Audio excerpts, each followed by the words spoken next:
Chapter 94. Your Highness, these are the pastries you wanted. After leaving Fragrant Steps Pavilion, Tingyu had been sent to the imperial kitchen by Yao Moen. At this time, Tingyu was walking in with a box of food. Send it to the east wing. Yao Moen nodded slightly. Just as Tingyu was about to step out of the main hall, Yao Moen suddenly got up and stopped her. She took the box of food and walked to the east wing alone. The bright moon shone brightly, sprinkling down a soft, silk-like light. Yao Moen walked lightly around the corridor and walked to the door of the side room. Just as she was about to knock, she suddenly heard soft moaning coming from inside. How could there be such a domineering and arrogant woman like you in this world? There should be a limit to how much you can bully people. Did this prince come here just to be bullied by you? Preposterous. Who asked you to laugh? Yao Moen's lips curved slightly as she listened to the low curses coming from inside. She never knew that the Yi Junqing she knew had such a childish side to him. Back then, he had truly suppressed himself too much. Cough, cough. Yao Moen deliberately coughed, then placed the pastries in front of the door and turned to leave. When they heard that cough, the cursing stopped. After a long while, the door opened and Yi Junqing glanced at the pastries at his feet. His expression instantly darkened. The next day, Su Muzi brought Yao Yu to the imperial palace as promised. Older sister Wanner, I missed you. The moment they entered Guan Osprey Palace, Yao Yu jumped into Yao Moen's arms happily. Older sister missed you too. Shu mother, sit. Tingyu, brew some tea. Yao Moen casually pulled Yao Yu to her side. Her clear eyes carefully sized up the 4-year-old boy in front of her. She couldn't help but admit that she couldn't find any trace of her father on this boy's face. Nyang Nyang. On her seat, Su Muzi looked towards Yao Moen apprehensively, wanting to say something but hesitating. Tingyu, take Yao Yu to the imperial garden to play. This consort has something to say to Shu mother. Yao Moen had already arranged everything and was just waiting for the fish to take the bait. After Yao Yu left, Yao Moen handed the teacup to Su Muzi. Many thanks, Your Highness. Su Muzi accepted the teacup uneasily. Actually, this consort really likes you. It's his fortune to be able to leave Prime Minister Yao's residence. Otherwise, if this matter is exposed, he'll be the most pitiful one. After all, the child is innocent, said Yao Moen indifferently. With just a few words, Su Muzi's resolve was solidified. This common woman will never forget the Empress's great kindness. As long as the Empress commands, this common woman will definitely do it. Su Muzi put down the teacup and carefully knelt in front of Yao Moen. Now that things had reached this point, there was no way for her to turn back. More importantly, she had never thought of turning back. If Shu mother truly has the heart to thank Moen, then help Moen put on a show, all right? Yao Moen slowly helped Su Muzi up, her voice gradually becoming gentler. When Su Muzi heard this, she couldn't help but look towards Yao Moen in confusion. Beside the Jade Water Lake, Tingyu instructed Yao Yu a few times. She only turned around and left after making sure that Yao Yu understood her words. Empress, walk a bit slower. Since Third Madam has entered the palace, she shouldn't be leaving so quickly. In the imperial garden, Mingyu hurriedly followed Yao Sulwan's footsteps as she spoke worriedly. The rules of the palace stated that when relatives entered the palace, they had to report to the various palaces. When Mingyu told Yao Sulwan that Su Muzi had brought Yao Yu into the palace, Yao Sulwan, who had been circling around Pure Flower's palace for the past few days, suddenly ran out as if she had gone mad. Empress. Mingyu hadn't expected that Yao Sulwan would suddenly stop and almost bumped into Yao Sulwan. She actually dared to bring this lowly bastard in. When Yao Sulwan saw Yao Yu paddling in the water beside the Jade Water Lake, the hatred in her heart suddenly boiled. Empress. Mingyu subconsciously called out when she felt the coldness radiating from Yao Sulwan's body. This consort came out in a hurry and didn't bring a silk handkerchief. Go get it for this consort. Yao Sulwan took a deep breath and ordered coldly. The servant girl that had followed her for 7 years dared to trick her, so this Mingyu definitely couldn't be trusted either. Yao Sulwan thought, this servant will go now. Mingyu deliberately ignored the silk handkerchief in Yao Sulwan's hands and respectfully retreated. When she saw that there was no one around, Yao Sulwan's eyes turned cold and she walked towards Yao Yu viciously. Little bastard. This consort is asking you. Was it that lowly bastard Yao Moen who hid you in Guan Osprey Palace that day? The cold voice contained a bone-piercing chill. In the past few days that Yao Suwan had locked herself in her room, she had been thinking about everything that had happened recently. These things looked like coincidences, but Yao Moen seemed to be involved in all of them. First, Yao Moen had brought back the missing Yao Yu. Then, there was the saffron incident. Yao Moen also seemed to have appeared at the wrong time. Then, there was the fact that Yao Moen actually knew that swindler by May. There were many other things that seemed suspicious now that she thought about it. She suddenly had a thought. Was that Yao Moen really stupid? Even though she felt that her thoughts were laughable, she really didn't know how to explain these coincidences. Who are you? Yao Yu only lifted his head to glance at Yao Sulwan before continuing to play in the water, ignoring her. Are you blind? This consort is your second older sister, shouted Yao Sulwan angrily. You're that lowly bastard's second older sister? Then what are you? Yao Yu lifted his brows as he looked towards Yao Sulwan with a face full of disdain and ridicule. It was very hard to imagine that a 4-year-old child would say such harsh words. Yao Sulwan was instantly infuriated, and her expression became unreadable. What a good little bastard. You actually dare to scold this consort. Don't think that just because father dotes on you that you can be out of control. This is the Imperial Palace. Someone like you dares to talk back to this consort? As Yao Sulwan spoke, she abruptly walked forward and grabbed Yao Yu's collar, forcefully dragging him in front of her. Just as Yao Sulwan was about to let go of Yao Yu, she felt a sharp pain on her wrist. When she turned her hand back, she saw that there was a needle mark on her wrist. You. What about me? You has grown up. No one dares to bully you and no one dares to bully mother. Yao Yu stood in front of Yao Sulwan, his large eyes filled with hostility. Take out the needles. How could Yao Sulwan be willing to be bullied by a child? She abruptly walked forward and grabbed Yao Yu, shaking him with all her might. Go away. Go away. Yao Yu panicked slightly when he saw Yao Sulwan pouncing at him like a mad dog. He immediately took out the silver needles from his pocket and stabbed them at Yao Sulwan with all his might. Right at this moment, Su Muzi's anxious voice came from the arched bridge nearby. You are. This call suddenly made Yao Yu remember what Ting Yu had just told him. Thus, before Yao Sulwan could react, Yao Yu suddenly turned around and jumped into Jade Lake. The lake splashed and Yao Sulwan instinctively covered it with her sleeves. By the time she pulled back her sleeves, the lake had already calmed down. Chapter 95. Second Miss. You can't leave. Return my ewer. Return my ewer.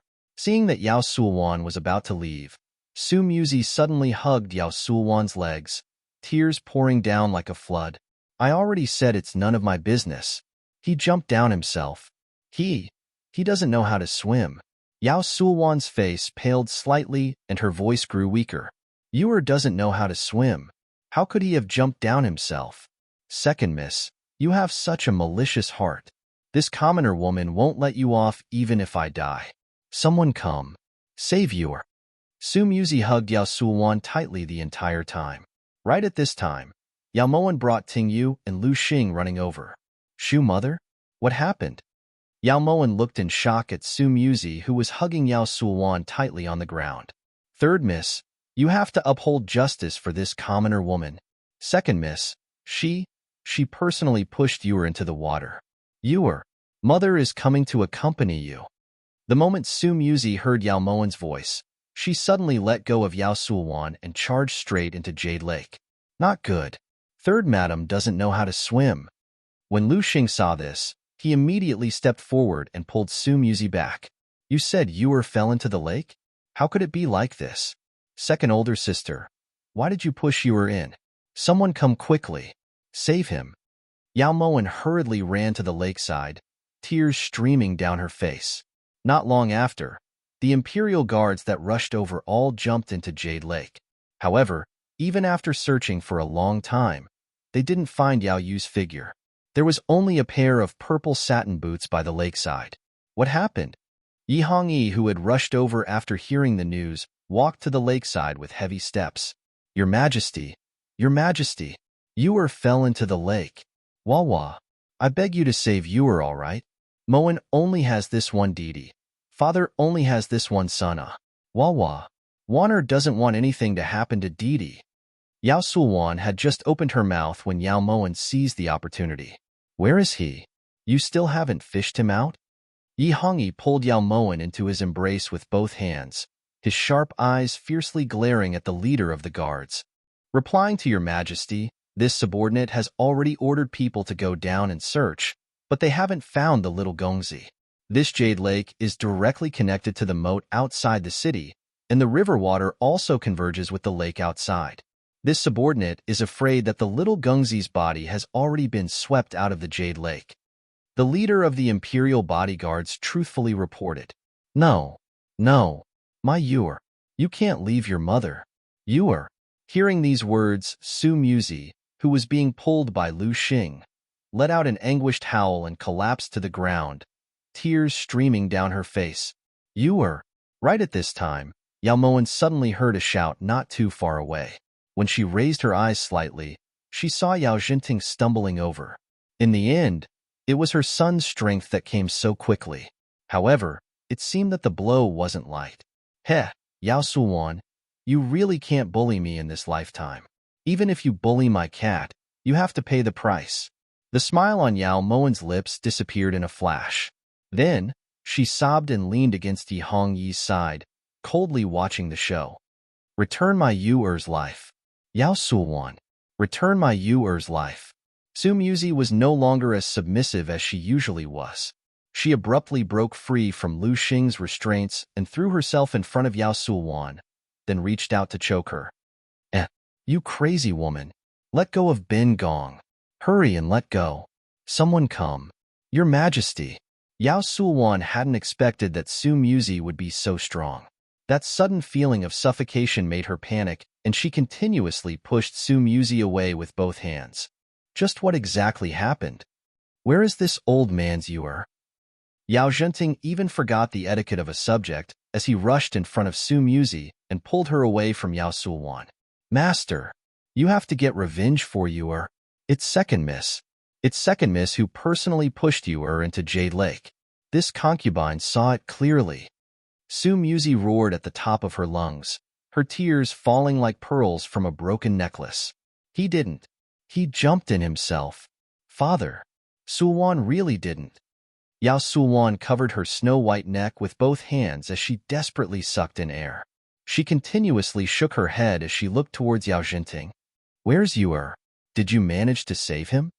The rims of Yao Jinting's eyes filled with tears. In that instant, he seemed to have aged 10 years and his body couldn't stop swaying.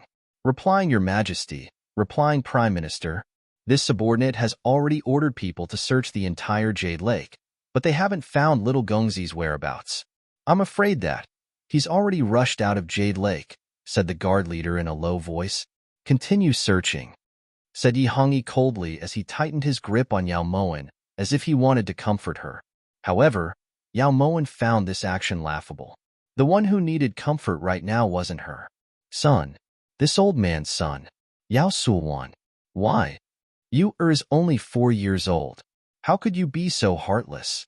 Your Majesty, you have to uphold justice for this old man. The guard leader's words couldn't be more obvious. Yao Yu definitely couldn't be saved, and it was very likely that he wouldn't even have a corpse left. For Yao Jinting, who had a son in his middle age, this was undoubtedly the greatest blow. It was even more painful than taking his life. Father, why don't you believe me? It wasn't this concubine who pushed him. He was the one who jumped in by himself. Furthermore, I'm also your daughter. We haven't even gotten to the bottom of the matter yet, and you want me to pay for that bastard's life? Yao Sulwan stared at Yao Jinting with bloodshot eyes. In this instant, she suddenly didn't know why she had struggled so hard to climb up. You're the bastard. You bastard. Give me back my son. Yao Jinting glared at Yao Sulwan. Every word he said was like a sharp knife, stabbing into Yao Sulwan's heart. If this matter really was Consort Li's doing, then Zhen will naturally return justice to Yao Yu. However, Zhen will come to a conclusion after we've investigated this matter. Waner, don't be afraid. No matter what happens, Zhen will be by your side. said Yi Hongyi coldly. Then he pulled the sobbing Yao Moen away from Jade Lake. Your Majesty. As she looked at Yi Hongyi's cold and emotionless figure, Yao Sulwan staggered backwards a few steps. How could she have fallen into such an unbearable situation? When she was at her most isolated and helpless, her man ignored her, and her father even wanted to take her life.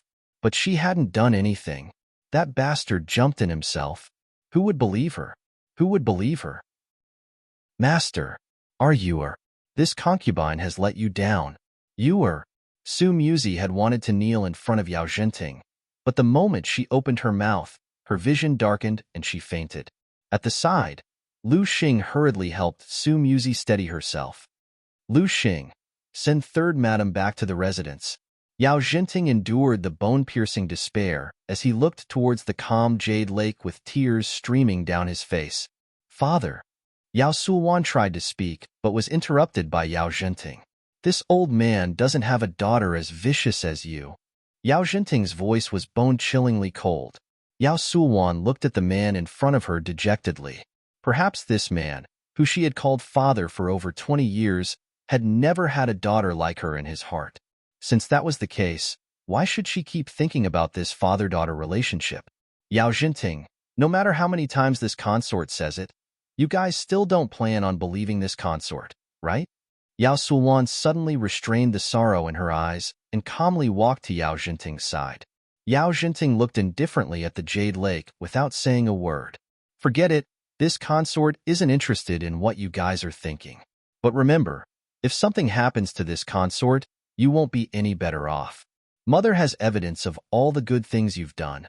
So, Yao Zhenting, you better bless this consort with a long life. Humph. Yao Sulwan snorted coldly, then turned around to leave Yao Zhenting. She had never thought that there would be a day when she and her father would reach this step, a step that could not be reversed. After returning to Guan Osprey Palace, Yi Hongyi comforted Yao Moen for a good while before leaving. As she listened to Yi Hongyi's footsteps gradually fade away, Yao Moen's lips curved into a cold smile. Chapter 96. Very good. Yao Moen nodded slightly and picked up the teacup. She took a sip. The tea was rich and fragrant. Nyang nyang. Lu Xing looked at Yao Moen and hesitated. What is it? Didn't you say to tell Master about little young Master? Asked Lu Xing in confusion. Naturally, he must know about this. However, not now, but after he finishes Yao Yu's funeral. Yao Moen's eyes curved, the light in her eyes dazzling. What astonished Yao Moen was that Yao Zhenting's final explanation to Yi Hongyi was that Yao Yu accidentally fell into the water and that it had nothing to do with Yao Sulwan. With these words, Yi Hongyi naturally wouldn't punish Yao Sulwan. However, Yao Moen knew that after this matter, Yao Sulwan would no longer have a father. At the same time that Yao Zhenting lost his son, he also lost a daughter. The funeral was grand and sensational, showing how much Yao Zhenting valued his son. Yao Sulwan said she was sick and didn't return to pay her respects. On the day Yao Moen returned, Su Muzi went crazy in the morning hall. Getting rid of the donkey after it was no longer of use was Yao Zhenting's style. For a crazy woman, Yao Zhenting increasingly didn't care about Su Muzi. After Su Muzi got lost, he didn't even send people to look for her. In Guan Osprey Palace, Yao Moen stroked Fluffy's growing belly with a faint smile on her face. Nyang nyang, this servant has given your 1,000 taels to third madam and safely escorted them out of the imperial city to the people Ben Xianfeng sent to receive them. Reported Lu Xing, you did well. You can go rest? Yao Moen nodded slightly. Ever since Yao Yu's accident, in order to comfort Yao Moen, Yi Hongyi would bring her to Central Dragon Palace every day to eat. When he had nothing to do, he would stay by her side, afraid that Yao Moen would be too sad and harm her body. This action was extremely ironic to Yao Moen. At the time, she had neglected sleeping and eating for Yi Hongyi, but she hadn't seen him do this. Nyang nyang, at that time, eunuch came to pass a message saying that His Majesty is busy with government affairs and can't accompany Nyang nyang to eat. This servant has already prepared the meal. Tingyu ordered the palace maid to place the food on the table and then walked to Yao Moen's side. You guys can leave. Yao Moen nodded and put Fluffy down. When she slowly walked to the table, a familiar smell assailed her nose. It should have been 6 or 7 days since they last ate at the same table, Yao Mowen thought. Are you all right? Yi Junqing was dressed in an azure robe as he walked over to Yao Mowen. His tone was slightly probing, but it was mostly comforting. After all, in his opinion, Yao Mowen still doted on her younger brother a lot. Very good. Mowen has always been the type of person who grows stronger the more you scold her. Yao Mowen raised her clear eyes. Her bright eyes flickered with a strange light, and the smile on her lips seemed to have a deeper meaning. Cough, cough. This prince thought you'd forgotten. Thinking back to that night, he hadn't slept a wink since Yao Mowen left. Mowen has always been one to hold grudges, especially when Prince scolded me so harshly. It's hard for Mowen to forget, said Yao Mowen resentfully as she picked up the porcelain bowl. This king thought you would be very sad? Yi Junqing slowly sat down and began to size up the woman in front of him again. Even though she had experienced such a blow, she acted as if nothing had happened. Yao Mowen didn't say anything and continued to eat. It's your scheme, right? Yao, you didn't die, right? Yi Junqing suddenly stood up and looked towards Yao Mowen. He abruptly smacked his forehead. How could he have forgotten? This woman always liked to play the pig to eat the tiger. You're using Yao Yu to frame Yao Sulan? But now that you've caused such a ruckus, how is Yao Yu supposed to come back from the dead? Third Madam of the Prime Minister residence has already gone crazy. If Yao Yu finds out, Yi Junqing looked towards Yao Mowen angrily, but when he saw Yao Mowen's absent-minded expression, he stopped speaking and sat back down. Third Madam is worthy of you? Why? Yi Junqing's calm brows furrowed. In this moment, he suddenly realized that Yao Mowen had far too many secrets. No matter how much he investigated, he couldn't find the source. Prince wants to know? Yao Mowen sighed and put down her chopsticks. She looked up at Yi Junqing with a playful expression. Yi Junqing nodded. He really wanted to know. How about Prince sing Immortal Lin Jiang for Mowen? If you sing it well, Mowen might tell Prince. Yao Mowen's gentle smile was enough to topple cities and countries. When Yi Junqing heard this, his expression instantly darkened. He immediately sat down at the table and picked up his bowl without saying a word. What a joke. No matter how bad he was still a prince. He wouldn't have fallen to the point of selling himself. He didn't have to know either. Even if he wanted to know, he wouldn't beg this black-bellied fellow. Yi Junqing thought. After dinner, Yi Junqing returned to the east wing with a belly full of anger. As soon as he entered the room, he sensed that something was off. He immediately looked around cautiously and sighed in relief after confirming that there was no one around. When he lit a candle, he saw that there was a letter on the table. The Empress didn't die from a difficult birth. There's something fishy about this matter. The truth will be revealed at midnight at the former site of the Cold Palace. The hand that was holding the letter gradually tightened. His sharp gaze shot out in extreme coldness. At this moment, his gray and dead heart began to boil and beat with great strength. Yi Junqing clenched his teeth and the veins on his forehead bulged as if they were about to explode. Ma Xin didn't die from a difficult birth? How is that possible? Up until now, he had never doubted the cause of Ma Xin's death. In his opinion, Ma Xin's kindness was unparalleled in this world. Her love for Yi Hongyi was unparalleled. With a woman like this, Yi Hongyi would definitely cherish her tenfold, 100-fold. There shouldn't be any other reason for Ma Xin's death aside from a difficult birth. Yi Junqing tightly gripped the letter in his hand, and his eyes flashed with coldness. In the next second, he rushed out the door and headed straight for the former site of the Cold Palace. Inside Guan Osprey Palace, Yao Mowen sat by the dressing table and stared at her face in the mirror. The fear in Yao Suwan's eyes and the despair in Yao Zhenting's eyes appeared in her mind. This was their deserved retribution, but it was far from enough. Master, something happened. This subordinate saw the esteemed prince holding a letter of unknown origin. He lost control and headed in the direction of the Cold Palace. Just as Yao Mowen was deep in thought, Yin Shui suddenly appeared with a cold expression. Cold Palace? Let's go take a look. Yao Mowen's eyes turned cold. She immediately put on a robe and strode out of Guan Osprey Palace. It was clearly the beginning of summer, but the night wind was so cold that it made one's heart shiver.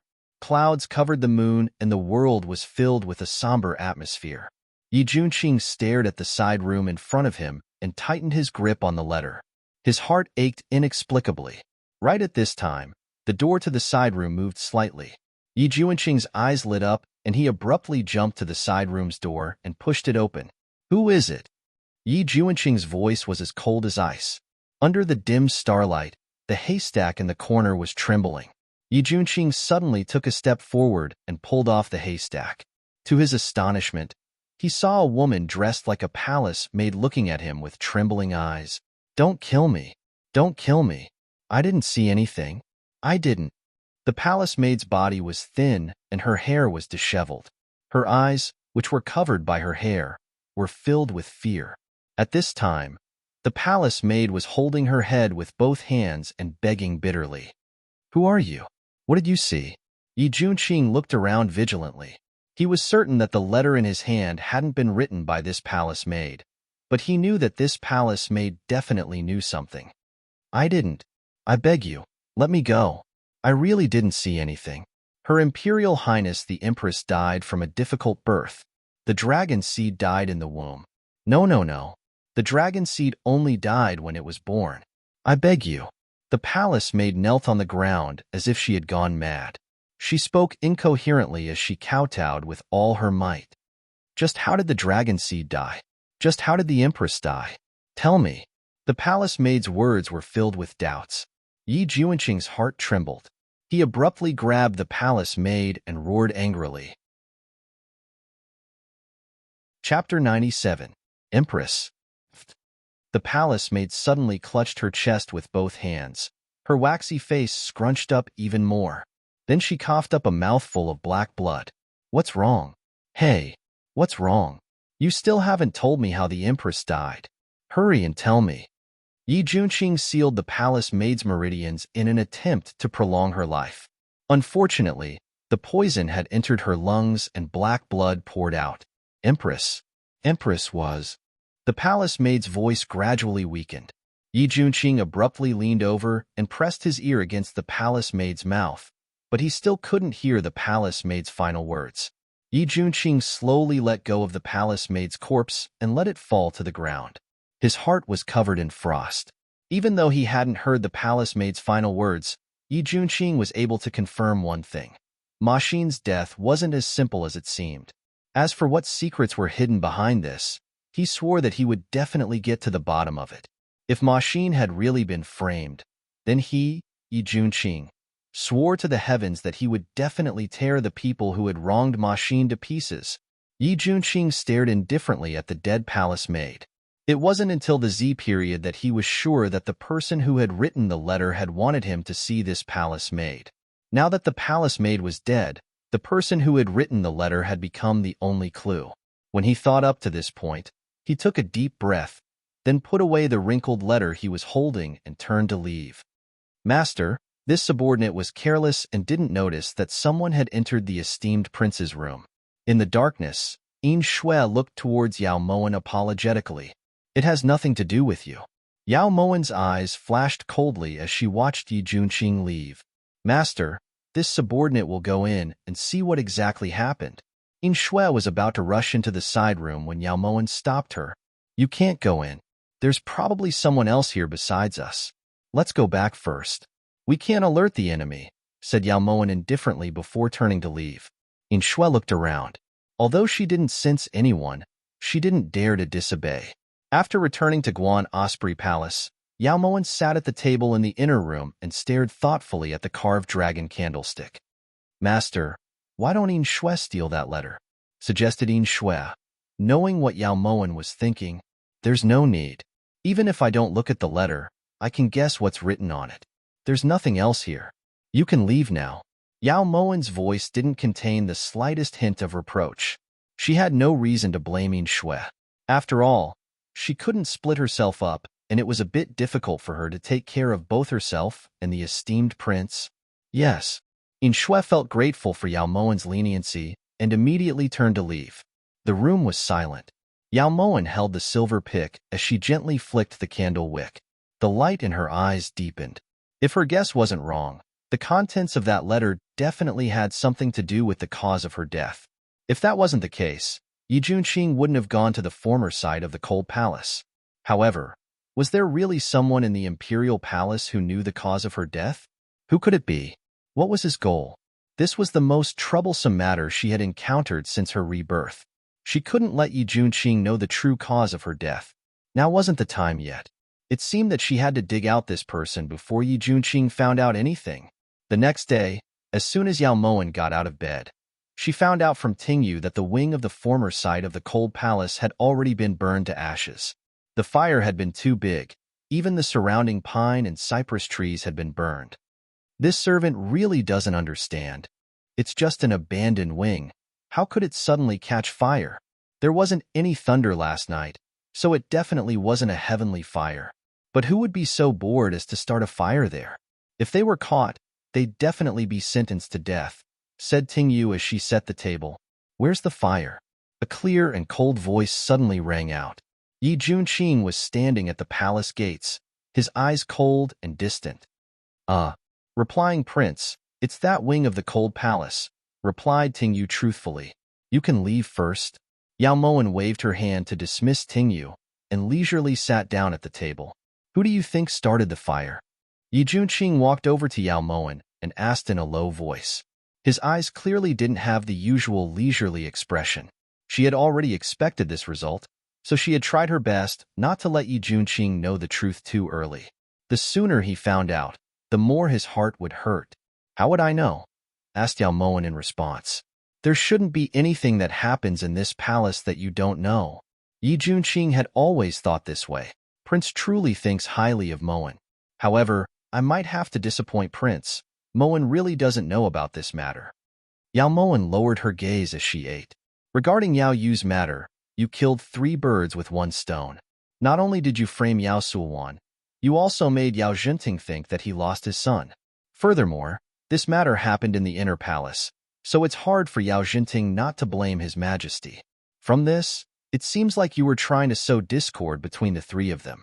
If you were an outsider, this prince could still use common sense to deduce your actions, but you just had to be Yao Zhenting's daughter, Yao Suwan's younger sister, and Yi Hongyi's most beloved concubine. This prince just can't understand why you would do this? Unless... Yi Junqing hesitated as a thought flashed through his mind. If that thought was true, then his heart would definitely ache. Unless what? Yao Moen wanted to know what Yi Junqing was thinking.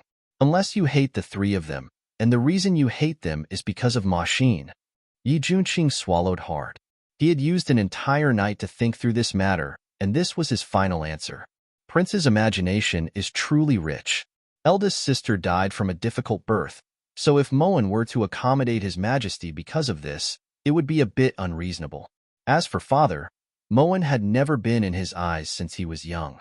It's true that he didn't have any feelings for father, but it wasn't to the point of hatred. As for Yao Suwan, she bullied Moen since she was young. Now that Moen has gained power, it's just an eye for an eye. Moen is aware of Prince's feelings towards eldest sister, but eldest sister has already left. Prince should learn to let go. Yao Moen coldly looked towards Yi Junqing. I knew you wouldn't admit it. As Yi Junqing listened to Yao Moen's pompous speech, he inwardly felt vexed. How could he have forgotten that this woman was extremely black-bellied? It was harder to get information out of her than to ascend to the heavens. Moen will tell me everything she knows. If Prince doesn't believe me, then Moen can't do anything about it. In a bit, after we finish eating, I hope that you can help me with something, said Yao Moen lightly. How could you have the nerve to ask? I don't have time. Yi Junqing couldn't help but sigh. Being thick-skinned really was a good thing. He wouldn't refuse someone and then turn around to ask for help. You eat my food and live in my place, so helping me isn't a loss, right? Said Yao Moen disapprovingly. Yi Junqing was instantly speechless. Perhaps he should consider Yin Nanqing's suggestion. As long as he found out the cause of Ma Xin's death, he swore that he wouldn't stay for even a quarter of an hour longer. When Yao Moen brought Yi Junqing to Fragrant Steps Pavilion, Yu Funing was extremely surprised. When she saw Yi Junqing carrying Fluffy with her own eyes, Yu Funing had the urge to rush over and kick that little cat away. This concubine greets esteemed prince, greets consort Yao.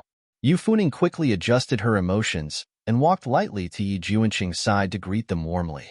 Big sister consort Xian, There's no need to be so polite. Last time, the ginseng soup you gave Fluffy was especially delicious. It's become so picky now. Big sister consort Xian, can you have them make another bowl for Fluffy? Yao Moen walked over and pulled on Yu Funing's hand with a pleading expression. Why not? Qian Shi, go tell the Imperial Kitchen to make a bowl of ginseng soup. Also, tell the Imperial Kitchen to prepare it well. Esteemed Prince and Consort Yao will have their lunch at Fragrant Steps Pavilion. Yu Funing turned around to give this order to Qian Shi. She felt very bad inside. Back then, she had sent the ginseng soup for Yi Junqing to taste, but now, several hundred taels of ginseng soup had been taken advantage of by an animal. By Yao Moen's side, the corners of Yi Junqing's lips twitched. She really wasn't polite. Once Qian Shi left, Yu Funing invited Yi Junqing to the seat of honor, then pulled Yao Moen over to the chaise longue. The moment she touched the chaise longue, Yao Moen realized that the chaise longue was cushioned with thousand-year-old profound ice jade. This kind of jade was warm in the winter and cool in the summer, so it was extremely rare. Even Yi Hongyi probably didn't have the fortune to enjoy it. Chapter 98. Then shouldn't you be a bit quieter when you speak? No matter how unwilling he was, Yi Junqing didn't move. He just sat there quietly like a dazzling statue. Oh, that's right. Big sister consort Xian, let's speak quieter. Yao Moen nodded in realization and covered her mouth with both hands as she looked towards Yu Funing seriously. Seeing Yao Moen like this, Yi Junqing finally understood that the most painful thing in the world wasn't having a famous war god hug a cat to sleep. It was having to act with a woman who was even more shrewd than a monkey.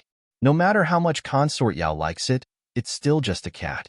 Prince will get tired of hugging it like this. Yu Funing's long eyelashes trembled slightly as she tried her best to endure it.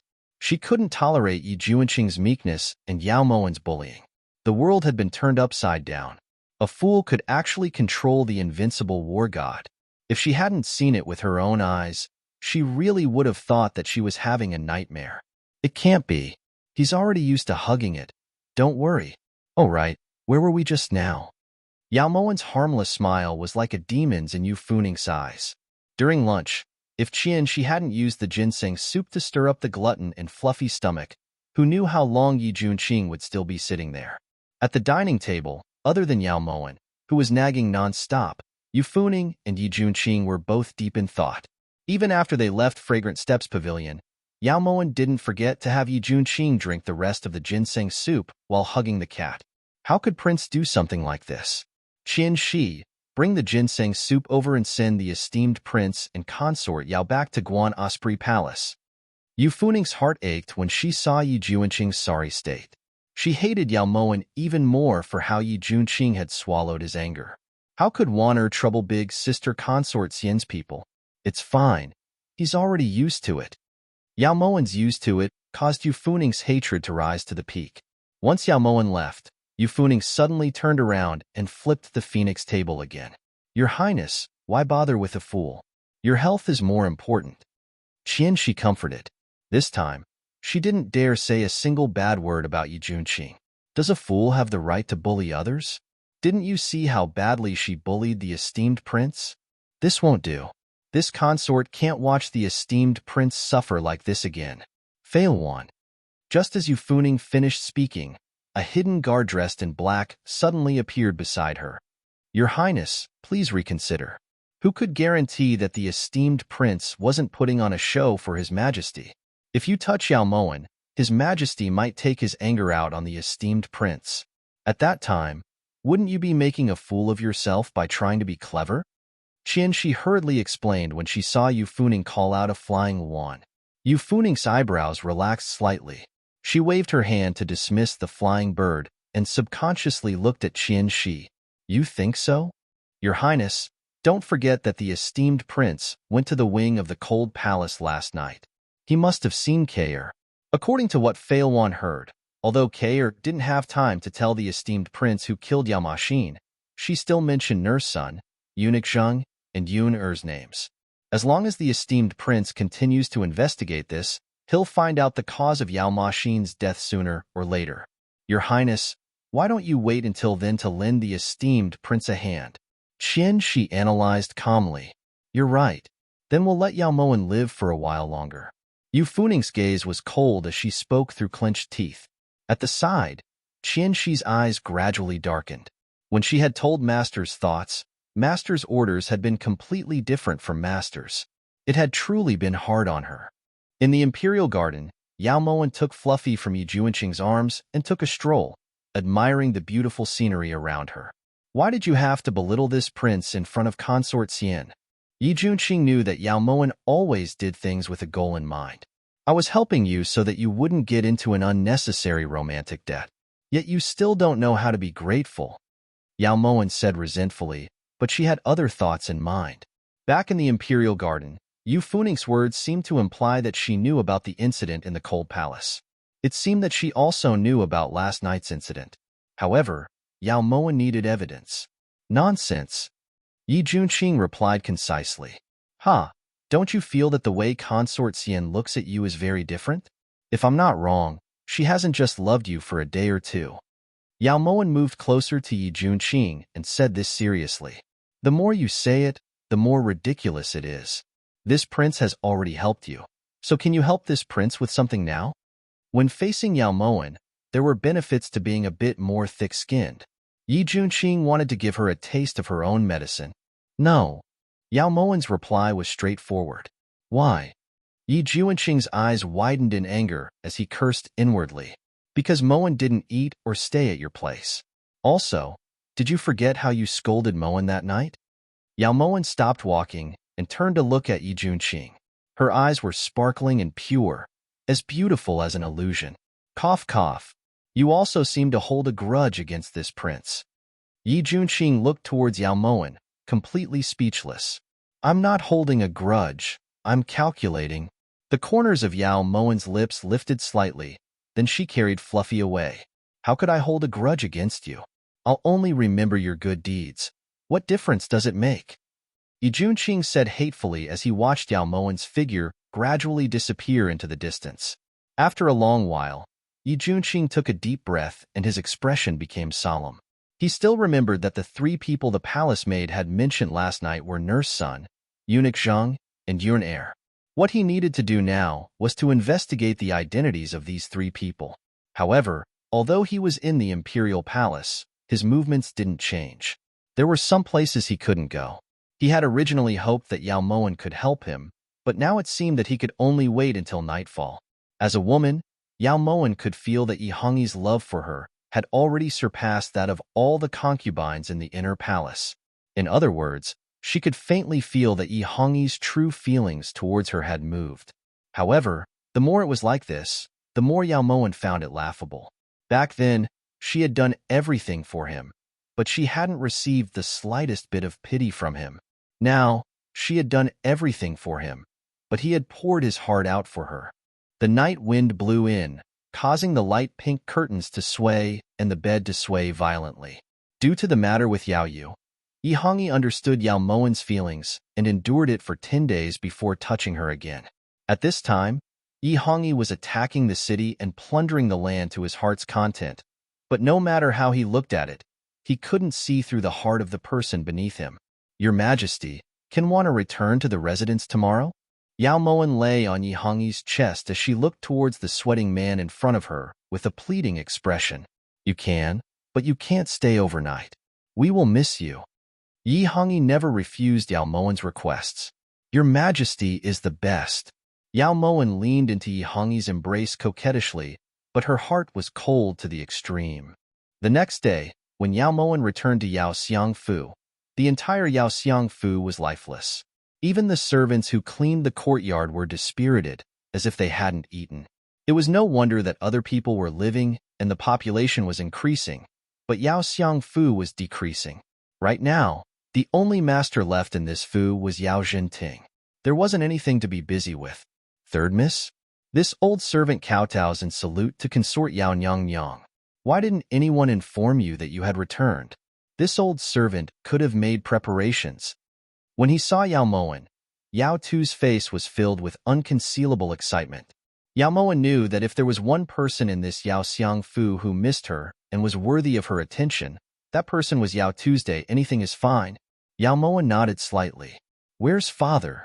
Old master hasn't gone to court these past few days. He's been locking himself in little young master's room all day. He's only gotten better since yesterday. Right now, he should be in the main hall. Yao Tu sighed. Is that so? The son he cared about so much had only been sad for a few days. He really wasn't just cold-blooded. If she hadn't gotten news from Lu Xing that Yao Jinting's condition had improved slightly, Yao Moen wouldn't have chosen to come back today.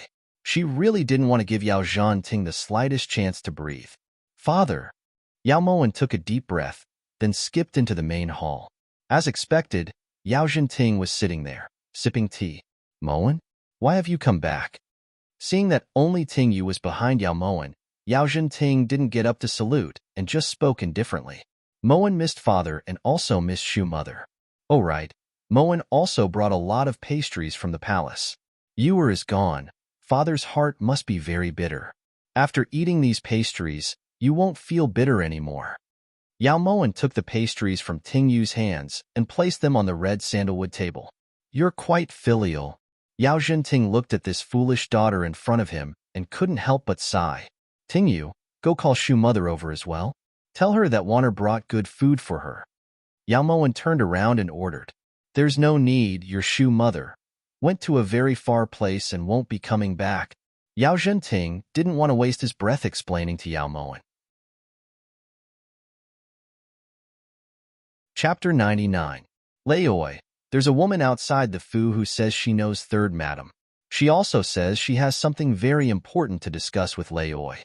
Yao Tu bowed and said respectfully, Did you ask her what it was about? Yao Jinting glanced at Yao Tu, his voice gradually turning cold. This old servant asked her, but she said she would only explain her purpose if she saw Laoi. This old servant gave her silver taels, but it seemed she didn't come for money. Yao Tu knew what Yao Jinting was thinking and added, Call her in. Yao Jinting's two black brows furrowed and his voice was slightly displeased. He was sure that even Su Muzi's relatives wouldn't dare behave atrociously in his Yao Xiang Fu. Not long after Yao Tu left, he brought in an old woman about 50 years old. The old woman's face was glossy, and there was an extremely eye-catching red peony in her fluffy hair bun. She was dressed like the madam of joyful spring brothel. When she saw the old woman, Yao Moen raised her jade fingers and carelessly rubbed her forehead. She remembered telling Lu Xing to remind her to dress more cleanly, but she didn't expect that she would dress up so exaggeratedly. She didn't know if her father would believe her words. Who are you? Yao Jinting looked at the unfamiliar face and asked suspiciously. Replying Prime Minister, this commoner's wife is Dou Lisher. Seeing Yao Jinting speak, Dou Lisher immediately greeted him with a smile. Yao Tu. Yao Jinting called out in disgust. At his side, Yao Tu hurriedly took 2 steps forward and pulled Dou Lisher back. Don't you have something to say to Laoi? Quickly say it. Yao Tu urged. Oh, I almost forgot. Laoi. This commoner dares to swear to the heavens that Yao Yu is not Laoi's biological son. Dou Lisher's expression was solemn as she vowed. Hearing this, Yao Jinting abruptly knocked the cup lid in his hand on the rim, his sharp eyes shooting out extremely cold light. Audacious commoner. What nonsense are you spouting? Yao Tu didn't expect Dou Lisher to say such arrogant words, and immediately wanted to drive her out. Darren, please understand. If there was no evidence, how could this commoner dare to speak nonsense? Darren doesn't remember this commoner? That Su Muzi gave birth, and this commoner was the one who delivered the baby. Dou Lisher refuted, as if she didn't see the dark clouds on Yao Jinting's face. Get out. Yao Tu reached out to pull Madame Dou away, but was stopped by Yao Jinting. Let her speak. Hanja's voice was bone-piercingly cold. Yao Moen sensed that sinister chill and her lips curved into a faint smile. Listen, my lord asked me to say it. Let go of me. Madame Dou pushed Yao Tu away recklessly and looked at Yao Jinting with a big smile again. My lord doesn't know that Su Muzi is not a virtuous woman. After she was driven out of the Prime Minister residence, she got together with my nephew Zhou Changwu. The two of them didn't have a matchmaker, so they secretly lived a simple life. Later, when they had no money, they had ideas about my lord. After getting my lord's pity, that Su Muzi was not grateful. Not only did she continue to associate with my nephew, But she also spent all the money you gave her on my nephew. This commoner didn't get anything at all. Doli sure said eloquently, not noticing the dark clouds and stormy waves surging on Yao Jinting's face. On the side, Yao Moen squinted at Doli and couldn't help but sigh. In fact, as long as she told the truth, she could make Yao Jinting half dead. Now that she was adding oil and vinegar, it seemed that Yao Jinting would be ill for a while. Get to the point. Yao Jinting gritted his teeth and said word by word. Yes, yes, yes. Replying to my lord, when you knew that Su Muzi was pregnant, she had actually been pregnant for 3 months. 3 months ago, she wasn't with you. In this case, Yao Yu is my nephew's child. Madame Do said with a serious face. Impossible. The doctor didn't say that when he felt the pulse. On the side, Yao Tu tried his best to refute. That's why I said that you have been kept in the dark. That doctor is from Zhuang's pharmacy and is very familiar with my nephew. Naturally, he would help my nephew. Hearing Doli calling him nephew, Yao Moen couldn't help but want to laugh. In this case, drawing a clear line was the most sensible. How could this be? Yao Tu looked at Yao Jinting in astonishment, but saw that Yao Jinting's face was purple, his eyes were dyed red, and the veins on his hand that was holding the teacup were bulging, as if they would explode at any time. That's why Prime Minister has been helping someone raise their son. Not only that, even if that Su Muzi was taken to the Prime Minister residence, she was still seeing my nephew. At that time, when this commoner saw them on the street, if I didn't know better, I would really think that they were a family of 3. Also, bang. When Madame Do was still murmuring, there was a sudden bang. Yao Jinting suddenly threw the teacup in his hand, and the tea splashed on Madame Do's hand, which made her wake up a little. Your Excellency, this matter, from the beginning to the end, it was that bitch Su Muzi who seduced my nephew, and it has nothing to do with this commoner. This commoner heard that you want to investigate thoroughly and offer a large reward. So that you would put righteousness before family. This is all this commoner knows, that the reward. Seeing that the situation was not good, Doli couldn't help choking and looking at Yao Tuesday. Who was it that told you to investigate this matter thoroughly and even offered a huge reward? Yao Tu asked solemnly after hearing the clues. On the side, Yao Moen slightly raised her eyes to look at Doli. Her clear eyes were indistinguishable. Investigate thoroughly. You must investigate thoroughly. Yao Tu, do it immediately. I want to know the truth. Before Doli could respond, Yao Jinting suddenly pounded the table and stood up. His eyes were like copper bells. Yao Moen clearly saw the blue veins on his forehead bulging, as if they were going to explode at any time. This old servant understands, master. Shall this old servant help you back to your room to rest? Seeing that Yao Jinting's face was extremely bad, Yao Tu came forward worriedly. Investigate thoroughly immediately. Cough, cough, cough, cough, cough. Yao Jinting suddenly felt a fishy and salty taste in his throat, and a mouthful of blood splashed out without warning. Master, someone come. Call the doctor. Seeing Yao Jinting like this, Yao Tu immediately shouted. Yao Moen also came forward, looking anxious. Father, how are you? Don't scare Warner. Yao Moen's voice was heavy with a crying tone. She was also a little worried. If he died of anger, it would be too easy for him. She wanted to make her mother suffer and her sister suffer little by little. In the room, Doli didn't expect that things would go to this point. If the Prime Minister really died of anger, not only would she not get the reward, she was afraid that her little life would be in danger. So when everyone was in a hurry, Doli quietly left the main hall and the Prime Minister's mansion. According to the doctor, Yao Jinting's anxiety had attacked his heart, and it wouldn't be a problem if he took care of himself. Seeing that Yao Jinting had fainted, Yao Tu ordered Chen Chong to send the doctor away, while he went to find Yao Moen in Shu Jingxian. Consort Yao Nyang Nyang is here. This old servant has been looking for you. Yao Tu came forward respectfully and bowed his head. Ting Yu, Bin Gong is a bit hungry. Go to the kitchen and bring some pastries over. Yao Moen's clear eyes focused on the lush elm tree in front of her. Ting Yu naturally understood and turned to leave. Nyang Nyang, this old servant has some things that I don't know if I should say. At this moment, Shu Jingxian was completely silent. The elm leaves rustled in the wind. Bin Gong has to listen to Steward Yao no matter what. Yao Moen withdrew her gaze and slowly turned towards Yao Tuesday. That Doli Madam's appearance is very strange. This old servant feels that it was Bin Gong's arrangement. Yao Moen had already admitted it before Yao Tu could finish. This kind of straightforward answer made Yao Tu somewhat speechless. Master has just walked out of the pain of losing his son. Also, the young master is already dead.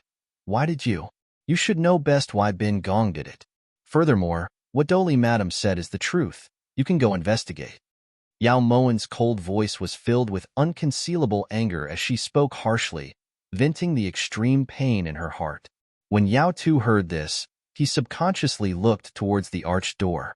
When he saw that there was no one around, his gaze landed on Yao Moen. Nyang Nyang, you hold a grudge against Master? But Master is Nyang Nyang's biological father after all. Yao Tu looked towards Yao Moen apprehensively. Chapter 100. Moen will remember Steward's kindness to Moen.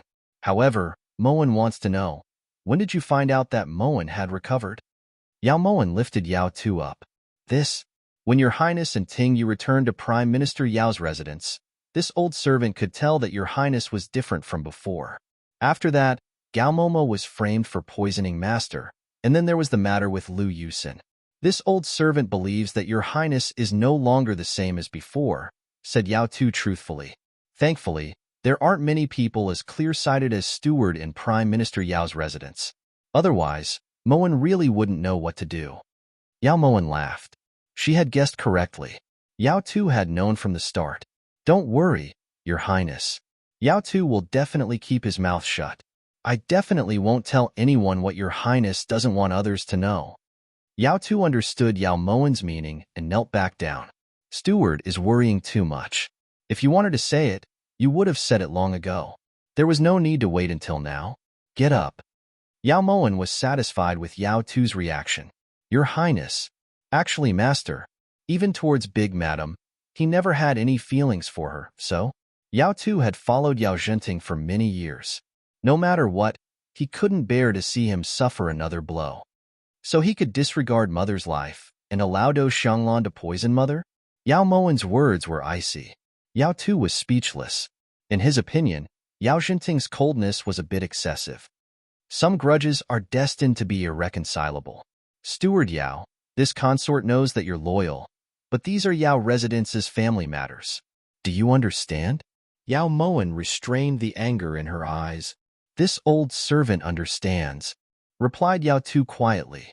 The fact that Yao Moen was willing to tell him the truth meant that she trusted him greatly.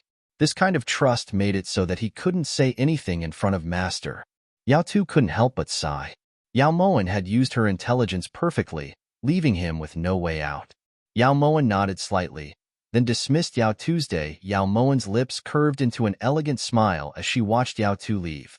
She believed that after her heartfelt words, Yao Tu would know what to do. When Yao Moen returned to Guan Osprey Palace, she felt indescribably good. At this time, Yi Junqing walked in carrying Fluffy. Do you really think this king is looking after the cat for you? You've been gone for so long, yet you still haven't come back. Yi Junqing coldly handed Fluffy to Yao Moen with a disapproving expression. There's a saying that goes, don't take it for granted. If it weren't for Fluffy, would it have been so easy for Your Highness to enter the Ministry of Internal Affairs? How did the investigation go? Yao Moen gracefully took Fluffy from Yi Junqing and glanced towards his slightly unsightly handsome face. You had someone follow this prince? Yi Junqing suppressed his anger and asked. That's right. How else would Moen know? Yao Moen looked at him as if he didn't know at all. Yi Junqing was so angry that he stormed off in a huff. After Yi Junqing left, Yao Moen summoned Inshui again. What exactly is the esteemed prince investigating? Yao Moen restrained the ridicule in her eyes and asked solemnly. Replying, Master, the esteemed prince is investigating the background of Nurse Sun, Eunuch Zhang, and Yun Air, reported Inshui. Her heart suddenly felt like it was being clenched so tightly that it was bleeding. The pain was indescribable. She still clearly remembered the night she gave birth to Zhong'er. Nurse Sun and Yun Air had been running around busily, and Eunuch Zhang had even been so happy that he had personally cooked a lot of tonics. They were the people who were the closest to her in this palace. But now that she had returned to the palace, she could no longer see their figures. Yi Hongyi, you truly owe Moen too many lives. Master, called In Shui softly when she sensed Yao Moen's abnormality. It's nothing. Is there any news from Yu Funing? Asked Yao Moen solemnly. Yu Funing has hidden guards hiding in Fragrant Steps Pavilion. In Shui didn't dare to alarm the hidden guards, so she didn't listen very carefully. However, she did vaguely hear them mention Nurse Sun, Eunuch Zhang, and Yun Er. The incident in the Cold Palace must have something to do with Yu Funing, said In Shui confidently. Yu Funing also has hidden guards? No wonder she was able to send the letter into Yi Juanqing's hands without anyone noticing. This is troublesome. In Shui, go to Phoenix Feather Manor. You must call Yin Nanxing over for this consort, said Yao Moen solemnly. Yes. In Shui received the order and left. In the main hall, Yao Moen's gaze turned slightly cold. In order to help Yi Juanqing regain his fighting spirit, Yu Funing had chosen to reveal the cause of her death to him. From her perspective, this wasn't wrong. However, she had overlooked one thing. Yi Juanqing was currently in the Imperial Palace. His every word and action was under Yi Hongyi's control. If there was even the slightest sign of trouble, how could Yi Hongyi spare Yi Juanqing's life? This wasn't the path she had lured Yu Funing down. That night, when Yin Nanxing, who hadn't appeared in a long time, appeared in front of Yao Moen could clearly sense the vigilance and wariness in his eyes. This seems to be Guan Osprey Palace. Is Nanxing afraid that I'll steal something? Yao Moen looked towards Yin Nanxing innocently. It's hard to say. Whenever Yin Nanxing thought about how Yao Moen had tricked the elements, he felt a deep sense of dread towards this woman. Let's get back to business. Moen has something to ask of you. Yao Moen indicated for Yin Nanxing to sit down. You can ask of me, but you have to return the elements first. Yin Nanxing seized the opportunity to haggle. Then forget it. In any case, Moen doesn't have much of a relationship with Yi Juanqing, so whether he lives or dies has nothing to do with Moen. You can leave now. The moment Yin Nanxing spoke, Yao Moen immediately stood up. Don't leave. I'm just joking. Tell me, what's the matter? Yin Nanxing suddenly felt miserable. The dignified martial alliance master, the young master of Phoenix Feather Manor, was actually being completely controlled by a woman. In front of Yao Moen, Yin Nanxing always felt like he had a body full of power, but it was like he was hitting a sponge. It's very simple. I want you to kill Yi Juanqing. Even in her dreams, Yu Funing wished that Yi Juanqing could come to her Fragrant Steps Pavilion to eat, but she didn't want to see that idiot Yao Moen again. Thankfully, Yao Moen wasn't hugging that damned cat. Otherwise, she really wouldn't be able to stop herself from blocking Yao Moen outside. This concubine kowtows in salute to the esteemed prince, kowtows in salute to consort Yao. The two of you, please take a seat. Lunch has already been prepared. Yu Funing's eyes that were as gentle as water never left Yi Juanqing. For someone like Yi Juanqing who was surrounded by a halo, no matter where he went, he would always be a beautiful sight. However, it just so happened that there was always an idiot standing next to him. Not only did it make people feel pity, it also made people jealous. I'm truly sorry to disturb Big Sister Consort Xian again. Yao Moen walked to the Phoenix table with a smile. Behind her, Yi Juanqing snorted disdainfully. It was really hard to imagine that Yao Moen would actually say the word sorry. After eating, Yu Funing finally noticed that Yao Moen seemed to be different from before. Not only did she speak less, she would occasionally look around as she ate, as if she was waiting for someone. I'm so full. Big Sister Consort Xian. Wanner will be leaving first. Just as Yu Funing was feeling that something was wrong, Yao Moen suddenly got up to leave. Then this prince will also take his leave. When Yi Juanqing saw that Yao Moen had stood up, he naturally didn't want to stay any longer. However, the moment he got up, Yao Moen suddenly waved her hand. You can't leave. Sit down. Yao Moen looked towards Yi Juanqing solemnly as she spoke in a shrill voice. Why? Yi Juanqing lifted his brows as he looked towards Yao Moen. In any case, you can't leave. Big Sister Consort Xian, make him stay. Wanner is leaving. Yao Moen walked around the Phoenix table with a flustered expression and strode towards the palace doors. Right at this moment, A gust of wind suddenly blew and a person dressed in black suddenly appeared in the main hall like a god descending. The sharp blade in his hand headed straight for Yi Junqing. "There's an assassin. Your Highness, be careful." The moment the black-clothed person appeared, Qianxi immediately pulled Yu Funing to a corner. When she turned to look towards Yao Moen, she saw that Yao Moen had already found a place to hide. After 2 moves, Yi Junqing found out the identity of the person and was puzzled. "What are you doing?" The moment Yi Junqing opened his mouth, the sharp blade in the black-clothed person's hand came slashing down. When Yu Funing saw that Yi Junqing wasn't a match, she immediately summoned a flying phoenix to help Yi Junqing. When the black-clothed person saw that the flying phoenix had appeared, he flickered and left. "Flying phoenix, retreat. There's no need to chase. Esteemed prince, are you all right?" Yu Funing called back the flying phoenix that was about to chase after the black-clothed person, then ran to Yi Junqing's side. "I'm fine." As Yi Junqing replied, he saw Yao Moen quietly leave Fragrant Steps Pavilion. "Consort Yao, you're not waiting for this prince?" Yi Junqing didn't even bother to look at Yu Funing as he strode towards Yao Moen. When Yu Funing saw that Yi Junqing was leaving, she couldn't help but follow after him. However, Qianxi pulled her back. "Your Highness, don't worry. This servant saw clearly just now that the esteemed prince wasn't injured," reminded Qianxi. Chapter 101. It seems like she already knew that someone was coming to assassinate the esteemed prince, which was why she wanted to leave right after taking a few bites. Yu Funing narrowed her eyes slightly. Also, the esteemed prince wanted to leave with her, but she strongly objected. This servant makes a bold guess that Consort Yao definitely knew that the assassins were coming and that their target was only the esteemed prince. That's why she didn't run out in panic when the assassins appeared, but hid at the side fearlessly. Said Qianxi confidently. This consort was wrong. Yu Funing took a deep breath before returning to the main hall. Behind her, Qianxi carefully closed the palace doors and followed. "This servant doesn't understand what your highness means?" Qianxi looked towards her master in confusion.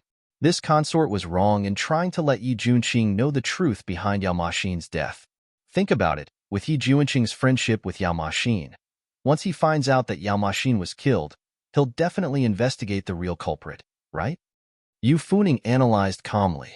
"Isn't that exactly what Master wants?" Qianxi nodded slightly. "But don't forget that Yi Junqing is currently in the Imperial Palace, especially Guan Osprey Palace. There are countless eyes watching him from the shadows and in the open. It's impossible to guard against him.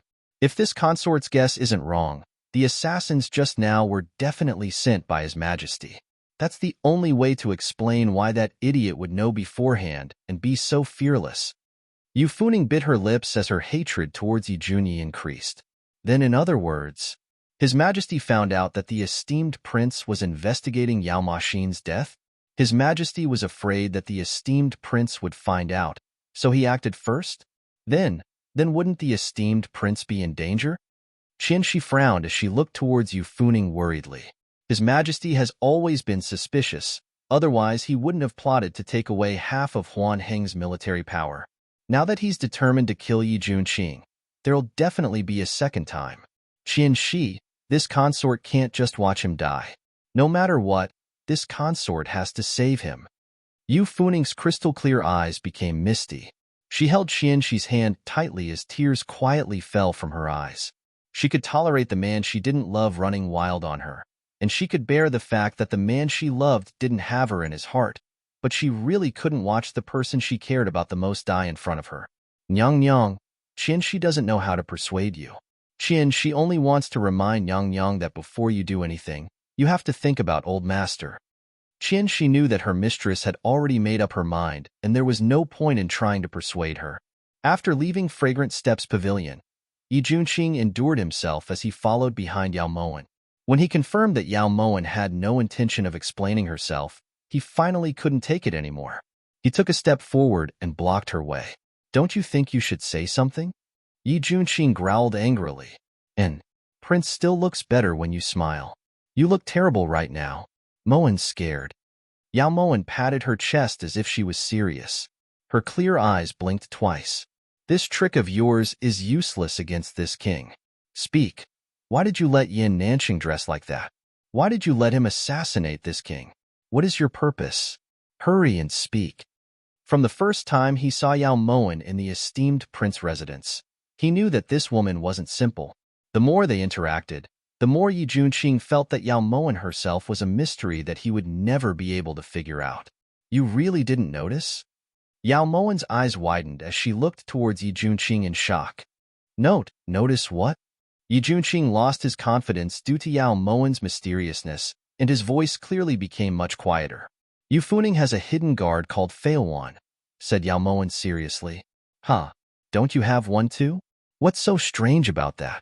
Stop trying to change the topic. Don't tell this prince that you had Yin Nanxing ambush this prince in order to lure out Yu Funing's hidden guard. Only a ghost would believe that. She clearly had a devastatingly beautiful face, but in Yi Junqing's eyes, there was always a hint of slyness. This hint of slyness was enough to make Yi Junqing doubt anything she said.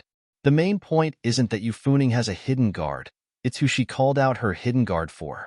Yi Junqing, don't tell Moen that you didn't realize that Yu Funing has feelings for you, and that their feelings are very deep. Yao Moen lifted her brows as she looked towards Yi Junqing. His handsome face truly did have the power to captivate the soul. How could she have misjudged him back then? You're talking nonsense. How could this prince and consort Xian be together? This prince doesn't even remember seeing her before this. Also, this prince's heart. When Yao Moen saw Yi Junqing's conflicted expression, she knew that she had successfully changed the topic. Also, you only have one Yao Machine in your heart. Everyone knows this, otherwise you wouldn't have fallen to such a state. You don't like consort Xian, but that doesn't mean she doesn't like you. Love doesn't have to be something that both parties are willing to do. You should know this the best. Yao Moen's tone became heavier as her heart ached slightly. That's right, Consort Xian did call out her hidden guard, but it might not have been to save this prince. Something so sudden happened. So why did she call out her hidden guard to protect herself? Taking 10,000 steps back, even if you can prove that Consort Xian has feelings for this prince, so what? Yi Junqing didn't think that this was the reason Yao Moen was able to convince Yin Nanxing. That was the grand head of the martial world. When had he ever done something so despicable? Getting him to cover his face was more difficult than ascending to the heavens. What? If Consort Xian likes you, then it's very likely that she'll mistake Moen as a love rival. Getting rid of her will be quick. Adding on the fact that she has a hidden guard, if she decides to kill you one day, Moen won't be able to keep her life. Said Yao Moen. You having Shui, so what's there to be afraid of? Scoffed Yi Junqing. It's precisely because Yin Shui couldn't find where her hidden guard was hiding that I had Yin Nanxing help me put on this show. In reality, Yin Shui has been hiding in the shadows this entire time. You should know that the moment the hidden guard appeared, her position was also exposed. Yin Shui only needed to take a look, and that Feilwan would no longer be able to attack her, said Yao Moen sincerely. You finally admit that you were using this prince. Is Yin Nanxing really that willing to be ordered around by you? Said Yi Junqing through clenched teeth. There's a saying that even if you die under a peony flower, you'll still be dissolute even as a ghost. With Moen's beauty that can captivate even the birds and beasts, it's his good fortune to be able to work for Moen. Yao Moen stroked her own face in great pleasure, then gave Yi Junqing a brilliant smile. What a shameless fellow. This prince will break off all relations with him. Yi Junqing couldn't stand Yao Moen's extreme narcissism and left in a huff. As Yao Moen watched Yi Junqing's figure gradually disappear into the distance, she put away her playful expression and sighed softly with a solemn expression. Junqing, forgive Moen for not being able to tell you the truth. In your past life, Moen made you suffer so much for that beast. In this life, Moen will only do it for you. In the desolate and cold Pure Flowers Palace, Yao Sulwan was leaning dejectedly against the chaise lounge. Her long and narrow eyes were focused on her glossy and plump nails. The bright red color of cardamom reflected in her eyes were like two clusters of flames that flickered between bright and dim. Your Highness, the noon meal is ready. How much do you want to eat? Mingyu carefully walked over to Yao Sulwan's side and spoke softly. After the incident at Jade Lake, Yao Sulwan shut herself in Pure Flowers Palace for a full half a month. In this half a month, she clearly didn't eat or drink much and didn't sleep at all. She spent most of her time sitting on the chaise lounge. Mingyu didn't know what she was thinking. She only knew that sometimes she cried and sometimes she laughed. She seemed crazy. Yao Yu is only a 4 or 5-year-old child. How did he manage to find Jade Lake? How could Su Muzi have allowed Yao Yu to leave Guan Osprey Palace by himself? If Yao Yu wasn't alone, then who had left him at Jade Lake? What was their motive? This consort clearly didn't push Yao Yu, nor did I force him. So why did he jump into the water? Why did Su Muzi have to appear at this time? Then Yao Moen, His Majesty, and father also came earlier than expected. The most suspicious thing was why Yao Yu wasn't found in Jade Lake. Was the current really that fast? Was it really just an accident, or had someone deliberately arranged it? And who was the person who arranged it? Yao Sulwan's dark eyes were like owls as she muttered to herself. She had been asking herself these questions over and over again these past few days, but she hadn't gotten an answer. Your Highness, your health is important. Why don't you eat first? Mingyu looked sympathetically at this once glorious imperial Gue Fei. She couldn't help but sigh. The women in the inner palace might appear dignified and graceful in the eyes of outsiders, but in reality, they were just like people drinking water. Yao Moen. Yao Sulwan's eyes widened. Then she got up and left Pure Flowers Palace. Seeing this, Mingyu didn't say anything and just silently followed behind her.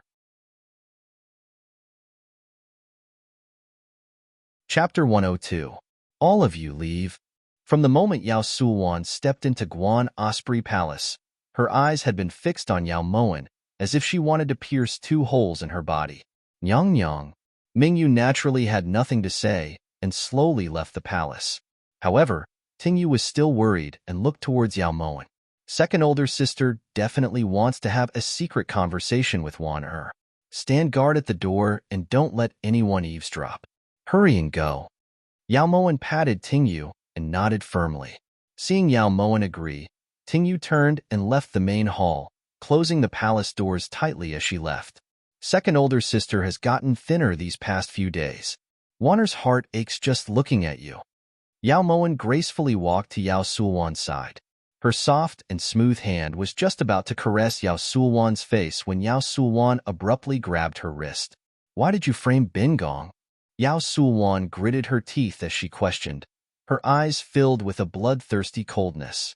The force in her hand gradually increased. That day, Su Muzi and Yao Yu had definitely entered the palace with Yao Moen's permission. If this entire matter had been premeditated, then other than Yao Moen, she couldn't think of a second person. Even if Yao Moen was a fool, Wan Er doesn't know what second older sister is talking about. Yao Moen looked towards Yao Sulwan with a wronged expression. That sinister expression was as cold as the cold palace. Don't put on such a pitiful expression in front of Bin Gong. Bin Gong isn't His Majesty and won't fall for this. Yao Sulwan roared fiercely and tightened her grip on Yao Moen. Then what is second older sister like to fall for? As long as second older sister says it, Wan Er will definitely act it out perfectly for you. Yao Moen's cherry lips curved slightly, her smile deep and treacherous. You. What did you say? Yao Sulwan looked towards Yao Moen in disbelief. This wasn't something an idiot would say. Wan Er's pronunciation is perfect. If second older sister didn't hear it clearly, you should call an imperial doctor to see if you're deaf. As Yao Moen spoke, she abruptly pulled her wrist out from Yao Sulwan's grip. Her eyes were like ice as she snorted disdainfully. You. Who are you? You're not Yao Moen. Yao Sulwan was shocked by Yao Moen's reaction and immediately walked in front of Yao Moen to question her sternly. Ha, second older sister's words are really funny. You and I have lived under the same roof for more than 10 years, yet you actually say that I'm not Yao Moen? Then Wan Er wants to ask second older sister, then who am I? Yao Moen's elegant brows lifted slightly as she looked playfully at the deathly pale Yao Sulwan. Her voice was soft but cold to the bone. Yao Moen is a fool. Everyone knows that, but you're not. You're Yao Maxin? You reincarnated in another body. You're alive. The events of that night by the lake suddenly resurfaced in her mind.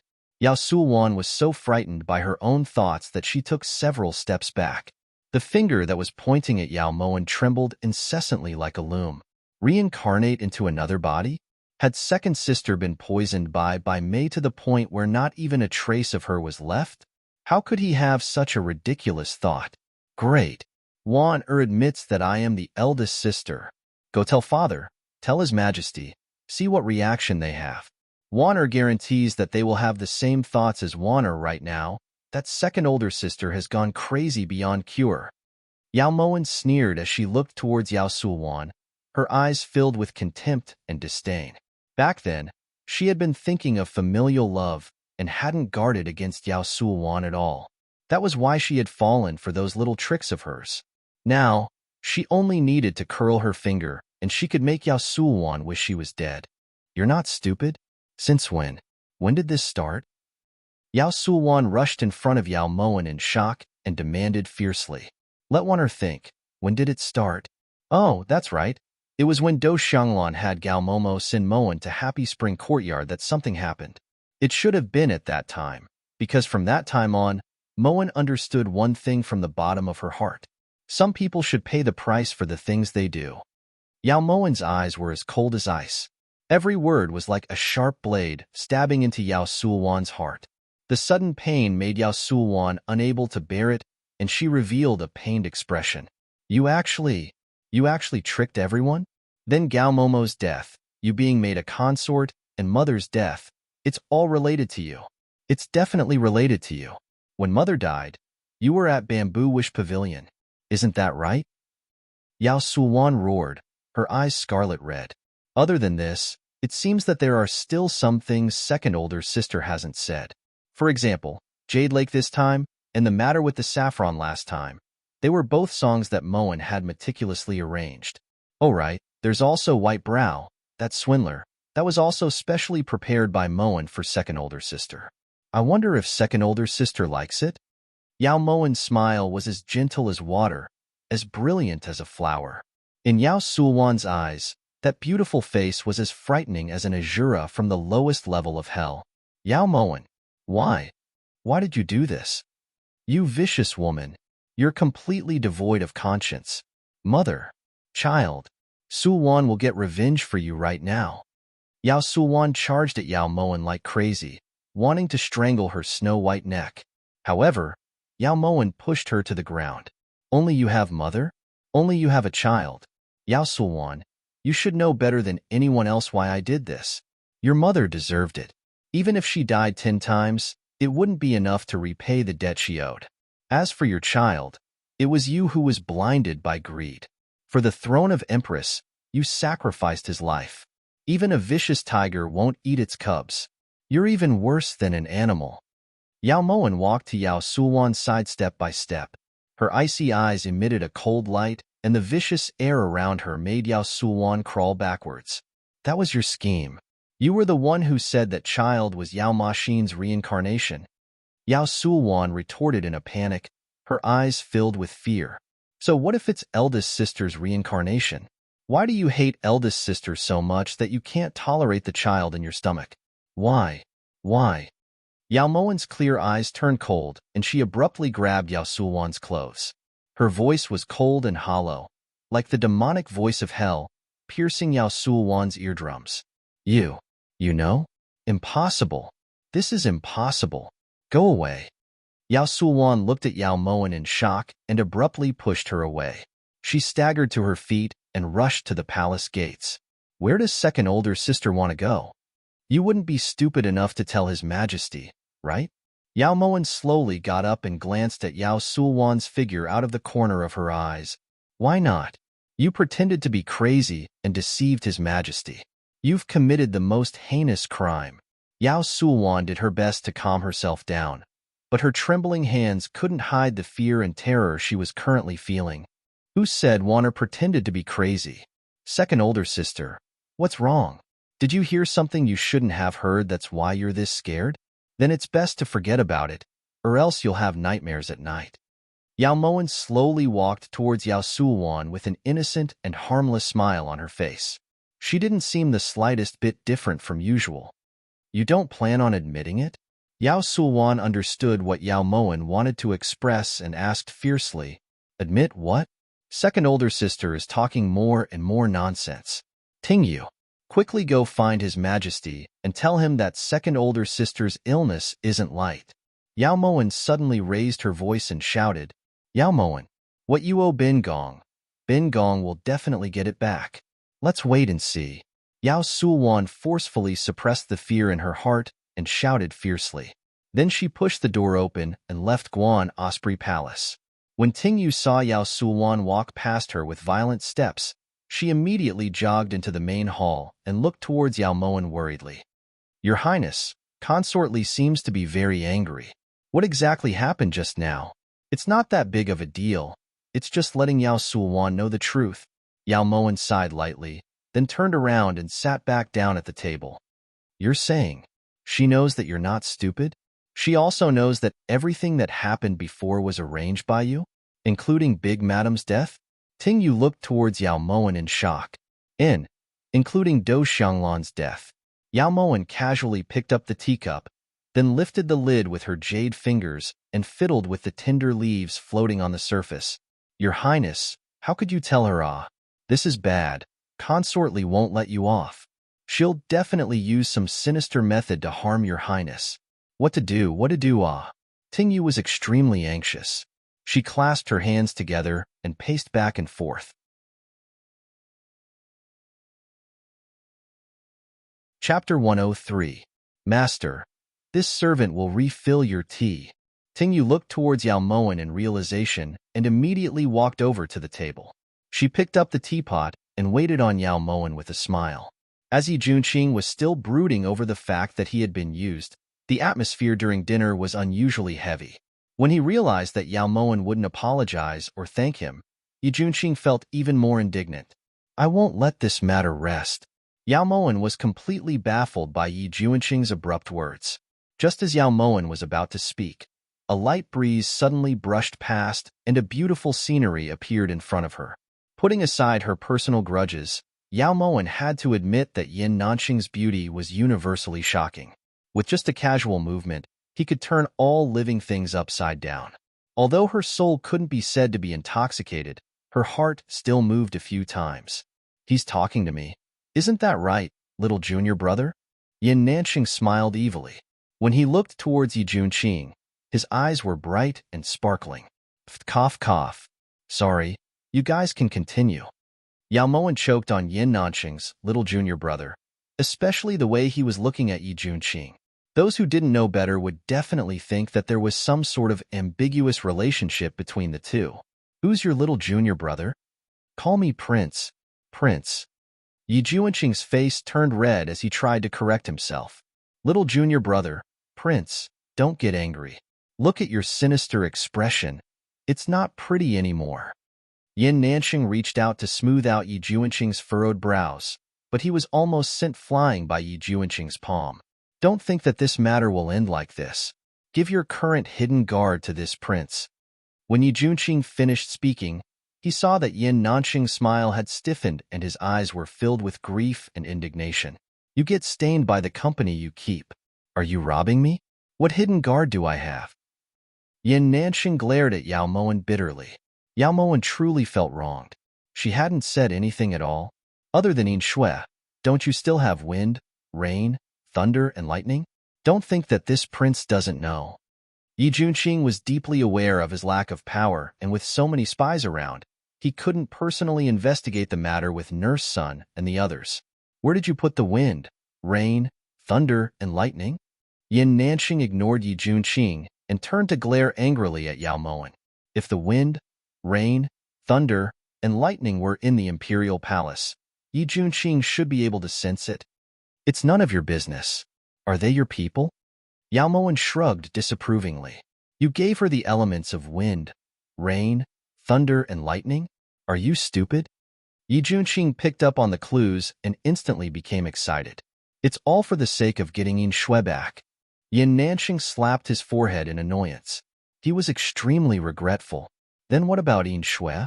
Hope reignited in Yi Junqing's eyes. Yin Shui. Yao Moen didn't miss this opportunity to call out Yin Shui. Master, Yin Shui is here. A beautiful appearance had already declared everything. Yi Junqing glanced at Yin Nanxing pitifully. His heart finally calmed down. Even Yin Nanxing, who only knew how to take advantage of others, had fallen into Yao Mowen's hands. He had only been used a little, so it didn't seem like a big deal. It's nothing. You can leave now. Yao Mowen dismissed Yin Shui with a wave of her hand, then put down the bowl and chopsticks. She walked lightly to the chaise lounge and picked up Fluffy before walking back to the two of them. It's rare for you eldest martial brother and junior martial brother to get together, so Mowen will make room for you to reminisce. Of course, it's not limited to reminiscing. You can do anything. No one will come at this time. Yao Mowen glanced meaningfully at Yi Junqing and Yin Nanxing, then walked into the bedroom with a playful smile. Only when Yao Mowen disappeared from the main hall did Yi Junqing and Yin Nanxing understand the meaning behind Yao Mowen's words. They immediately gnashed their teeth in anger. The next day, Yao Mowen was feeling the movements in Fluffy's stomach when Yin Shui suddenly appeared and placed a letter in Yao Mowen's hands. The assassin was definitely not a coincidence. Prince's life is in danger. Fu is willing to help Prince leave the imperial palace. I hope that Prince will not refuse. Once Prince succeeds, this grievance will definitely be cleared. 3 days from now, at the western outskirts of the imperial city, I will see you there, Yu Funing. A faint smile appeared on Yao Mowen's lips as she looked at the letter in her hands. In the end, Yu Funing had still taken the bait. She had spent quite a bit of effort on this letter. Even if Yi Junqing didn't have any intention of leaving the imperial palace, it was clear that he would still go and ask about the words grievance will definitely be cleared. As for what would happen next, Yu Funing was definitely planning something. This consort wants to see Yu Qing tonight. Go make the preparations. Yao Mowen carefully put away the letter and ordered coldly. Yes. Yin Shui accepted the order and withdrew. The bedroom was completely silent. Yao Mowen slowly sat back down on the bed, her jade-like fingers stroking Fluffy's bulging stomach. She knew that Yu Funing had feelings for Yi Junqing, but she didn't know that it was this deep. It was so deep that she would disregard all consequences for him. The current Yu Funing was just like herself back then. In order to help Yi Hongyi ascend to the throne, she had even abandoned her basic principles. She clearly knew that Yi Junqing was more suited for the throne, but she still used all kinds of methods to suppress Yi Junqing. Fluffy, how should I treat Yu Funing? Yao Mowen sighed softly as she began to ponder. The moonlight was thick and the night was as cool as water. The crescent moon hung in the branches like a bow. Yao Mowen lay on Yin Shui's back as she quietly listened to the sound of the wind whistling past her ears. Yin Shui only used the time it takes for half an incense stick to burn to carry her from the imperial palace to Pleasant Arrival Inn. Master, Yu Qing has arrived. Yao Mowen wore plain clothes as she sat at the table in the #1 room. Her elegant face was hidden behind a black veil, only revealing a pair of sharp eyes. The door creaked open, and a middle-aged man cautiously looked around before walking in. You're the person who wanted to see this old man? Where's that letter? Give it to me. The refined voice contained a trace of anger. Yu Qing sat upright in front of Yao Mowen, his eyes filled with enmity. When Yin Shui spread the letter in front of Yu Qing, he knew that a great disaster was about to befall them. Now wasn't the time to investigate his daughter. Saving his own life was more important. Lord Yu has always been intelligent. How could you be so muddled now? That letter is so important. How could Jing Xin possibly give it to you? Yao Mowen liked the name Jing Xin, so she casually referred to herself. You. Who exactly are you? What do you want? Yu Qing frowned as he questioned her. Jing Xin feels that this isn't something Lord Yu should be concerned about. Actually, Jing Xin was quite impressed by Consort Xian's fearlessness. Yu Funing was probably the only person in this world who dared to commit such a heinous crime. She clearly knew that His Majesty was thinking of ways to kill the esteemed prince, yet she was able to write words that would help the esteemed prince escape his evil clutches. Furthermore, she seemed to be very clear about the cause of the Empress's death. This was a great taboo for His Majesty.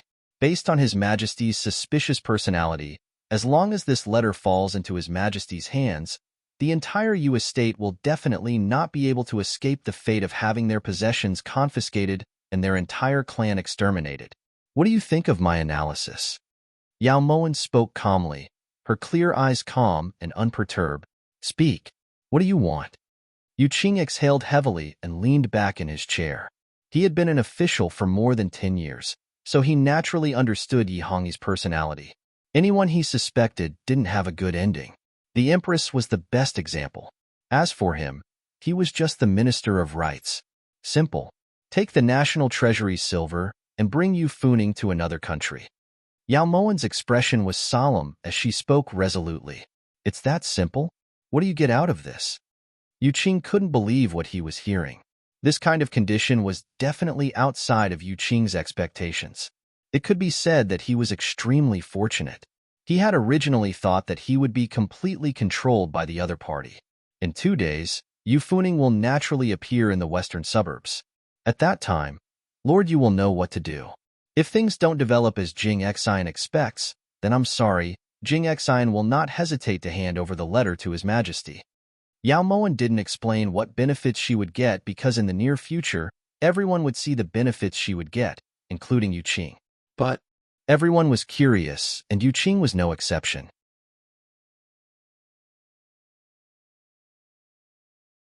Chapter 104. Does Darren agree to Jing Xian's conditions? Yao Mowen was shocked. She had originally thought that crippling Yu Qing would be a heavy blow to Yi Hongyi, but she hadn't expected that the national treasury would be empty. However, Yu Qing's betrayal would definitely make Yi Hongyi feel like he was being hunched over a bow in a cup, making him even more suspicious. This old man doesn't seem to have a choice. Yu Qing's voice contained a bit of resentment. Yao Mowen smiled faintly. After returning to Guan Osprey Palace, Yao Mowen imitated Yi Juanqing's handwriting and wrote a reply to Yu Funing. Don't leave without seeing Jun Qing. Originally, there was no need to do this, but Yao Mowen was afraid that Yu Funing would give Yi Juanqing some more hints in the next few days, so she decided to just write a reply to put her mind at ease and avoid any more complications. At the dining table, Yi Juanqing continued to eat until he couldn't take it anymore. Then he put down his bowl and chopsticks and looked towards Yao Mowen. Is there gold on this prince's face? Does it shine? What are you looking at? Yi Juanqing asked righteously. Mowen is thinking that night. Nothing happened between you and Yin Nansheng, right? Yao Mowen's pure little face revealed a meaningful smile as she spoke in all seriousness.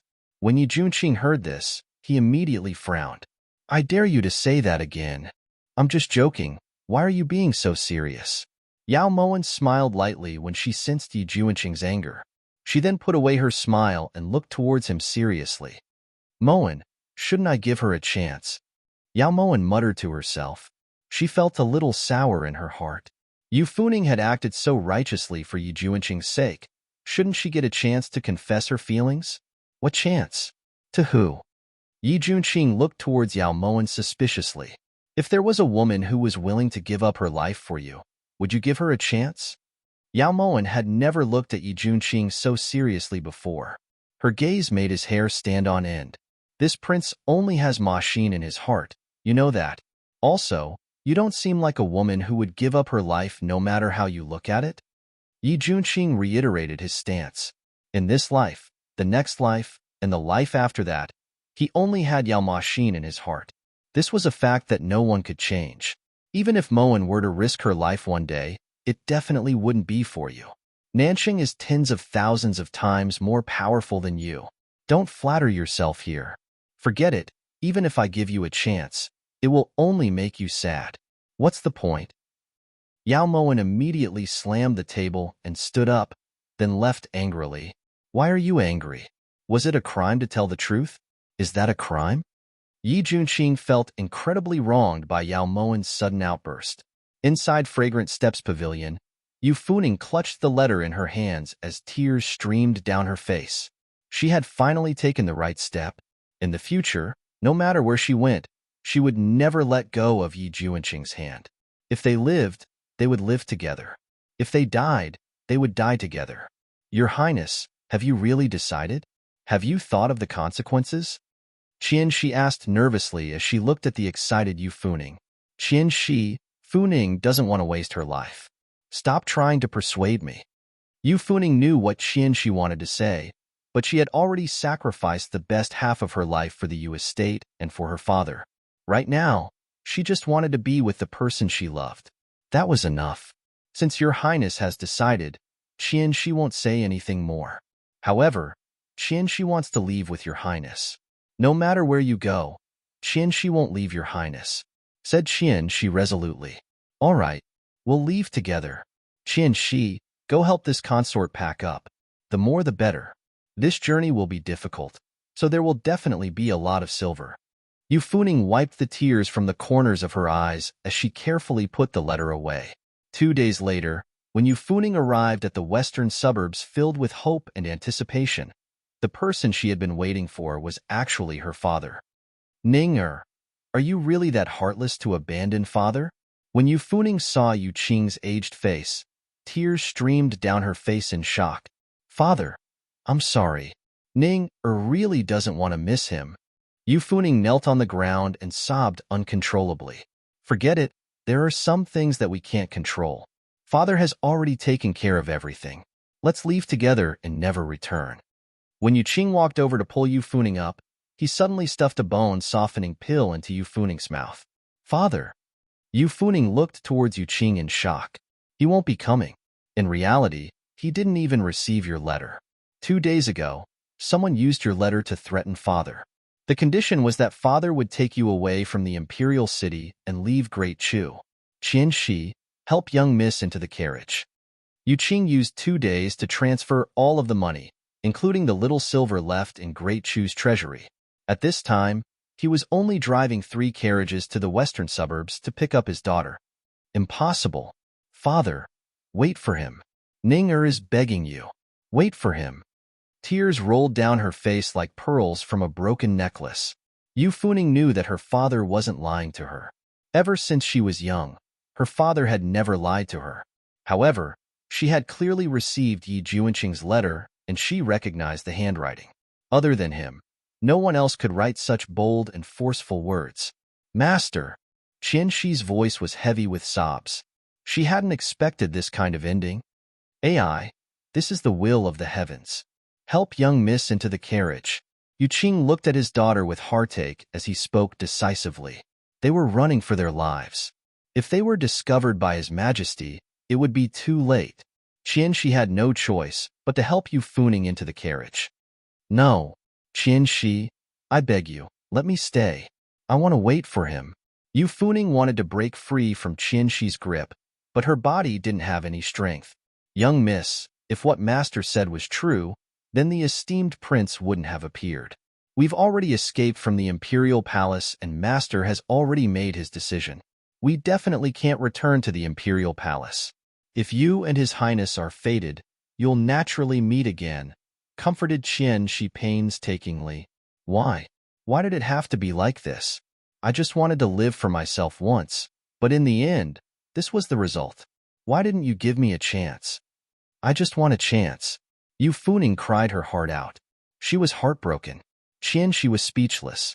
Other than staying silent, she didn't know what to say. Just who is it? Just who is controlling everything? Even if I go to the ends of the earth, I, Yu Funing, swear to the heavens that I won't let this matter rest. Yu Funing left Great Chu Imperial City full of resentment. This resentment had accumulated over the years and finally turned into a malignant tumor. At that time, it had almost taken Yao Mowen's life. Yu Qing and Yu Funing's disappearance was a huge blow to Yi Hongyi. He had always treated Yu Qing well, but he hadn't expected that he could leave just like that, but he'd actually run away with the money from the imperial treasury. Just like that, a gap was opened in the trust between monarch and official. Yi Hongyi suddenly felt that no matter what, the only person he could trust was Yao Mowen. In Seoul Sand Garden, Yao Mowen watched as the Seoul Sand tree that represented Literati Star rotted for no reason. Her heart ached so much that she started to cry. Your Majesty, it's Wanner who didn't take good care of them. I'm sorry. Yao Mowen sobbed as she wiped her tears. She stood in front of Yi Hongyi like a child who had done something wrong. However, her tears would never stop flowing. Just as she wiped them away, they overflowed again. It's not Wanner's fault. Don't cry. Jean's heart is breaking just by looking at you. It's a bad root, so it's normal for it to rot. In a bit, Jean will order in Bingshan to dig it out so that Wanna won't be sad. Let's go. Jean will accompany you back to Guan Osprey Palace. Yi Hongyi pulled Yao Moen into his arms and carried her out of Seoul Sand Garden. The wanted posters for Yu Qing and Yu Funing had already been sent out to all of Great Chu at the fastest speed possible. No matter what, Yi Hongyi had to capture them. When they reached the Imperial Garden, Yao Moen noticed a little eunuch hurriedly run to Bingshan's side. After Bingshan nagged Yi Hongyi for a bit, Yi Hongyi ordered Tingyu to send her back to Guan Osprey Palace while he strode towards the Imperial study. In Shui. Yao Moen only summoned In Shui when Yi Hongyi's figure disappeared from her line of sight. This subordinate is here. As a hidden guard, if In Shui's concealment skills were said to be second, then no one would dare say they were first. Is there any news from Binlei? Yi Hongyi had left in a hurry, so the first thing that came to Yao Moen's mind was Yu Qing. Your Highness, don't worry, Binlei has already sent news.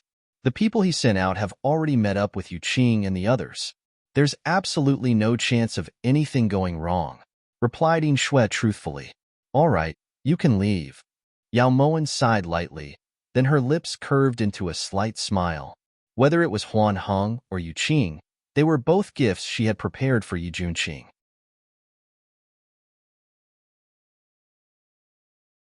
Chapter 105. You could say that. You still haven't answered my question. Yao Moen, do you know that Yu Qing took a considerable amount of silver from the national treasury when he left? Everything you've done has already shaken Great Chu's foundation. Why are you doing this? Yi Junqing's voice was cold and his eyes were filled with anger. Prince should know what you've done. Do you still need Moen to explain? Every time she heard Yi Junqing defend the court and Yi Hongyi, Yao Moen felt like her crimes were unforgivable. Everything that had happened back then was still vivid in her mind. She owed this man far too much. Don't tell this prince that everything you've done has been for this prince. Yi Junqing lifted his brows. He wanted to see how Yao Moen was going to pin the blame on him this time. Prince, take a look at this letter first. Yao Moen's expression was solemn as she handed the letter to Yi Junqing. Yi Junqing took the letter in confusion. The contents of the letter shocked him greatly. Did Yu Funing really write this? Yi Junqing frowned as he asked suspiciously. What else could it be? Just based on this letter, His Majesty has more than enough reason to confiscate the Yu estate. At that time, Prince and Consort Xian's affair would be exposed to the world. Prince should know why His Majesty left you in the Imperial Palace, right? With this reason, it would be extremely difficult for the generals in court to protect you. Moen knows that Prince has long since stopped caring about life and death, but Prince really doesn't care about being punished for adultery. Even if Prince doesn't care, what about Consort Xian? Yu Qing? Yu estate's entire family? How innocent are they? Does Prince not care about any of this? Yao Moen's words left Yi Junqing speechless. This prince didn't know that Consort Xian would write something like this. Yi Junqing really wanted to explain, but found that his words were powerless in front of Yao Moen. Not knowing doesn't mean it didn't happen. Prince owes Moen a favor for this matter. If Prince has nothing else, Moen will take her leave, said Yao Moen coldly before leaving with Tingyu. Even after Yao Moen had gone far away, Yi Junqing's mind was still muddled. He had originally come to criticize and question her, so how did he end up owing her a favor instead? For a moment, Yi Junqing suddenly wondered if Yao Moen was living in this world specifically to counter him. It seemed like he needed to use Yao Moen's 8 characters to properly research a way to break it. Tingyu followed behind Mistress. Her admiration for Yao Moen was like an endless torrential river, like the Yellow River bursting its dike and gushing 1,000 li. She never knew that Mistress was so eloquent. Whether it was the esteemed prince who had been on the battlefield for a long time or the famous Yan Nansheng, none of them had the upper hand when it came to this. When they arrived outside Guan Osprey Palace, Lu Xing happened to run over. Lu Xing kowtows in salute to your highness. Let's talk inside. Yao Moen nodded slightly, then turned and stepped into the main hall. Your highness, after Madame Dou made trouble that day, Master sent Steward Yao to thoroughly investigate Yao Yu. When he learned that Yao Yu was not his biological son, he became seriously ill. However, these days, Master ordered Steward Yao to find several matchmakers.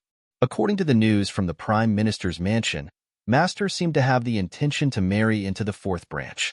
Lu Xing reported truthfully. He's probably gone crazy from missing his son. Is there any news from Yao Sulwan? Yao Mowen's gaze turned slightly cold. It would be fine if the fourth branch gave birth to a son, but if it was a daughter, who knew what kind of miserable things would happen? Perhaps she should think of a way to end all her troubles. Consortly has locked herself up in Pure Flower's palace these past 2 days and hasn't come out at all. Her Mingyu only goes in and out of the imperial kitchen for 3 meals a day. The rest of the time, he's in Pure Flower's palace and hasn't gone anywhere else. Lu Xing followed Yao Mowen's instructions and gathered his own spies in the inner palace. Understood. Yao Mowen nodded slightly. Afterwards, she dismissed Lu Xing and Tingyu and went to the inner room to sleep. Now that she dealt with the 2 pillars of support, who would be next? She needed to plan carefully. At dinner, when Yi Junqing summoned Lu Sha, Yao Mowen couldn't help but sigh. Yi Junqing really did have a good senior brother. According to Yin Shui, after handing over the elements, there were only 4 first-rate hidden guards left in Phoenix Feather Manor, and Lu Sha was one of them. Is Prince showing off to Mowen? Do you want Mowen to summon Yin Shui? Yao Mowen glanced at Lu Sha calmly. He was dressed in black and had a handsome appearance. His face was expressionless, but the light in his eyes made it hard for others to underestimate him. Lu Sha withdraw. Yi Junqing had indeed wanted to show off, but he hadn't expected Yao Mowen to steal his limelight with a single sentence. Who didn't know Yin Shui's worth? Did she need to attack him like this? Yi Junqing was very dissatisfied. This subordinate will withdraw. Lu Sha immediately moved away after receiving the order. Yao Mowen tried to find where Lu Sha was hiding, but all she saw was a black shadow flash, and Lu Sha was nowhere to be found. Does Prince remember owing Mowen a favor? Yao Mowen had always yearned for good things. Even if this prince gives up my life to repay you, I won't give Lu Sha to you. Yao Mowen, you already have Yin Shui, elements, thunder, and lightning by your side. A man who is never content is like a snake trying to swallow an elephant. Even greed has to have a limit. Aren't you afraid of dying from overeating? After interacting with Yao Mowen for so long, Yi Junqing could tell what she wanted with just a single glance. At this moment, Yin Nanqing's indignant expression when he repeatedly warned him not to let Yao Mowen trick Lu Sha away was still fresh in his mind. Prince is too sensitive. Mowen has always helped others achieve their goals and has never stolen what others like, said Yao Mowen with a shrug. You really are modest. Yi Junqing rolled his eyes at Yao Mowen. He didn't believe a single punctuation mark in Yao Mowen's words. Right at this time, Lu Xing knocked on the door and entered. What is it? Yao Mowen restrained the looseness in her eyes and asked solemnly.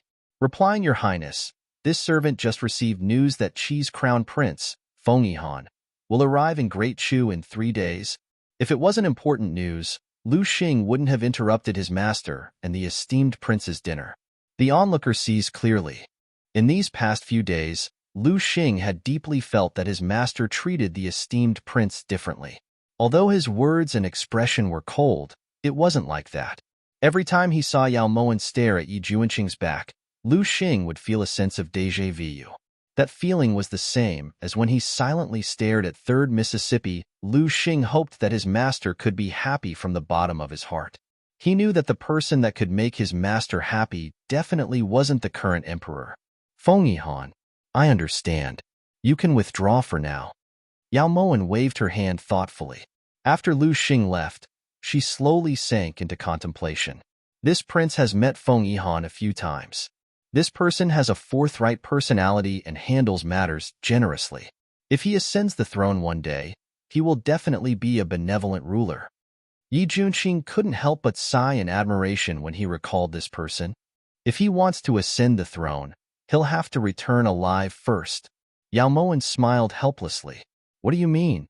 Yi Junqing looked towards Yao Mowen in confusion. Prince feels that he has a forthright personality and handles matters generously, but that's just on the surface. In reality, he's meticulous and cautious in his actions.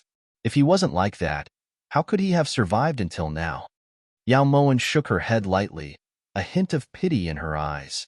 What do you mean? Yi Junqing was extremely puzzled by Yao Mowen's words. Although Feng Yihan is the eldest son and the son of Empress Qi has already passed away for many years. Right now, Imperial Consort Hua is in charge of the inner palace of Qi, and Imperial Consort Hua's son, Feng Duo, has shown his brilliance for the first time and is greatly favored by King Qi.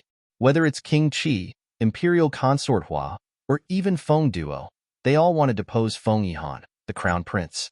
For him to be able to keep his position as crown prince in such a difficult situation, it's clear that his wisdom is extraordinary.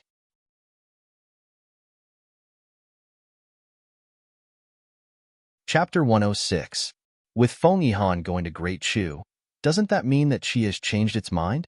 Yi Junqing stared at Yao Mowen's face, his heart beating uncontrollably. This scene reminded him of the time he and Ma Xin had talked about national affairs. If King Qi really wanted to establish a relationship with Great Chu, why would he send an unfavored crown prince? He doesn't need to fight on the battlefield to be able to establish a career. This kind of good thing should definitely fall into Feng Duo's hands. Yao Mowen's voice was as calm as still water as she subconsciously twirled the chopsticks in her hand on the table. This simple action shocked Yi Junqing greatly. He was far too familiar with this action. Back then, Ma Xin would always do the same thing when she was deep in thought.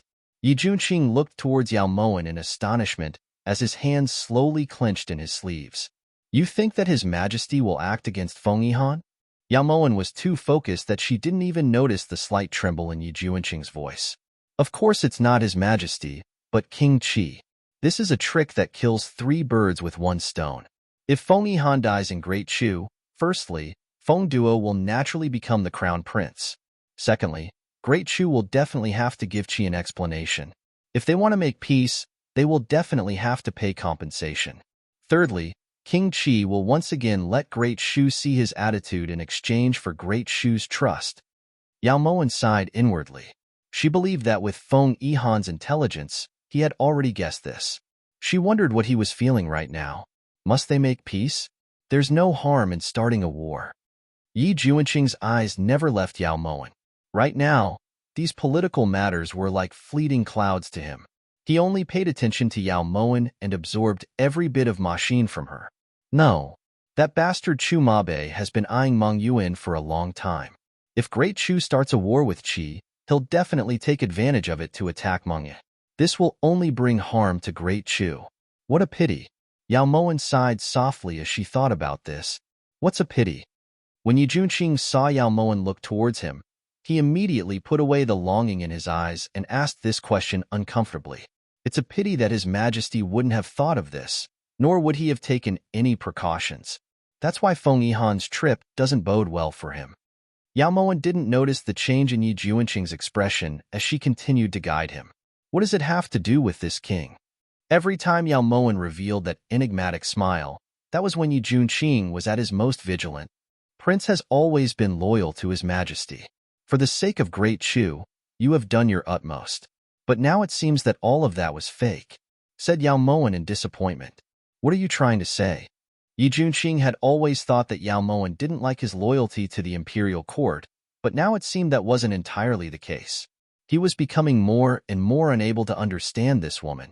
Your Highness, don't you think that for the sake of His Majesty, for the sake of Great Chu, for the sake of the empire you've worked so hard for, you should shoulder the heavy responsibility of protecting Feng Yihan? In Yao Mowen's opinion, Feng Yihan definitely wasn't a good person. With his forbearance and wisdom, Yao Mowen had reason to believe that he would definitely become the new monarch of Qi. Using Feng Yihan's visit to Chu as an opportunity for Yi Junqing to establish a friendly relationship with him would only benefit Yi Junqing. In the future, Feng Yihan would definitely be a very good external aid. You really think highly of this prince. This prince can't even protect myself right now, so how would I be able to protect him? Even though Yi Junqing was reluctant to admit it, he had already made up his mind to protect Feng Yihan.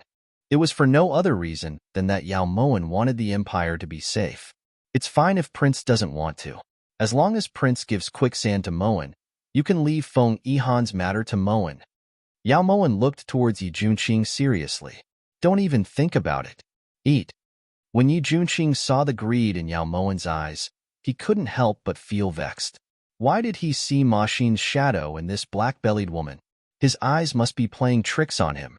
The next day, Yao Mowen lazily leaned back on the chaise lounge as she pondered over how to deal with Feng Yihan.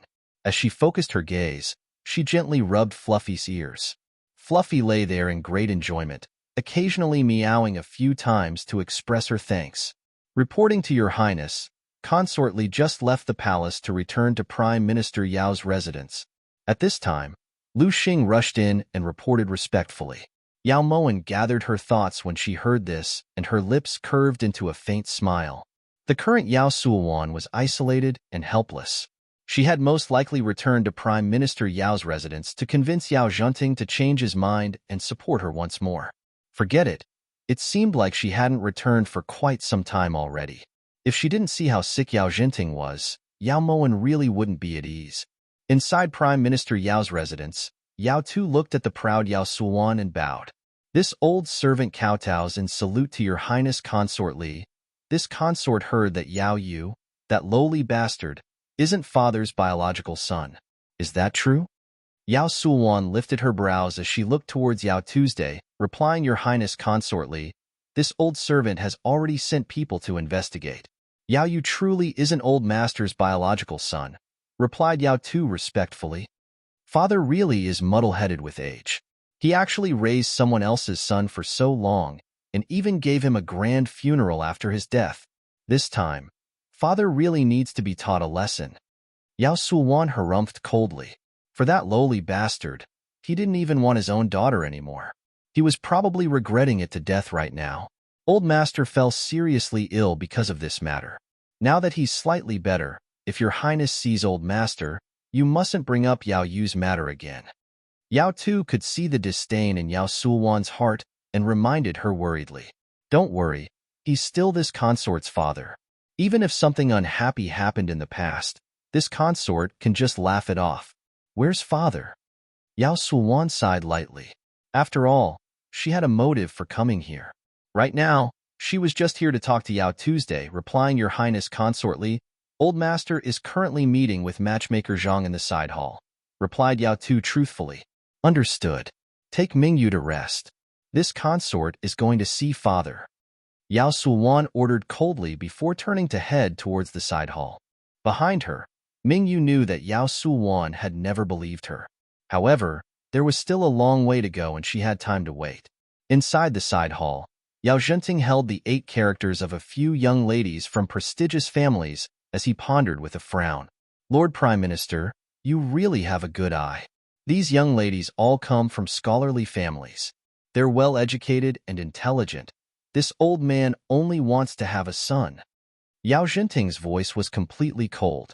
In his eyes, the greatest value of a woman was to have a son.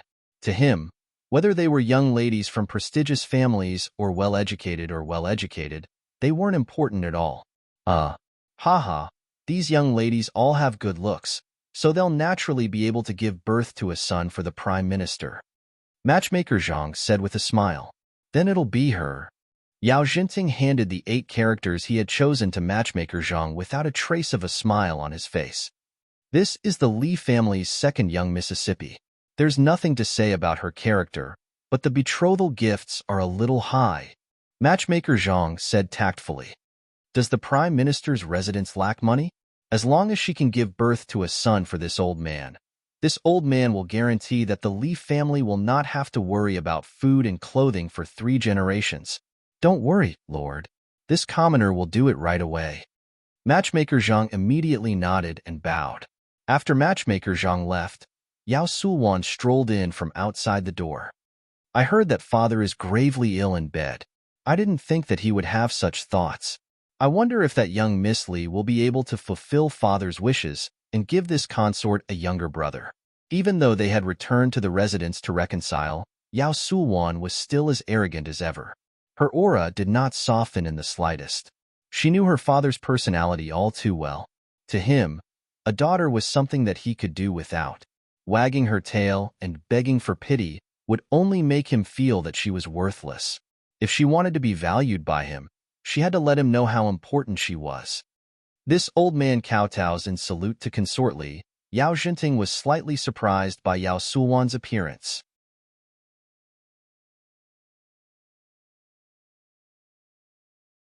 Chapter 107. Father, must you reject this consort 1,000 miles away? Could it be that father feels that bastard Yao Yu doesn't deserve to die? Yao Sulwan rebuked. Even if he didn't drown, this old man would have personally strangled him to death.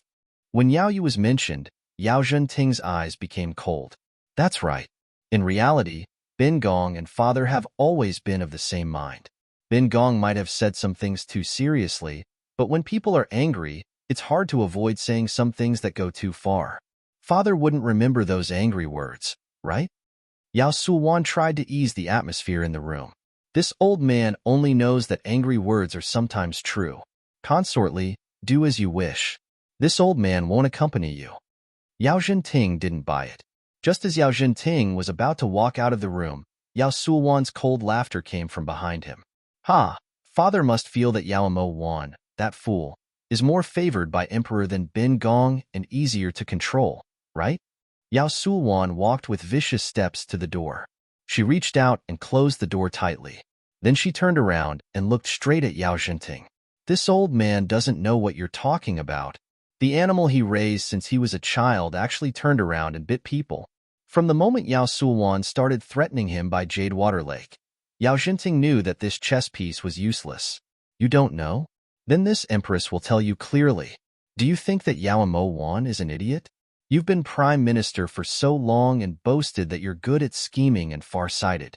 Could it be that you can't see that there's something fishy about this? Not only is Yao Mo Wan not stupid, she's also sinister and cunning. She was the one who personally admitted to framing Gao Momo and seducing His Majesty. Even Mother's death and Yao Yu's actions at Jade Lake were her masterpieces. We were all tricked by her.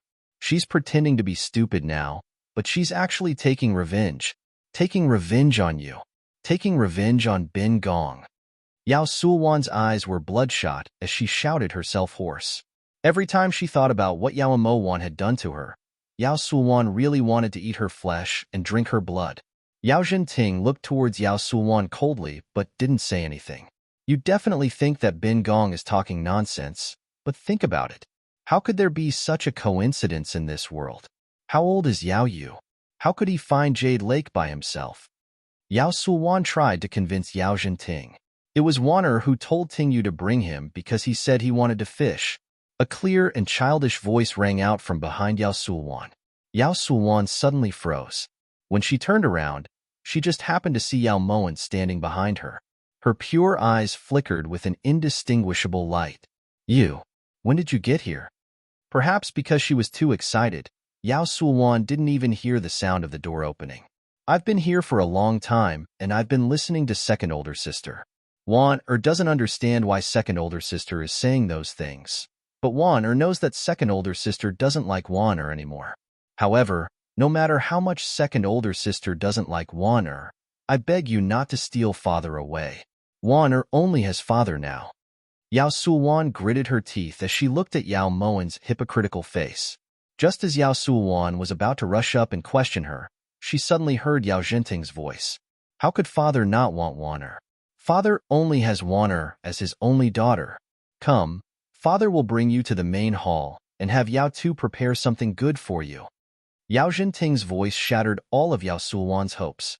As she watched Yao Zhenting leave with Yao Moen in his arms, Yao Sulwan leaned against the door dejectedly. The current her was the one who truly had nothing left. In the main hall, Yao Mo Wan took a jar of wine from Ting Yu's hands and handed it to Yao Zhenting. Father, Wanner specially begged His Majesty to give this to you. I heard that it's newer home that's been buried for 30 years. It must be very delicious. Yao Mo Wan smiled brightly. Wanner is still the most filial. Yao Zhenting nodded slightly and took the newer home. During dinner, when Yao Mo Wan saw Yao Zhenting drink the newer home, the smile on her face became even brighter.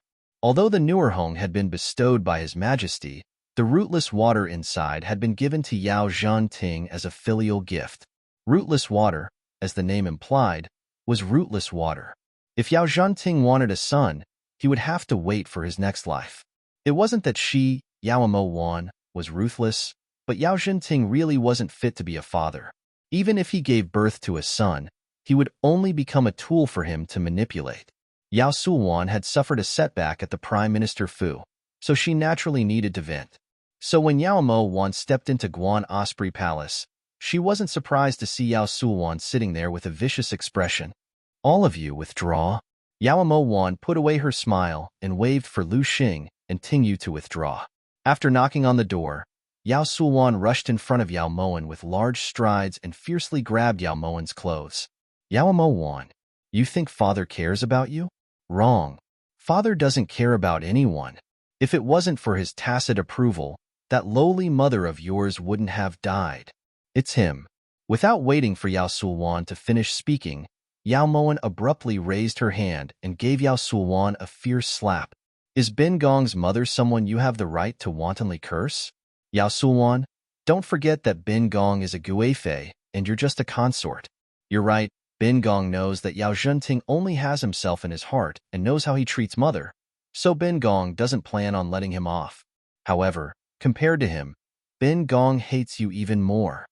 Yao Mo Wan's cold eyes shot towards Yao Suwan like sharp blades, causing Yao Suwan to feel a chill from the bottom of her heart. What? You want to tell Yao Zhenting? Go.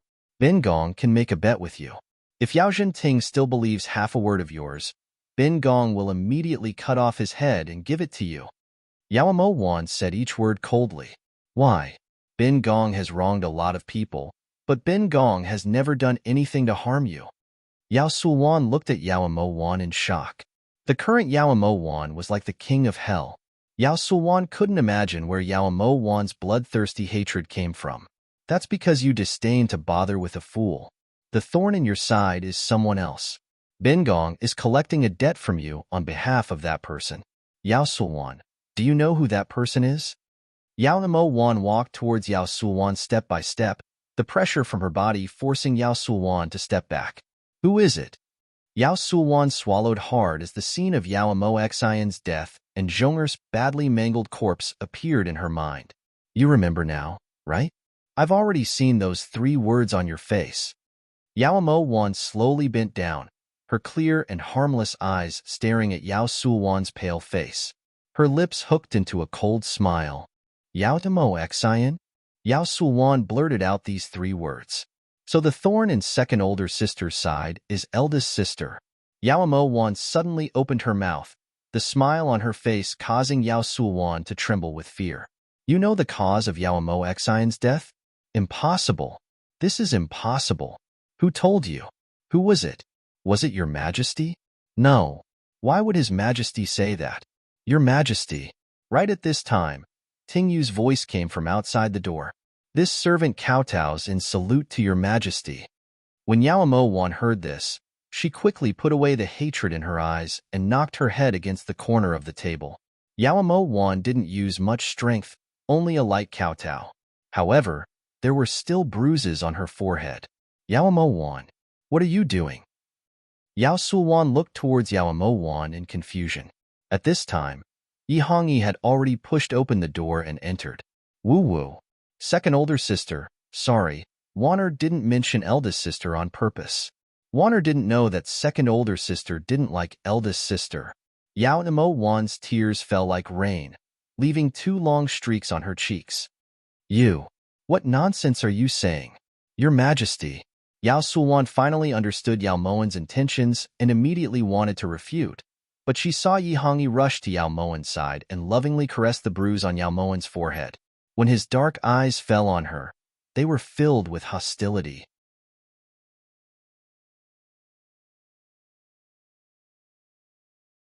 Chapter 108. Second older sister. Are you saying that Warner is lying? As long as you admit that you slapped yourself and that you really did push Warner into the corner of the table, Warner will beg your majesty not to hit you. Yao Moan wiped the tears from the corners of her eyes as she looked towards Yao Suwan angrily. Your Majesty. Yao Suwan didn't expect Yao Moan to be so sinister. However, could she refute now? Especially when she saw the murderous intent in Yi Hongyi's eyes, she knew that she had no other way out. Out of respect for Warner, Zhen can forgive you, but you have to tell the truth. Yi Hongyi's voice was cold and his eyes were sharp like awls. Different from that pair of ice-cold eyes, Yi Hongyi's hand on Yao Moan's forehead was so gentle that it almost drove Yao Suwan crazy. This concubine is guilty. I shouldn't have attacked Yao Fei, and even more shouldn't have slapped myself to frame Yao Fei. I beg your majesty to have mercy. This concubine won't dare to do it again. Yao Suwan had never hated Yao Moan as much as she did right now. Her hands that were pressed against the ground fiercely clawed at the ground. Her fingertips that were about to dig into the cracks in the stone hurt, but Yao Suwan didn't seem to care in the slightest. She only said each word as if she was crying and complaining. Your Majesty, second older sister didn't hit Wan on purpose. Please don't punish her, all right? Yao Mo Wan raised a hand to wipe her tears. Her eyes were sparkling and clear, causing Yi Hongyi's heart to ache when he saw this. Why aren't you thanking Yao Fei? Yi Hongyi glanced at Yao Suwan in disgust, then helped Yao Moan to sit at the table. This concubine thanks Yao Fei. Yao Suwan clenched her teeth.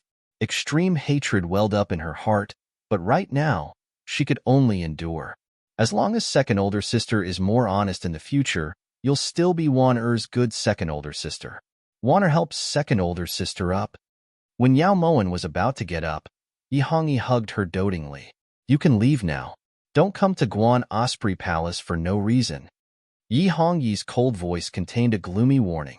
As he spoke, his gaze fell on Yao Moan, gentle as water. Yao Suwan didn't argue and hastily left Guan Osprey Palace. When she turned around, her eyes were bloodshot. She would make Yao Moan pay for what she did today. She swore. After Yao Suwan left, Yi Hongyi stroked Yao Moan's forehead, his heart aching. Does it hurt? With your majesty accompanying Wan-er won't feel any pain. Seeing the worry in Yi Hongyi's eyes, Yao Moan believed that his concern came from the bottom of his heart. In this instant, Yao Moan suddenly felt that Yi Hongyi was truly very pitiful. In this world, perhaps only an idiot wouldn't arouse his wariness, and only an idiot would be able to obtain his sincerity. But if it was an idiot, what use would this sincerity be? Then I will continue to hold Wan-er like this and never let go. Yi Hongyi's lower jaw pressed against Yao Mo Wan's shoulder, his handsome face pressed against her soft and pink cheek. A faint fragrance lingered in his nose. Yi Hongyi discovered that a certain part of his body had started to stir. In front of Yao Mo Wan, his willpower was close to zero. This younger brother kowtows in salute to your majesty. When Yi Junqing walked in, he just happened to see this scene. When he noticed the unbridled greed in Yi Hongyi's eyes, his gaze darkened and a strange feeling welled up in his heart. Ever since he'd entered Guan Osprey Palace, he'd seen this kind of scene countless times, but he'd never felt this conflicted before. Cough cough. Get up. Yi Hongyi withdrew the desire in his eyes and reluctantly let go of Yao Moan. He walked over to Yi Junqing. We called you here because we have something to discuss with you. Tomorrow, the Crown Prince of Qi will be arriving in the Imperial City. We have thought about it. During this time, you will be in charge of the Crown Prince's safety. You can also treat him well in our stead, said Yi Hongyi casually as if he was talking about an extremely ordinary matter. He didn't seem to be asking for permission. This absolutely cannot be done. As long as the envoy's position is higher than the Crown Prince's, this subject doesn't have the right to treat them in private. Right now, Junqing doesn't have an official title, so I truly cannot bear this responsibility. Yi Junqing tactfully declined. You're blaming us for not giving you an official title? A trace of darkness flashed through Yi Hongyi's deep eyes as he spoke unhurriedly. Junqing wouldn't dare. I'm used to living a carefree life. Junqing will avoid those things that restrict people if I can. Junqing is just worried that this action will cause Qi to be dissatisfied and bring unnecessary trouble to your majesty. Yi Junqing respectfully cupped his hands in greeting as he spoke clearly. As expected of our good imperial younger brother, you're able to think of everything for us. However, you're worrying too much. The Crown Prince of Qi is just going through the motions this time. It has nothing to do with the diplomatic relations between our two countries. This matter is settled. The darkness in Yi Hongyi's eyes gradually disappeared as he patted Yi Junqing's shoulder. But there are no buts. We still have some memorials to read. We'll be leaving first. Yi Hongyi didn't give Yi Junqing another chance to retort. However, just as he was about to step out of Guan Osprey Palace, he suddenly turned around to look at Yao Moan. Wan-er, don't hurt your forehead again. We'll personally come over tonight to apply ice on it. Yi Hongyi glanced at Yao Moen with heartache before leaving. It wasn't until Yi Hongyi's figure faded out of sight that Yao Moen put away the naivety on her face and slowly walked to the table. What a good move, using a borrowed knife to kill someone. That's his style. Yao Moen's clear voice contained a hint of coldness. Yao Moen absent-mindedly lifted the teapot and poured herself a cup. Can't you feel how much His Majesty dotes on you? Yi Junqing still felt that Yao Moen had an indescribable hostility towards His Majesty. At the time, Mo Xian had sacrificed so much for Yi Hongyi's smile and comfort. However, Yao Moen had obtained the imperial favor so easily, yet she didn't seem to care at all. This was just like the saying, what you can't obtain is always the best. What you obtain will never be treasured. The hand holding the teapot froze in the air for a moment before lowering down. Yao Moen turned to look towards Yi Junqing, a cold smile on her lips. Did you feel how much His Majesty hates you? Yao Moen countered coldly, her clear eyes shining with cold light. This is different. Junqing doesn't care about His Majesty's attitude at all. Yi Junqing knew what Yao Moen wanted to say, but these were two completely different things. The only reason he allowed Yi Hongyi to do as he pleased was because of Yao Moen. He had long since disregarded life and death. However, Yao Moen was Yi Hongyi's favored concubine. This honor was the guarantee of her safety. Then how does Prince know that Moen needs to care about His Majesty's attitude, about his honor and favor? Yao Moen's voice was sharp and filled with unshakable determination. But, Prince has said too much today. You don't know that there are very few people in this world who would like to hear those words. Moen is naturally not one of them. Yao Moen interrupted Yi Junqing's words and slammed the teacup onto the table. Then this prince has nothing to say. Yi Junqing was also a bit annoyed and stood to the side. Who was he warning her out of goodwill for?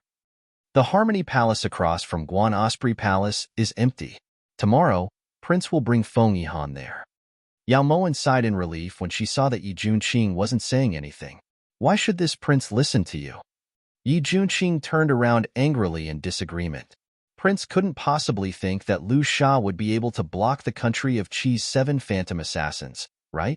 Yao Moen lifted her brows as she looked towards Yi Junqing with an expression that said he had no other choice.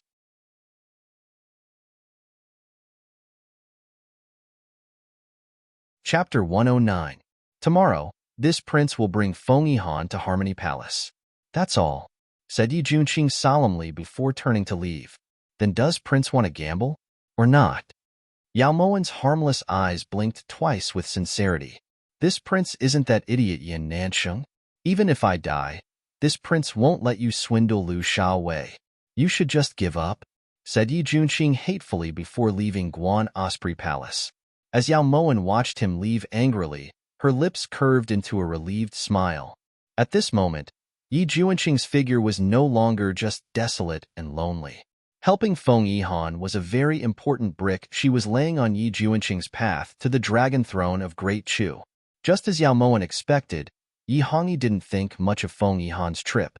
He had Yi Junqing entertain Feng Yihan because he knew that Feng Yihan's trip would definitely be dangerous. If something happened to Feng Yihan, he would naturally hand Yi Junqing over to Qi. This way, there wouldn't be any need to negotiate for compensation and a war would be avoided. At the same time, he would also get rid of Yi Junqing, this thorn in his heart.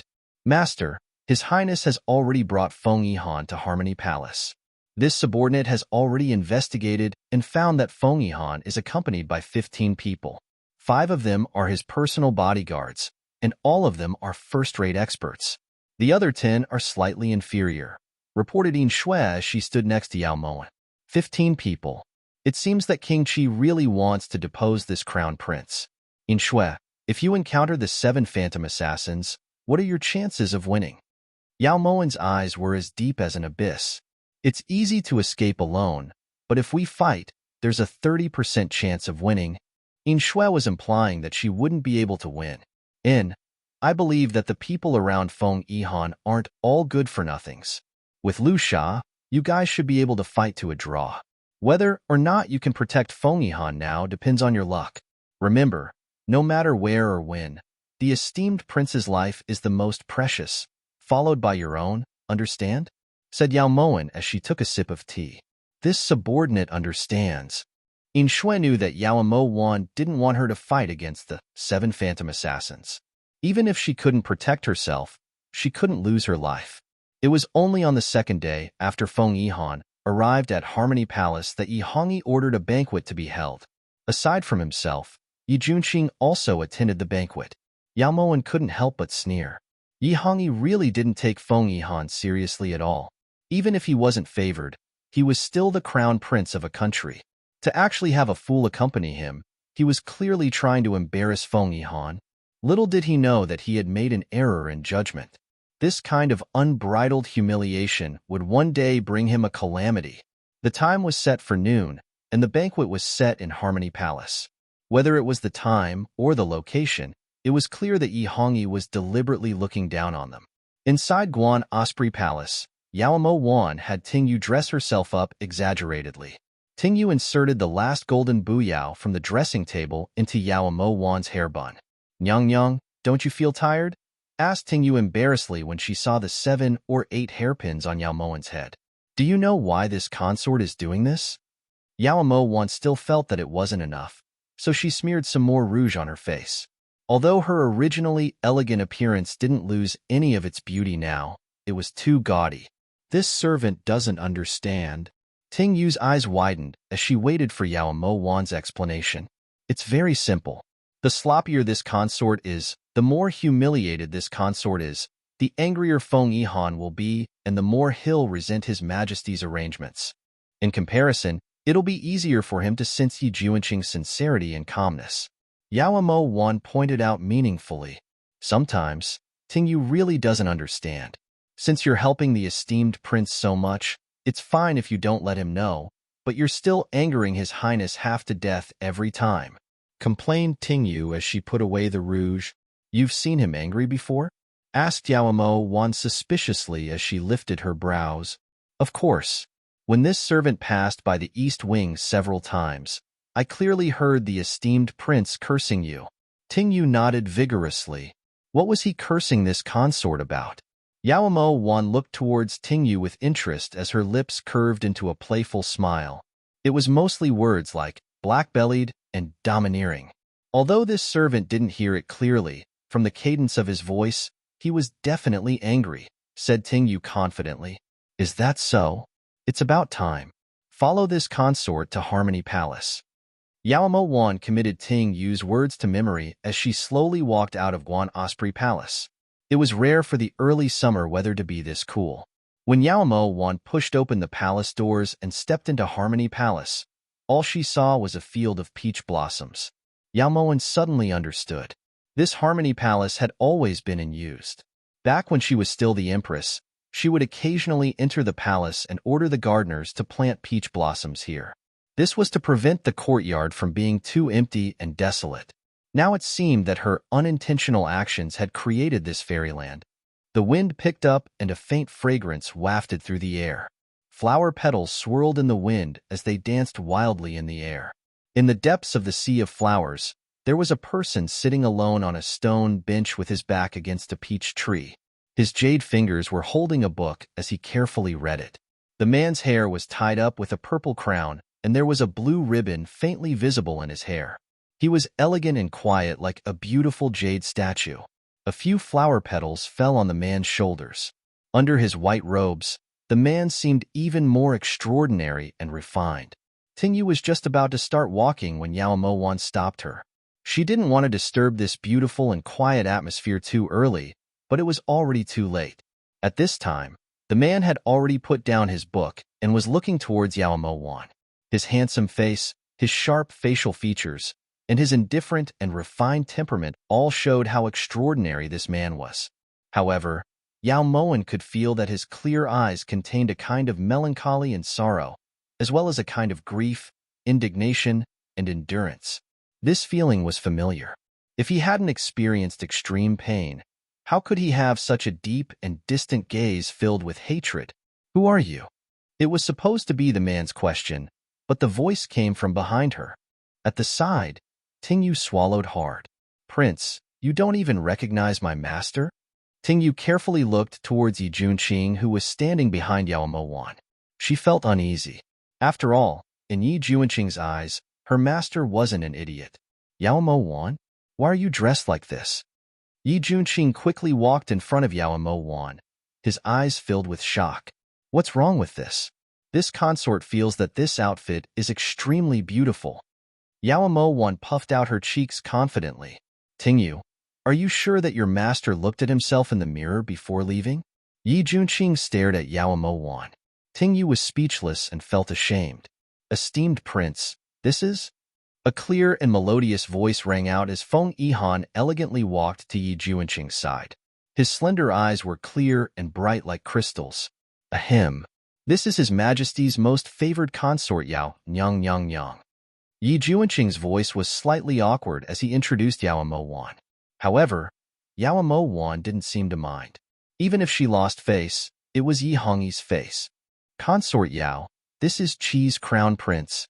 Yi Junqing turned to formally introduce Feng Yihan to Yao Mo. And, why aren't you greeting this consort? When Yi Junqing finished speaking, Yao Mo immediately lifted her face that was covered in a thick layer of rouge and spoke proudly.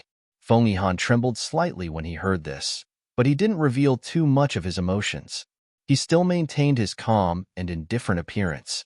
Consort Yao, you should be the one greeting the crown prince, reminded Yi Junqing in a low voice. But His Majesty said that aside from him, this consort is the most important here, so everyone should greet this consort. That's right. Why didn't you greet this consort when you saw this consort earlier? Yao Mo placed her hands on her hips as she looked towards Yi Junqing rudely. At this moment, Yi Junqing suddenly felt as if he had been stripped naked and hung in the air. If it wasn't for his strong willpower, he definitely would have started roaring at Yao Mo. This one is Feng Yihan. Greetings consort Yao Nyang Yang. Everyone says that consort Yao's beauty is capable of toppling cities and is innocent and pure. Seeing you today, you truly live up to your reputation. There was a smile in Feng Yihan's eyes. Yao Mo couldn't see a trace of disgust or disdain in those eyes. His gaze was sincere, as if he truly had boundless respect for her. Yao Mo couldn't help but sigh. Feng Yihan truly was shrewd.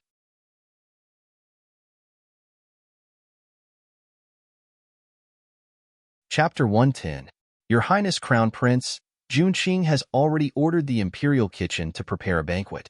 Today can be considered as an official welcoming banquet for Your Highness Crown Prince. Brother Junqing is too considerate. This is an unofficial banquet, so just call me Yihan. Feng Yihan's lips curved slightly. The sincerity in his expression wasn't intentional. All right, Yihan, please come in. Yi Junqing didn't put on any airs since he had a good chat with Feng Yihan yesterday. Shouldn't this consort walk in front? Yao Mo's sudden words immediately ruined the beautiful atmosphere. Yi Junqing took a deep breath, but before he could say anything, he saw Feng Yihan respectfully step aside and look towards Yao Mo with a smile. Your Highness Consort Yao, please. His clear voice was like rain pattering on porcelain, pleasant to the ear. Yao Mo didn't stand on ceremony and swaggered into Harmony Palace. During the banquet, Yi Junqing and Feng Yihan chatted about everything from the past to the present. On the side, Yao Mo spent most of her time eating and drinking, but in reality, she was taking Feng Yihan's every word to heart. No matter how well Feng Yihan concealed it, his words still revealed his boundless ambition. Of course, in order to play her role to the fullest, Yao Mo would also take the opportunity to interject a few unrelated questions. Every time this happened, Yi Junqing's gaze would be filled with unconcealable indignation. On the other hand, Feng Yihan would patiently and meticulously resolve his doubts. He would even discuss things with Yao Mo for a while. When they returned to Guan Osprey Palace, Yi Junqing didn't even wait for Yao Mo to sit down and drink tea before he started complaining. No matter how much His Majesty dislikes Feng Yihan, shouldn't he still show his face? Even if he doesn't show his face, he shouldn't have sent you to humiliate him. You too. Do you have to act so exaggerated? If this prince was still the esteemed prince from back then, it would have been fine. But right now, this prince is just an idle person. No matter how you look at it, this is neglecting Feng Yihan. Yi Junqing looked towards Yao Mo angrily. Back then, His Majesty ordered you to entertain Feng Yihan, so you should know His Majesty's intentions. There's no need for His Majesty to waste time on someone who's about to die. As for having this consort step forward, there's nothing wrong with it. After all, in the eyes of the world, this consort is indeed His Majesty's most beloved consort. However, Prince's reaction has truly disappointed Moen, said Yao Moen solemnly as she looked towards Yi Junqing, who was pacing back and forth in front of her. What's wrong with this prince? Yi Junqing didn't seem to care. It's only been a day, but your highness is already so devoted to Feng Yihan? She was actually avenging him like this. It seems like Feng Yihan's strength isn't his shrewdness, but his ability to attack the heart. Yao Moen analyzed the situation. This prince just feels that we shouldn't underestimate Feng Yihan so much. That's all. Yi Junqing felt guilty when he heard this, but he still tried his best to argue. Prince should be aware that Feng Yihan isn't the same type of person as you. His heart is in the imperial court, and he is determined to obtain the throne of Qi. Every step he takes is to pave the way for him to become the ruler. Moen only hopes that Prince won't be muddle-headed and become a stepping stone on his path to success. Yao Moen elegantly lifted the teapot, poured a cup, and pushed it towards Yi Junqing. Haven't you always advocated for him to be safe? Yao Moen's words were so shocking that Yi Junqing couldn't help but become solemn. In this instant, he had enough reason to believe that the Yao Moen in front of him wasn't any less intelligent or scheming than Ma Xin. This consort wants Prince to feel that you care about protecting him. Only then would he feel grateful. If His Highness was being used by him to protect him, he would only think that His Highness was stupid. This Feng Yihan really isn't simple. The moment Yao Moen saw Feng Yihan, she knew that he definitely wasn't a good person to be able to remain unscathed despite being besieged on all sides and sit firmly on the position of crown prince. What's the difference? This prince just doesn't want Great Chu to be dragged into Qi's internal strife. This prince isn't asking for his gratitude. Yi Junqing looked towards Yao Moen with clear eyes. Prince, this servant has no choice but to boldly say this. My master ruined her own image to help you. It's fine if you don't feel grateful, but you're even blaming her. It's truly disappointing. No matter how handsome Yi Junqing was, Tingyu still couldn't help but complain when she saw him speak to Yao Moen like this. How did she help this prince? How did this prince blame her? Tingyu, your words are getting more and more incoherent. Yi Junqing looked towards Tingyu in confusion as he admitted to Tingyu's accusations. Prince. Tingyu wanted to refute, but Yao Moen stopped her. Tingyu, don't lower yourself to his level. This consort is tired. Help this consort back to rest. Yi Junqing didn't have the heart to rule the world, so he naturally wouldn't understand everything she had done. Yao Moen slowly got up and walked into the bedroom. Don't go. This prince still hasn't finished speaking. Yi Junqing immediately spoke up after Yao Moen left. Isn't Fluffy already there? Replied Yao Moen, then walked into the bedroom without looking back. When Yi Junqing heard this, he looked towards Fluffy, who was sitting lazily on the chaise lounge. Black lines instantly appeared on his forehead. That night, the moon was bright and the stars were gentle and beautiful. The peach blossoms on the trees were bathed in the moonlight and glowed faintly. Master, the king of Chu has gone too far. Not only did he send a crippled prince to receive you, he also sent that idiotic concubine. He's clearly not putting you in his eyes. The cold voice was like the snow on Millennium Cold Mountain, completely devoid of warmth. A man dressed in black stood behind Feng Yihan. His face was handsome, but there wasn't a trace of expression on it. This person was Ting Feng, a special-ranked hidden guard under Feng Yihan. No wonder Yi Hongyi. Imperial Father's intention to get rid of me was so obvious, and Yi Hongyi isn't stupid.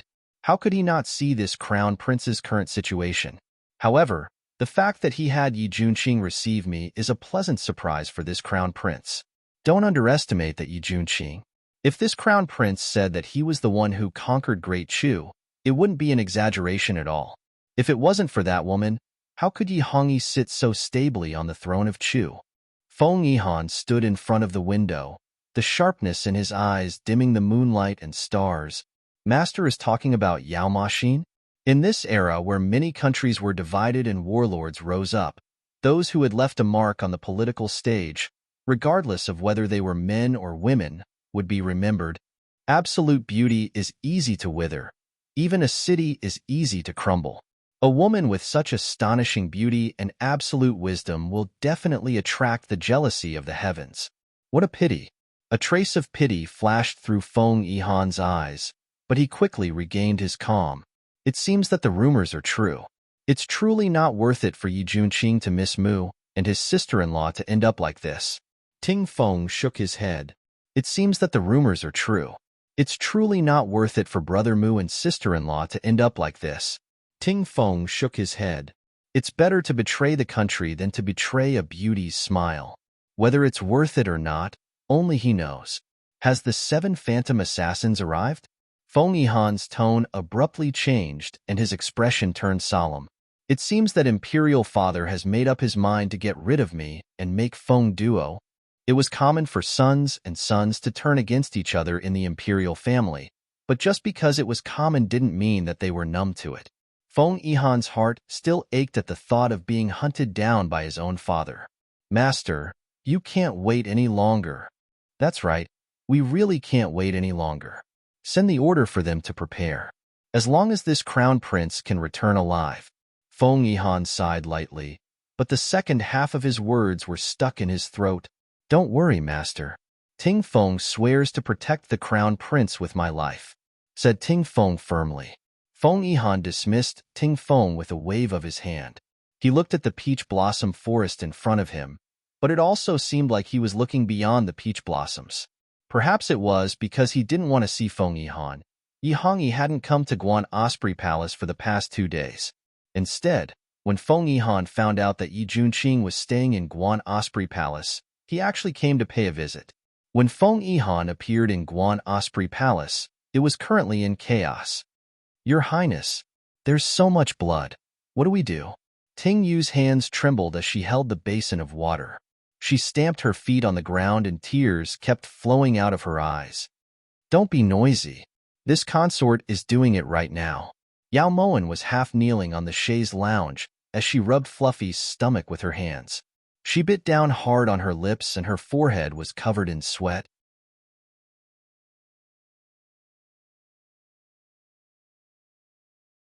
Chapter 111. How? How could this prince do that? Yi Junqing widened his eyes and took a few steps back as if he was avoiding the god of plague. Then what do we do now? It just won't come out. What do we do? When Yao Moen saw that Fluffy's voice had changed, tears welled up in her eyes. The scene of giving birth was still fresh in her mind. Yao Moen could empathize with Fluffy's pain. I'll do it. Just as everyone was feeling helpless, Feng Yihan suddenly walked forward. His slender fingers gently caressed Fluffy's stomach and pushed it rhythmically. At this moment, everyone's eyes were on Fluffy. No one cared about status, or etiquette. How is it? Yao Moen looked towards Feng Yihan worriedly. They were so close, so it was easy for Yao Moen to find a calm expression on his face even though his forehead was covered in sweat. Don't worry, it's fine. Hearing Feng Yihan say this, Yao Moen's heartbeat slowed down slightly. Out of gratitude, Yao Moen subconsciously lifted her hand and wiped Feng Yihan's forehead with her handkerchief. After all, it was for Fluffy, so she had to do something. However, in Yi Junqing's eyes, this scene was extremely dazzling. It came out. Your Highness, hurry and look, a kitten came out. It's white, just like Fluffy. Ting Yu cheered excitedly. Her eyes were brimming with tears of excitement. Don't worry, there's another one. Feng Yihan rubbed Fluffy's stomach rhythmically. As expected, not long after the first kitten was born, another dripping wet kitten came out. Is it done? Yao Moen looked up towards Feng Yihan apprehensively. When their eyes met, Feng Yihan's heart trembled. He couldn't describe how clear and pure those eyes were. They were as beautiful as spring flowers, as beautiful as the summer moon, as beautiful as the autumn wind, as beautiful as the winter snow. The light from those eyes pierced straight into Feng Yihan's heart and illuminated the darkness in his heart. In this moment, Feng Yihan suddenly understood why Yi Hongyi favored her so much. It was because the pure and innocent look in Yao Moen's eyes was what people in the imperial family lacked the most. It couldn't be Fluffy.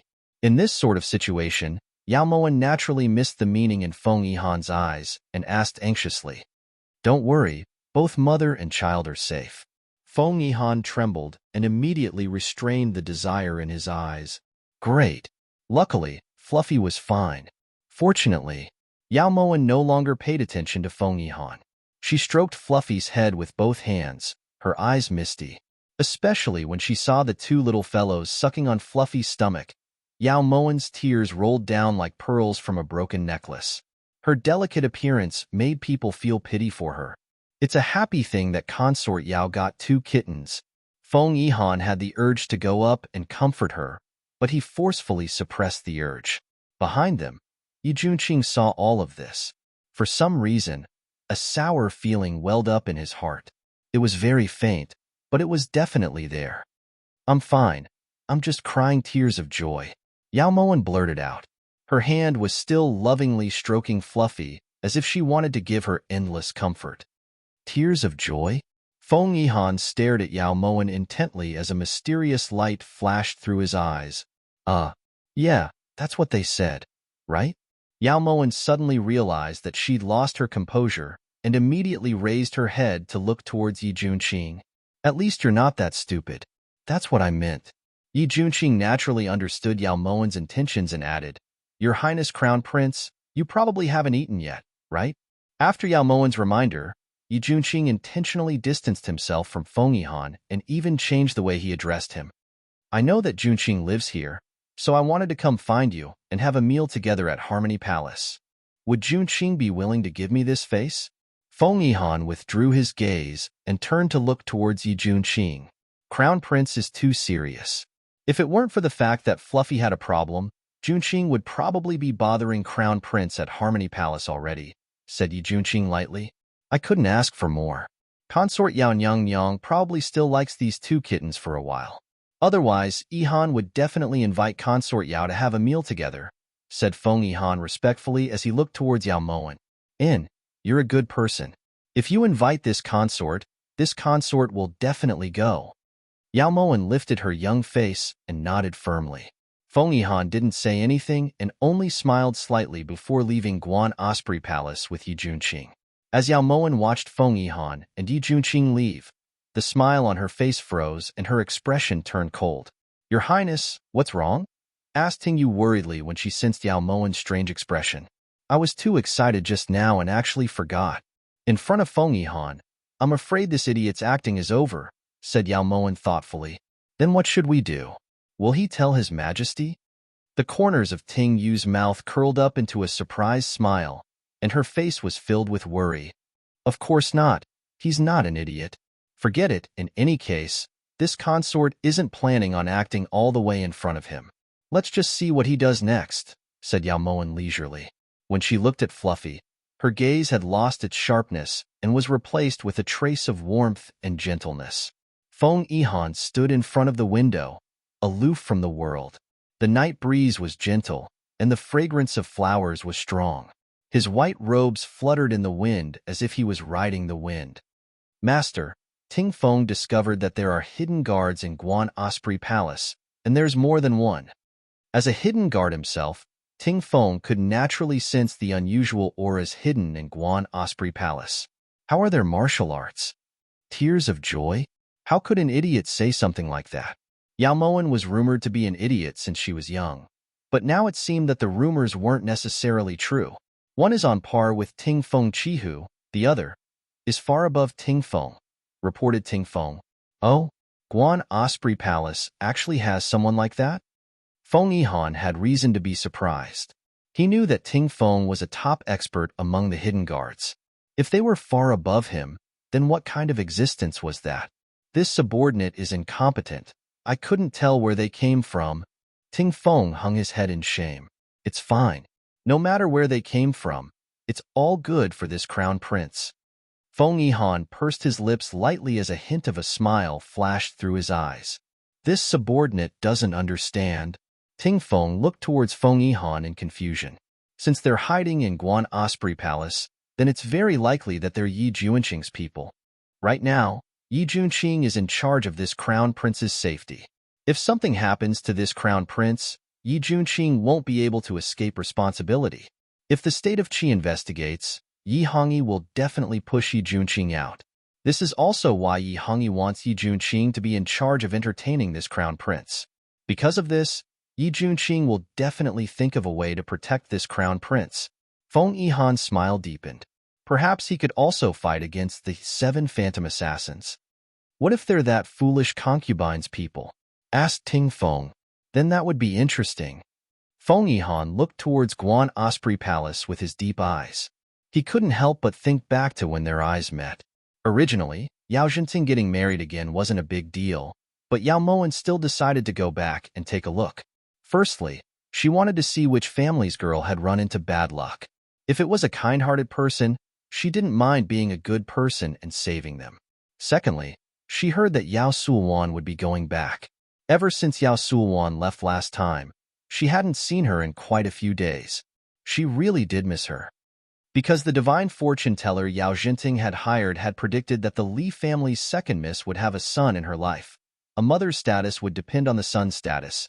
Yao Zhenting had changed his decision to take in a wife because he hoped that his first son would be born of the wife.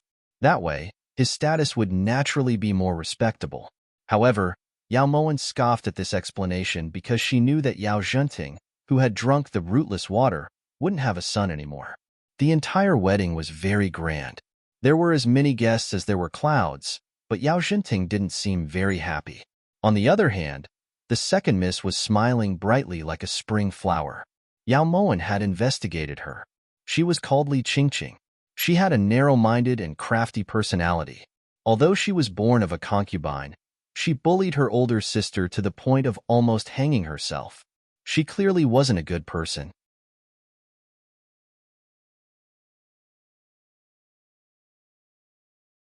Chapter 112. You don't know how to kneel and greet this consort when you see this consort? Yao Moen turned around with a faint smile, her eyes clear and calm. There are so many people here, so this consort feels that there's still a need for you to continue feigning ignorance. Otherwise, if some blabbermouth were to report your current appearance to His Majesty, you should know the consequences of deceiving the monarch. Yao Suowan looked towards Yao Moen coldly, her eyes filled with disdain and mockery. There really isn't a need for that. Moen is His Majesty's favorite concubine right now. Which reckless person would dare to go to His Majesty and speak ill of the woman he loves the most? Yao Moen had a faint smile on her face, but her heart was piercingly cold. Yao Suowan was her enemy, so she wouldn't let go of any chance to punish her. Yao Moen, don't be too happy so soon. His Majesty favors you because you're a fool. If His Majesty finds out your true colors one day, this consort guarantees that you'll definitely die even more miserably than Yao Maxin. Yao Suowan's white teeth bit down on her scarlet lips as intense hatred surged in the depths of her eyes. So, second sister saw how big sister died with her own eyes? Moen really wants to know, what were you doing when eldest sister died? Yao Moen approached Yao Suowan step by step. When she bent down, her cherry lips brushed past Yao Suowan's ear. The clear sound was like the sudden sound of a death knell from hell. Yao Suowan abruptly retreated, her hands subconsciously covering her chest. She had always suspected that Yao Mo knew the truth behind Yao Mo Xian's death, but this kind of suspicion had no basis. Even she herself felt that it was unimaginable. When Yao Mo Xian died, only His Majesty and she were present. What are you afraid of, second sister? It's not like Moen will eat you. Actually, second older sister is right about one thing. It's because Moen is an idiot that His Majesty likes her. If second older sister is also an idiot. Yao Moen laughed lightly, then turned around and entered the palanquin with Ting Yu's support. The moment the curtain fell, the smile on Yao Moen's face froze. The current Yao Suowan was already at her wit's end. She believed that Yao Suowan would continue walking down the path she had laid out for her. When she returned to Guan Osprey Palace, Yao Moen looked at the 2 men in the main hall in astonishment and suddenly felt a bit jealous of Fluffy. She saw Yi Junqing and Feng Yihan sitting on either side of Fluffy, each holding a kitten. Especially Yi Junqing.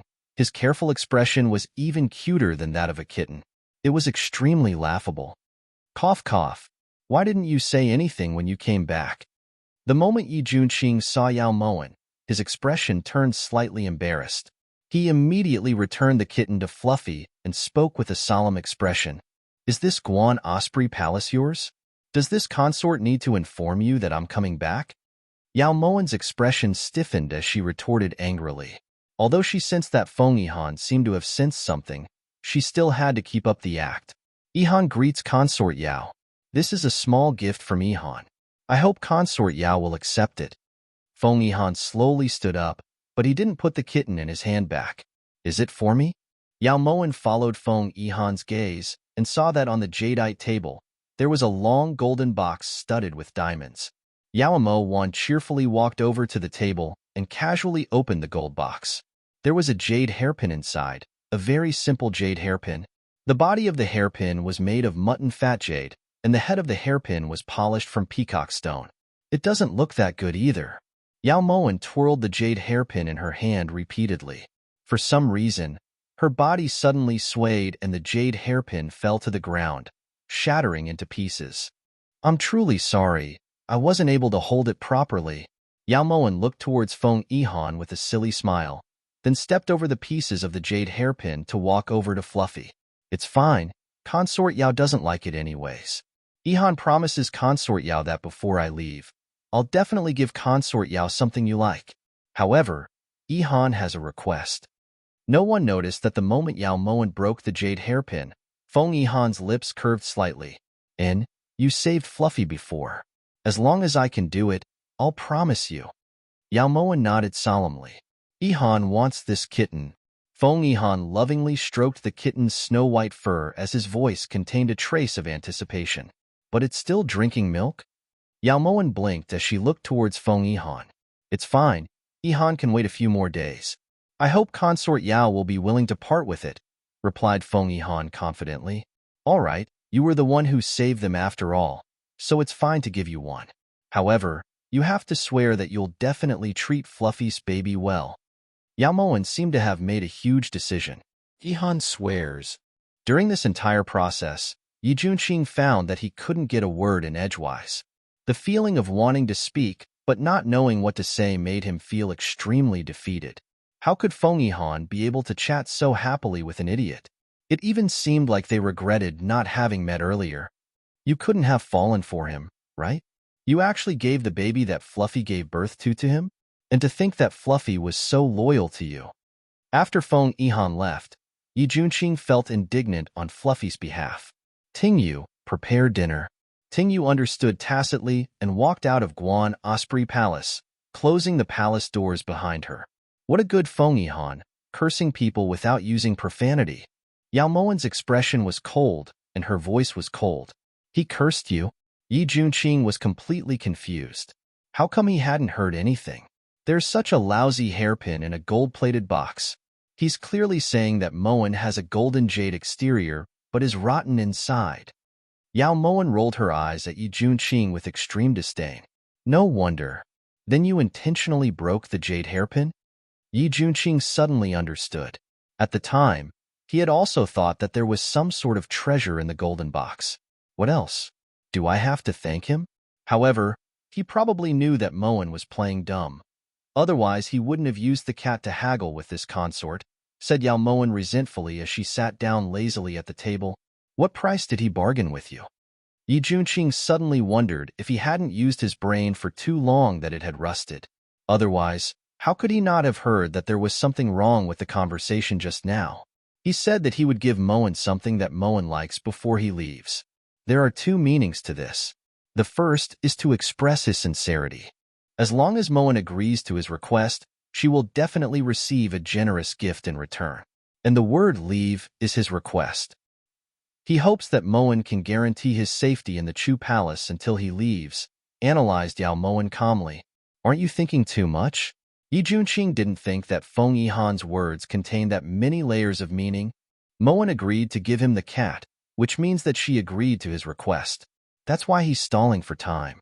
Yao Moen let out a long sigh. At the time, she had only known that the crown prince of Shu, Chu Ma Bei, was very cunning. It seemed that this Feng Yihan was even worse. Stalling for time? Compared to Yao Moen's wisdom and quick-wittedness, Yi Junqing suddenly felt that he really couldn't continue to be this dispirited. Waiting for the cat to be weaned is just stalling for time. He's probably already made a move in Qi. Before the time is right, he's going to stay in Harmony Palace. Yao Moen felt like she had been schemed against. She had underestimated Feng Yihan. It can't be that bad, right? Yi Junqing disagreed. When we meet tomorrow, Feng Yihan will definitely ask Prince to extend the duration of the diplomatic mission. Is Prince willing to make this bet with Moen? A strange smile appeared on Yao Moen's tired face as she looked towards Yi Junqing with raised brows. Other than quicksand, anything is fine. Yi Junqing immediately became vigilant. Then forget it.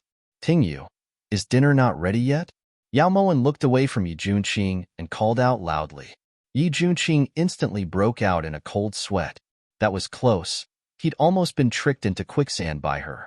Inside Harmony Palace, Feng Yihan was lazily leaning back on a wisteria bamboo chair with a book in hand. The corners of his lips curled up, and he was in a very good mood. Master, the scouts have reported that the 7 phantom assassins have appeared in Jingzhe. Based on the estimated route, they'll arrive in Great Chu in 3 days, reported Ting Feng. I really didn't expect that Yao Moen's wisdom wouldn't lose to her older sisters at all. In fact, she might even surpass Yao Maxin's. Even this crown prince wouldn't be able to endure for more than 10 years and be willing to be a fool in the eyes of the world. How did she do it?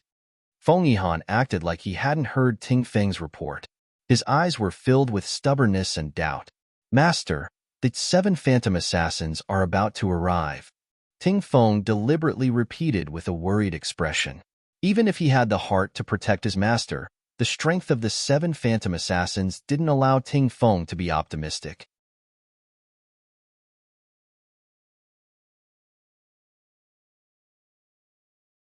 Chapter 113. When this crown prince sent the colored glass box to Guan Osprey Palace today, guess what happened? Even now, Feng Yihan was still amazed by Yao Moen's incomparable wisdom. This subordinate doesn't know. Ting Feng was a bit anxious.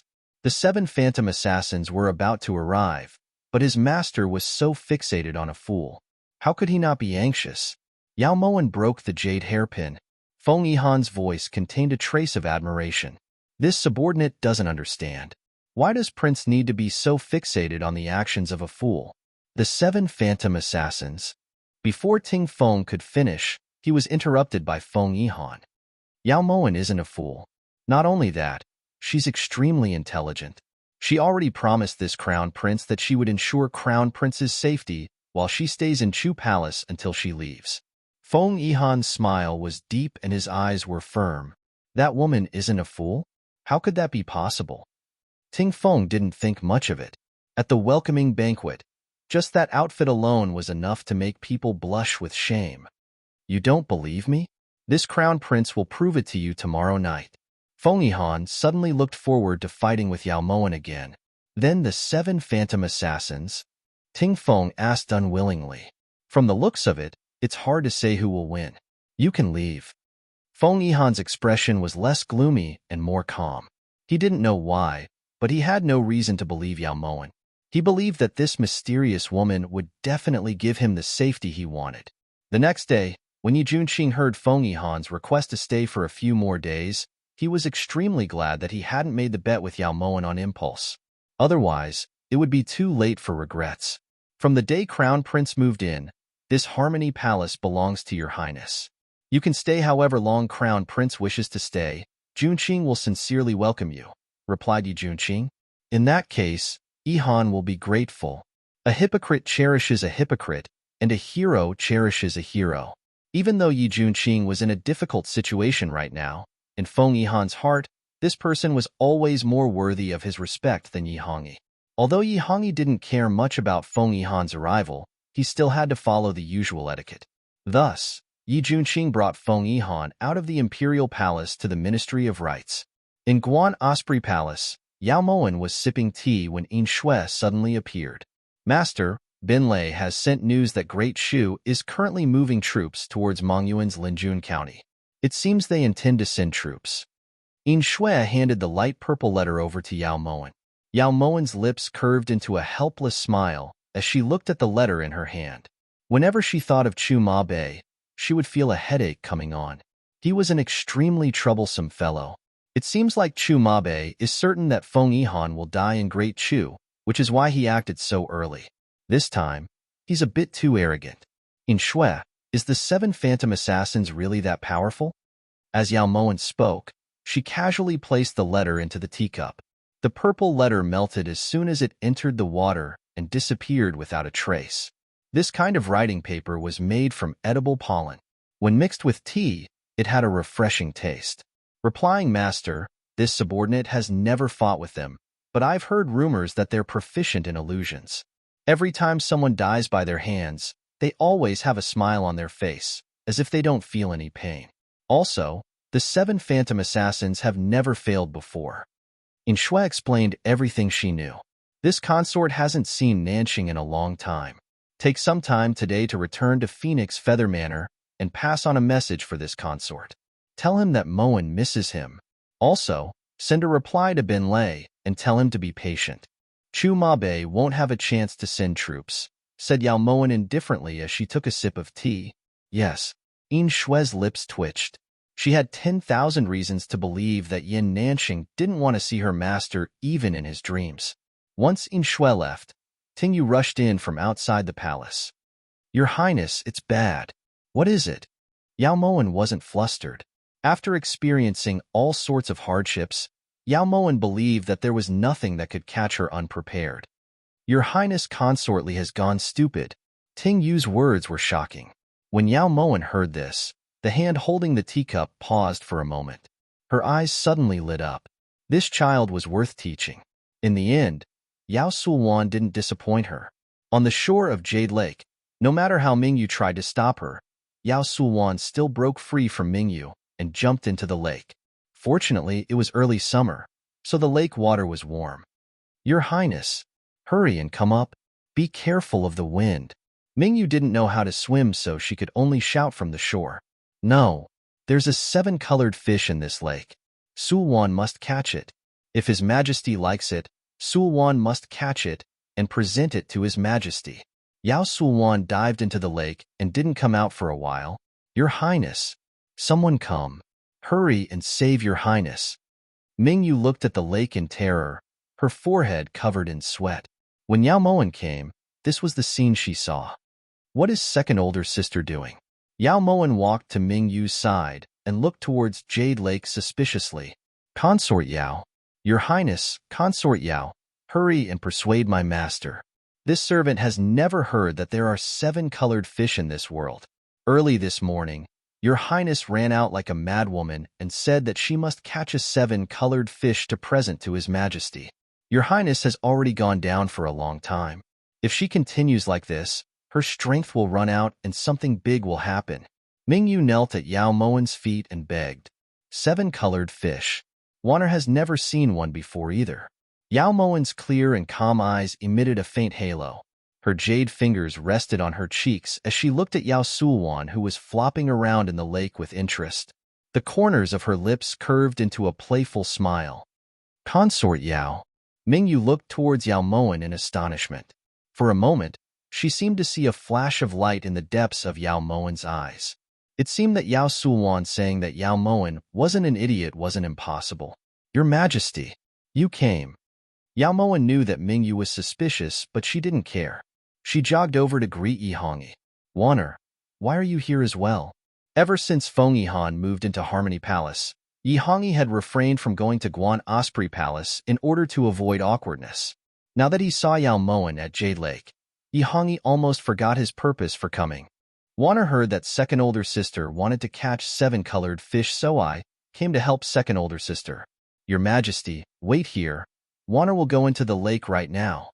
Yao Moen walked towards Jade Lake in a very serious manner, but was pulled into Yihangi's embrace.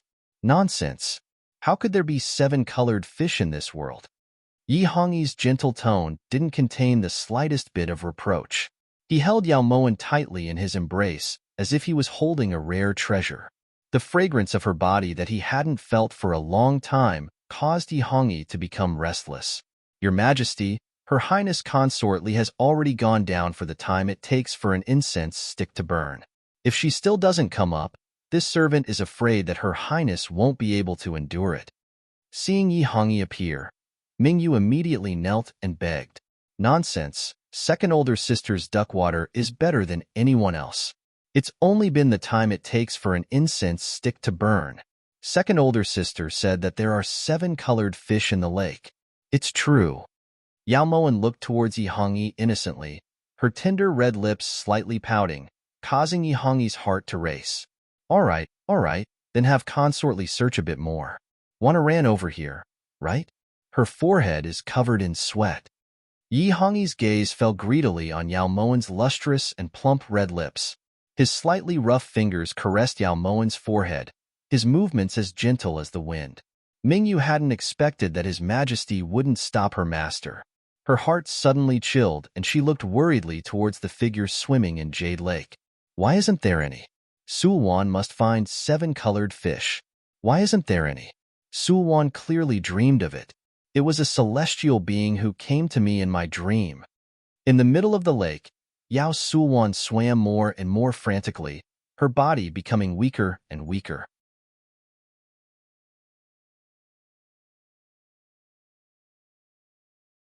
Chapter 114. Wanner, you've seen Feng Yihan? Yi Hongyi only glanced at Yao Sulwan in the lake before turning to look at Wanner. He thought that there must be a reason why Yao Sulwan was so stupid. If she really could drown herself in Jade Lake, then he'd believe it. I've seen him. Your Majesty even let Wanner go to welcome him, but Wanner doesn't like him. He's like a block of wood, always with a straight face, as if everyone owes him something. Your Majesty, do you not like Wanner anymore? As Yao Moen spoke, she rested her head on Yi Hongyi's chest. She did her best to distract Yi Hongyi's attention because she was curious how long Yao Sulwan would last in the water. How could that be? In the entire inner palace, out of all the women, Jin likes Wanner the most. Yi Hongyi's voice sounded incomparably sincere. Yao Moen also believed his words, but as of now, what she didn't want the most was Yi Hongyi's love. But your Majesty hasn't been to Guan Osprey Palace in a long time. Wanner misses you. Wanner wants your Majesty to hug Wanner to sleep. It's safe. Yao Moen rubbed her head against Yi Hongyi's chest as her lips curved into a cold smile. She knew that Yao Sulwan wasn't a good swimmer. It wasn't easy for her to last until now. In the middle of the lake, Yao Sulwan breathed heavily with all her might. Her wet hair blocked the extreme hatred in her eyes. That pair of figures on the shore pierced her eyes and made her heart hurt. Yao Sulwan used all her strength to swim back to shore, but when she met Yao Moen's eyes, she gave up struggling. She had to gamble. Not good. Your Majesty. Your Majesty doesn't have any strength left. Your Majesty hasn't reached the bottom of the lake, shouted Mingyu when she saw that Yao Sulwan's body was no longer struggling. Mingyu didn't want Yao Sulwan to die. If she died, who knew what kind of task and Bingshan would arrange for her? At the very least, if she stayed by Yao Sulwan's side, she would have a chance to get close to His Majesty. Yi Hongyi shook when he heard this and looked towards the center of the lake. The surface was calm, and Yao Sulwan was nowhere to be seen. Second sister. Second sister. Yao Moen was about to rush out when Yi Hongyi pulled her back. Get into the water and save them. In reality, those guards had been waiting for a long time. When they heard Yi Hongyi's order, they all jumped into the lake. It's all Wanner's fault. Woo-woo. Your Majesty, will second sister be all right? Wanner remembers that second sister is very good at swimming. How could it be like this? Tears streamed down Yao Moen's face. She really didn't approve of Yao Sulwan's suicidal actions. If she really drowned like this, she would feel regret. It's not your fault.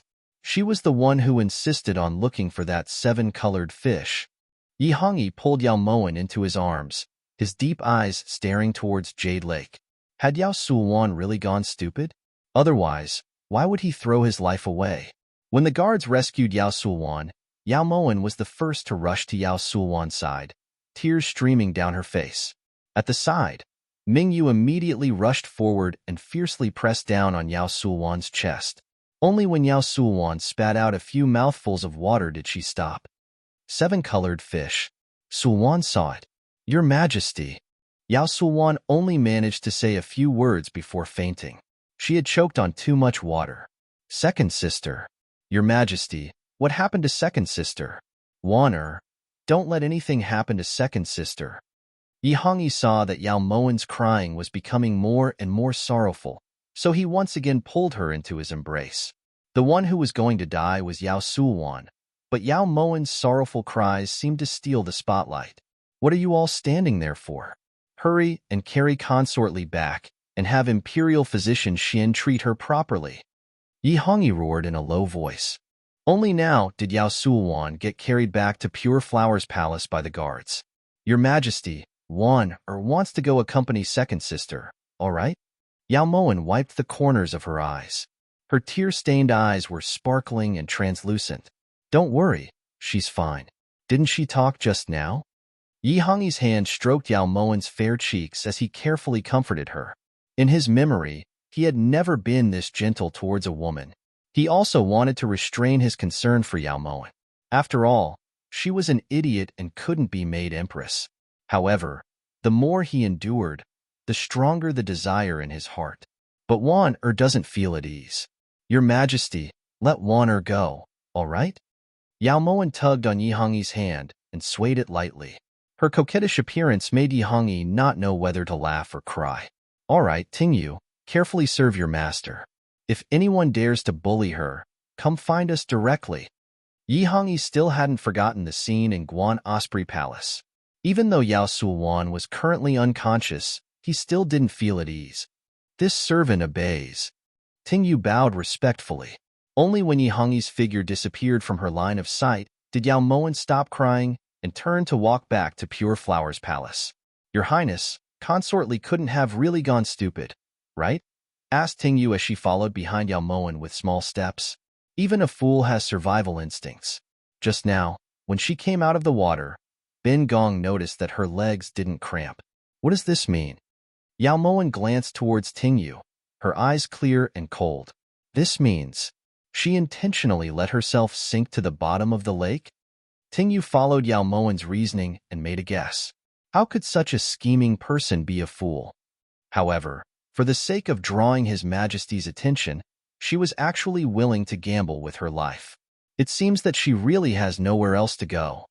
Yao Moan's lips curved into a cold smile, her eyes brilliant and dazzling. Your Highness, actually, this servant feels that His Majesty treats you very well. Tingyu had held back these words for a long time. Although she could feel Master's feelings for the esteemed prince and could faintly feel Master's indifference towards His Majesty, she just felt that compared to Yi Junqing, His Majesty really treated Master extremely well. Yao Moan abruptly stopped walking, and her cold eyes were suddenly covered in frost. Her cold gaze was like two icicles that pierced Tingyu's body. Your Highness. The moment Tingyu met Yao Moan's gaze, she instantly felt as if she had fallen into an icehouse. She stood there awkwardly, not knowing what to do. Tingyu, how has Ben Gong treated you during this time? Yao Moan's cold voice drifted out from the corners of her lips. Her eyes were like an ancient well without any ripples. Your Highness has treated Tingyu extremely well. Tingyu has said something wrong. Please punish me, Your Highness. Ever since she had started following Yao Moan, Tingyu had never seen Master's eyes this cold. It was as if the surrounding air had been frozen to a freezing point. You really did say something wrong. If Ben Gong hears those words again, Guan Osprey Palace definitely won't tolerate you, said Yao Moan coldly. There wasn't a trace of warmth in her voice. Tingyu didn't say anything. It was too late for regrets. In Pure Flowers Palace, when Yao Sulwan woke up, she saw that Mingyu was standing at the side with a bowl of ginger soup.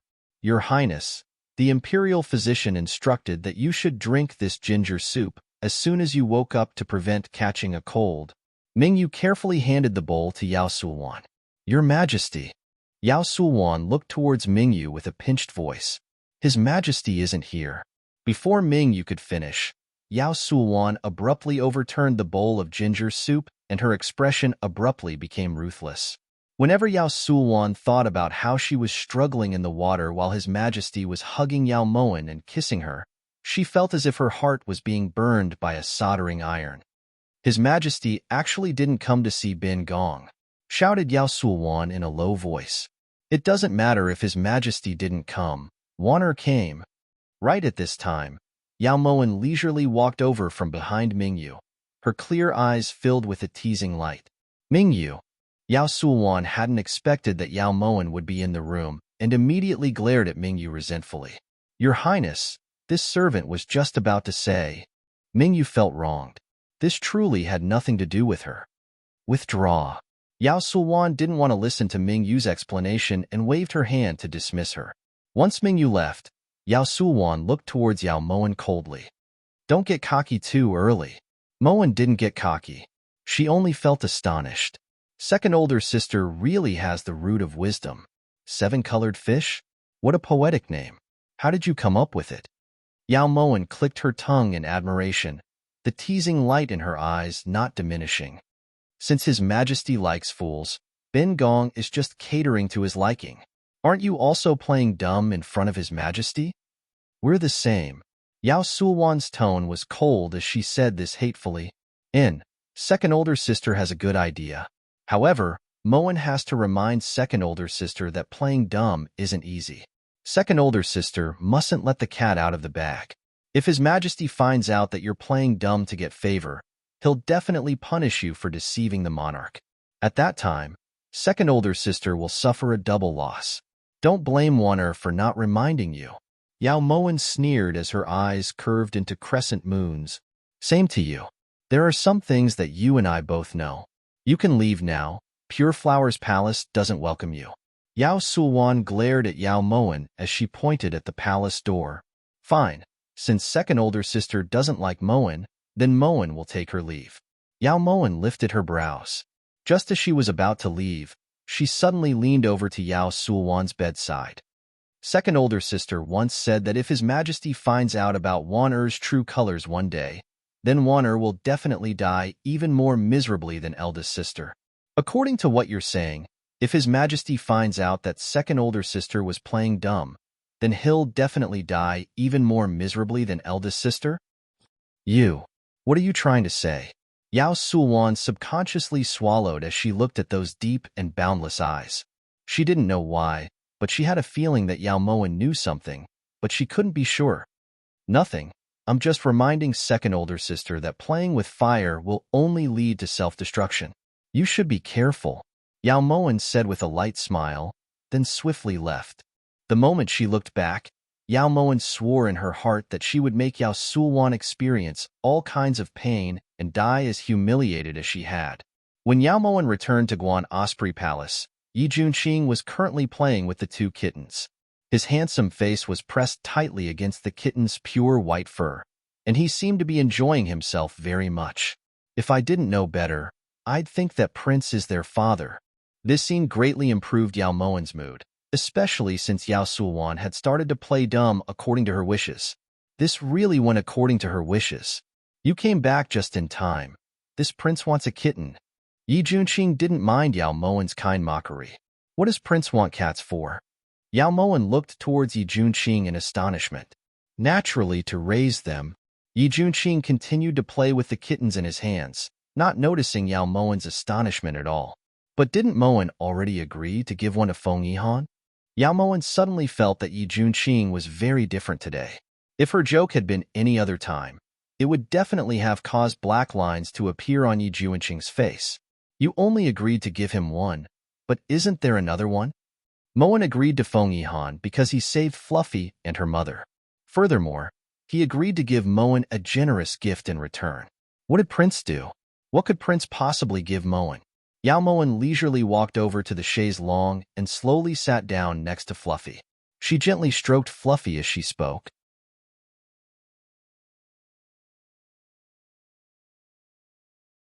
Chapter 115. Yao Moen, do you have the heart to let Quicksand know that he was swapped with a cat? She really didn't know if Feng Yihan would still praise Yao Moen for being naive, straightforward, and extraordinary if he saw her like this. In any case, he didn't see how Yao Moen was refined, but he saw that she was very vulgar. Does Prince agree? Yao Moen lifted her eyes unhurriedly, her crystal-clear eyes sparkling brightly. She was truly curious why Yi Junqing, who had always viewed Quicksand as his life, would suddenly be so willing to part with it. This prince has another condition. Yi Junqing finally got to the point. What? Yao Moen lifted her brows as she looked towards Yi Junqing. If the cat was just a cover, then what he was going to say next would probably be the main point. Feng Yihan invited you to drink tea and admire the moon tonight. This prince feels that it's necessary to be present, said Yi Junqing righteously. He also invited Prince? Yao Moen didn't expect that Feng Yihan would make such a request. It seemed like he wanted to break through this barrier. That's not the case, but this prince feels that it's necessary to go. Yi Junqing agreed, but Moen feels that there's no need. Moen can't agree to Prince's request, but Moen can give Prince a little kitten as a form of consolation. Yao Moen flatly refused. You don't want quicksand anymore? Yi Junqing was very surprised by Yao Moen's refusal. Moen has thought about it. In the end, Yin Nanxing gave quicksand to Prince out of sincerity. A gentleman should help others achieve their goals and not steal what others like. Moen has always thought of herself as a gentleman, so from now on, Prince doesn't need to worry about Moen stealing away quicksand. Yao Moen's righteous attitude made Yi Junqing feel defeated. In reality, he really wanted to know why Feng Yihan was asking Yao Moen out. He didn't think that Feng Yihan would be in the mood to enjoy tea and flowers. Don't leave. This prince feels like there's still room for discussion. When Yi Junqing saw that Yao Moen had gotten up to walk towards the inner chambers, he chased after her unwillingly. Is Prince preparing to have a proper discussion with Moen on the bed in the inner chambers? Yao Moen came to a sudden stop at the door of the inner room. When she turned around, she saw that Yi Junqing's handsome face was just inches away from hers. She could even feel a hot and humid breath on her face. The ambiguous words and the ambiguous posture caused the two calm hearts to be stirred up. Yi Junqing already knew that Yao Moen's eyes were very good at deceiving people. Whenever she played dumb, her eyes would always look so innocent. But at this moment, he also discovered that Yao Moen's eyes were very captivating. Her eyes were like two bottomless pits that urged him to desperately look down. He wanted to know the secrets inside, but the deeper he looked, the deeper he sank until he was unable to extricate himself. He really wanted to avoid those eyes, but his gaze didn't seem to listen to him. For a moment, he even felt that Yao Moen's gaze was very familiar, as if it was the same pair of eyes he thought about day and night. Ma Xin. Yi Junqing blurted out her name. In that instant, Yao Moen shuddered. Prince's expression makes Moen feel that Prince wants to go in with Moen. Yao Moen forced herself to remain calm, and her cherry lips curved into a sweet smile. A cough cough. Feng Yihan has invited you to Harmony Palace at 5 o'clock. This prince is a bit tired. As Yi Junqing spoke, he walked around Yao Moen to push open the door to the inner chambers. Prince, what are you doing? Yao Moen looked towards Yi Junqing in shock. Although his expression was calm, his heart was actually in a frenzy. I went to the wrong door. Yi Junqing explained awkwardly before turning and disappearing from the main hall of Guan Osprey Palace. As Yao Moen looked at Yi Junqing's departing figure, she was filled with disappointment and frustration. Back then, she had given her heart to the wrong person and missed out on such a good man for no reason. Now that she could start over again, should she grab hold of his heart? But the current her, what right did she have to stand by his side? In the peach blossom forest, Feng Yihan stood with his hands clasped behind his back. The side of his face was hidden by the sea of flowers and the starlight, accentuating his beautiful and resolute features. His jade-like face, resplendent eyes, and especially the faint melancholy in his eyes, had a unique kind of decadent beauty that could topple heaven and earth. Passing through thousands of flowers without a single leaf touching you. Your Highness, the Crown Prince has a good temperament. A clear and melodious voice broke the silence. Yao Moen walked through the flower forest and slowly arrived in front of Feng Yihan. In terms of temperament, Yihan is ashamed of his inferiority, said Feng Yihan calmly as he invited Yao Moen to take a seat. Crown Prince must be joking. Moen doesn't have a temperament, so she wouldn't be able to enjoy tea and admire the moon. Yao Moen's eyes were as pure as a pool of clear water. It was very easy to drown in them. It seems that Consort Yao has guessed Yihan's intentions. Feng Yihan sat down in front of Yao Moen and gracefully poured her a cup of Longjing tea. Guessing is one thing, but hearing it from your Highness Crown Prince's own mouth is another. Yao Moen took a small sip of the Longjing tea in the cup and instantly felt the fragrance linger in her mouth. She had to admit that Feng Yihan had put a lot of thought into this tea. But Yihan really wants to know if Consort Yao's thoughts coincide with Yihan's? Feng Yihan's slender eyes flickered with light. He was waiting for this woman to bring him an even greater surprise. "Yin Shui." Yao Moen didn't waste words and just called out to Yin Shui. Subordinate Yin Shui kowtows and salute to master. Yin Shui's appearance was like a gust of wind, leaving no trace behind. Feng Yihan believed that his martial arts weren't weak, but he didn't know where Yin Shui had come from. "Withdraw." Yin Shui suddenly disappeared as Yao Moen spoke. Her speed was so fast that it was as if she had never appeared. What does Consort Yao mean by this? Feng Yihan lifted his brows in shock as he looked towards Yao Moen. If Crown Prince wants to know this consort's strength, then this consort will show Crown Prince. Crown Prince also has hidden guards, so I'm sure you've heard of the Yin clan. Yin Shui's former master is Martial Alliance head Yin Nansheng. If they weren't best friends, does Crown Prince think that he would part with her? In the shadows, the corners of Yin Shui's lips twitched.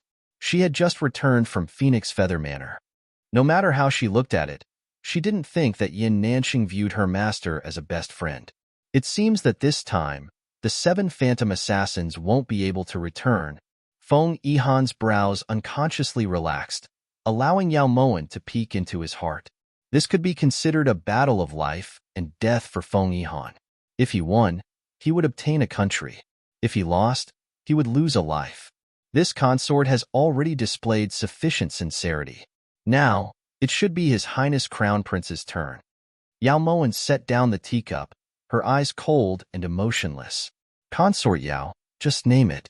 Yihan definitely won't haggle." Feng Yihan knew that if he didn't have Yao Moen's support, he wouldn't be able to resist the 7 phantom assassins.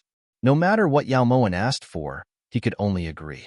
"Moen wants to ask for a favor from you on behalf of someone." Yao Moen's voice was light and gentle. Her beautiful face glowed faintly under the moonlight, as if she was a moon fairy who had accidentally descended into the mortal world. "On behalf of who?" Feng Yihan lifted his brows towards Yao Moen. This answer surprised him. Moen also wants to know if Crown Prince and I are on the same page? Yao Moen didn't say anything and just looked towards Feng Yihan with curved brows. "Yi Hongi? That's not right." Feng Yihan sank into contemplation. The wind picked up and the peach trees rustled. The petals fluttered in the wind. It was so beautiful that it made one feel sad. "Yi Junqing." Feng Yihan's voice was incomparably certain. When he saw the light in Yao Moen's eyes, a faint sourness welled up in his heart. He should have guessed that it was him a long time ago. "You're helping him? Why? Is it because of your older sister?" Feng Yihan longed to hear a definite answer, but Yao Moen didn't reply. If Crown Prince is willing to accept this favor, Moen will naturally do her best. If not, then just pretend we never met tonight. Yao Moen's expression was calm, as if she was certain that Feng Yihan wouldn't refuse. "All right. In the future, Yihan will definitely return this favor to Yi Junqing with the strength of the state of Qi." Feng Yihan's eyes shone brightly. With a woman as wise and far-sighted as Yao Moen helping him, it was only a matter of time before the country of Chu changed hands. Moen will remember Crown Prince's words on behalf of the esteemed prince. Yao Moen nodded slightly, then got up to leave. However, Feng Yihan stopped her. "Consort Yao is going to let such a beautiful day down?" In the vast and boundless night sky, the moon was bright like a hook and the stars were bright and resplendent, accompanied by the gorgeous peach blossoms. It was indeed a beautiful scene. Yao Moen's lips curved into a faint smile. "That's right. How could Moen let such a rare day down?" said Yao Moen slowly. Just when Feng Yihan thought that Yao Moen would stay, she quickened her footsteps and disappeared into the peach forest. Feng Yihan couldn't help but smile bitterly as he looked in the direction Yao Moen disappeared in. It was such a beautiful night, but the person she was looking for wasn't him. "Yi Junqing, just how lucky are you?" After leaving Harmony Palace, the moment Yao Moen stepped into Guan Osprey Palace, she saw Ting Yu rushing over to welcome her. "Your Highness, ever since you left, His Highness has been sitting on that stone bench drinking wine. Ever since that day, Tingyu finally understood Her Highness's intentions and didn't dare to have any other thoughts. You can withdraw. Yao Moen waved her hand lightly, then walked over to the stone bench in the courtyard. The 2 rows of pear trees were slender and elegant. The flowers were simple and elegant, and the leaves were slender and long. They swayed in the wind, giving off a pleasant sound. Among the pear blossoms, Yi Junqing sat alone on the stone bench in a blue gown. The night wind blew his long, ink-like hair into a beautiful arc. A clever smile welcomes people. A clear snow fragrance is worthy of cherishing. Comparing a clear snow to a pear blossom is very fitting. Yao Moen gracefully walked over like a fairy, soaring through the clouds. She stopped on the swing next to Yi Junqing and tapped the ground with the tips of her feet. The swing swayed gently, and her white skirt fluttered in the wind. It was an incomparably beautiful sight. When Yi Junqing heard this, the light in his eyes disappeared in an instant. Then he turned away in a huff and continued to drink his wine. Actually, with Prince's martial arts, it wouldn't be difficult to find out what Moen and Feng Yihan were talking about. Yao Moen broke the silence. Then why did you have Yin Shui stop this, Prince? The moment Yi Junqing spoke, he realized that he had let the cat out of the bag. So Prince has been there before.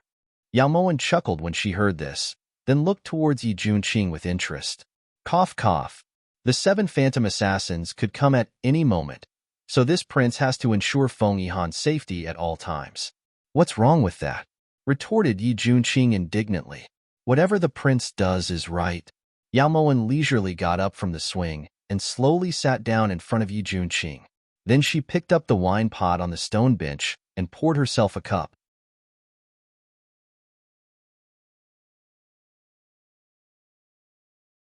Chapter 116. That's not your cup.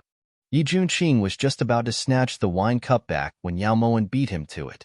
When he saw that Yao Moen had downed the wine in one gulp, he couldn't help but frown. Women shouldn't drink so rashly. Ahem. Prince is drinking alone. But there are 2 wine cups. If it wasn't prepared for Mo Wan, then who was it for? The wine was very strong, and her throat felt like it was being burned by fire. Yao Mo Wan placed her fingers on her neck and coughed lightly. It was prepared for Ma Xin. In the end, Yi Junqing didn't say it, but Yao Moen had already guessed what he was thinking. His heart suddenly sank. This scene was just like that night in the Rippling Waves Pavilion. It was the same beautiful scene, but the thoughts were different. At the time, she had been so focused on Yi Hongyi that she hadn't noticed the sorrow in Yi Junqing's eyes at all. She had really been a fool back then. Yi Junqing's heart must have hurt a lot back then. Moen is going to sing a song for Prince? How about Moen play the zither for Prince? Also, letting you prepare some appetizers. It's boring to drink alone. Yao Moen suddenly really wanted to make up for the regret from that night. She was just about to get up and go back to her room to get the zither when she heard Yi Junqing speak. This prince feels that you're not suited to be this gentle. Yi Junqing was shocked by Yao Moen's abnormality and spoke the truth for a moment. When Yao Moen heard this, she looked towards Yi Junqing coldly. When she saw the sincerity in Yi Junqing's eyes, she finally grew angry. Then Wang Ye can drink alone here. Moen won't keep you company anymore. Yao Moen angrily turned around and left the stone platform. I didn't ask you to accompany me, Yi Junqing reflexively replied. However, Yao Moen abruptly turned around and glared fiercely at Yi Junqing. Seeing this, Yi Junqing immediately fell silent. In the next second, Yao Moen suddenly grabbed a handful of pear blossoms and threw them on the ground. Then she stormed off angrily. This was the first time she had been angered by Yi Junqing. Did this king say anything wrong? Why are you so angry? Yi Junqing only dared to mutter a few words after Yao Moen left. After returning to the main hall, Yao Moen angrily sat down at the table. She casually picked up a teacup and gulped down a few mouthfuls. I just poured this?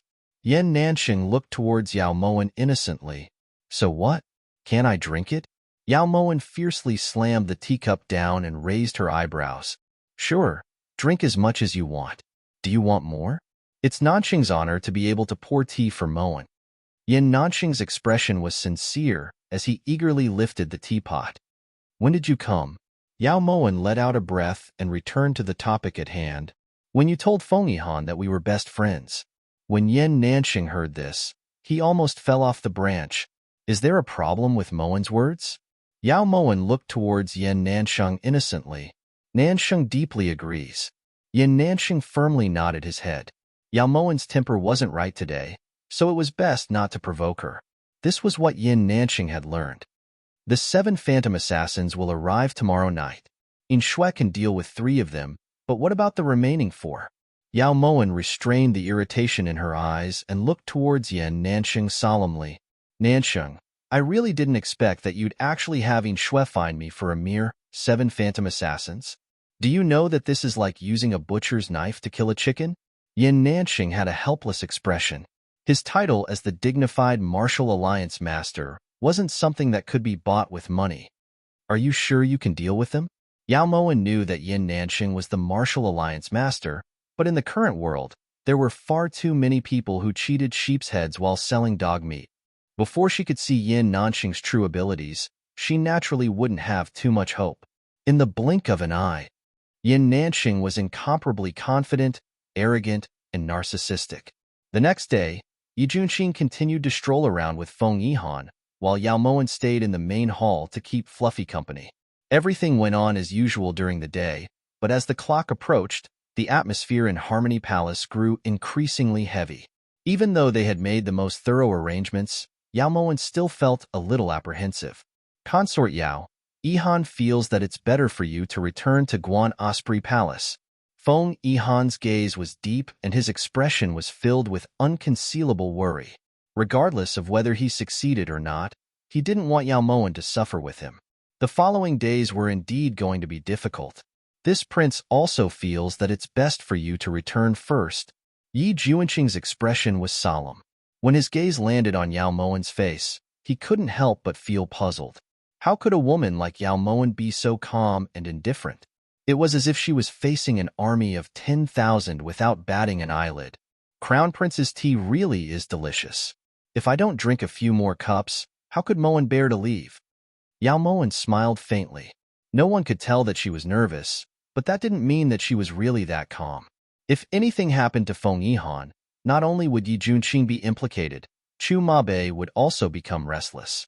Thus, she couldn't afford to lose this battle. However, what comforted Yao Moen was that Yi Hongyi seemed to know that the 7 phantom assassins were going to act tonight, so he had purposefully withdrawn the Imperial Guards near Harmony Palace. This made things much more convenient for her. There was finally movement on the roof. Although it was soft, it was disorderly. It was clear that the person they were waiting for had arrived. Yi Junqing knew that it was already too late to persuade Yao Moen to leave, so when he heard the movement, he deliberately got up and sat down next to Yao Moen. Feng Yihan, who had gotten up at almost the same time, silently sat back down when he saw this.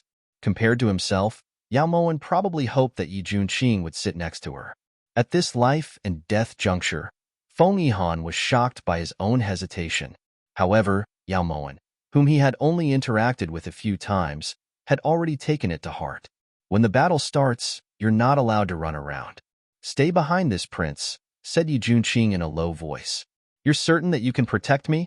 Asked Yao Moen softly as a hint of brilliance flashed through her eyes. Unless this prince dies. These simple words caused small ripples in Yao Moen's heart. Why? You've always hated me. The anticipation in Yao Moen's eyes deepened. Because you're Ma Xin's younger sister. For a moment, Yao Moen even felt jealous of herself back then. Just what kind of fate had it been for him to miss her so much? Just as Yi Junqing finished speaking, Ting Feng and Lu Sha crashed in through the window. Using the candlelight, Yao Moen could clearly see that both of their faces were deathly pale and that blood was seeping from the corners of their lips. They had most likely suffered serious internal injuries. Master, hurry and leave. Ting Feng abruptly jumped up from the ground and stood in front of Feng Yihan. Almost at the same time, 7 figures surrounded Yao Moen and the others. Kill everyone in this room without mercy. The cold voice seemed to carry the weight of metal as it hit the wall. Yao Moen subconsciously frowned. She saw that the 7 people in front of her were all wearing King Yama's masks and black cloaks, so it was impossible to distinguish them. Inshui. Yao Mo Wan called out to Inshui in a stern voice. Almost at the same time, Shui moved at the same speed and broke through the window with her double-edged sword. The tricky angle caught the members of the 7 phantom assassins off guard. Their weapons clashed, creating an ear-piercing screech. The friction created dazzling sparks. Everyone was looking forward to the ending. At the same time, Ting Feng and Liu Sha also charged towards the members of the 7 phantom assassins who were closest to them. At this moment, Yao Moen clearly felt a firm and strong hand holding her. The sudden warmth caused Yao Moen to look up. When she saw the determination in Yi Juanqing's eyes, Yao Moen felt inexplicably at ease. No one saw what had happened. When Yin Shui stood in front of Yao Moen instantly smelled a fishy and salty smell. She knew that Yin Shui had been injured, but Liu Sha and Ting Feng's injuries were even more serious.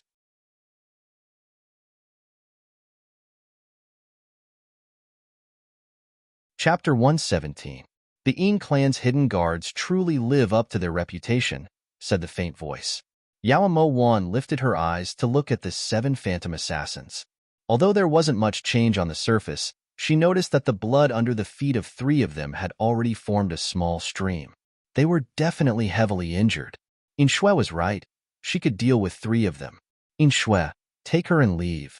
Yi Juanqing knew very well that the only reason Yin Shui had been able to injure the 7 phantom assassins was because she had caught them off guard. Right now, the 7 phantom assassins were on high alert, so it would be even more difficult to injure them. Furthermore, Yin Shui was also heavily injured.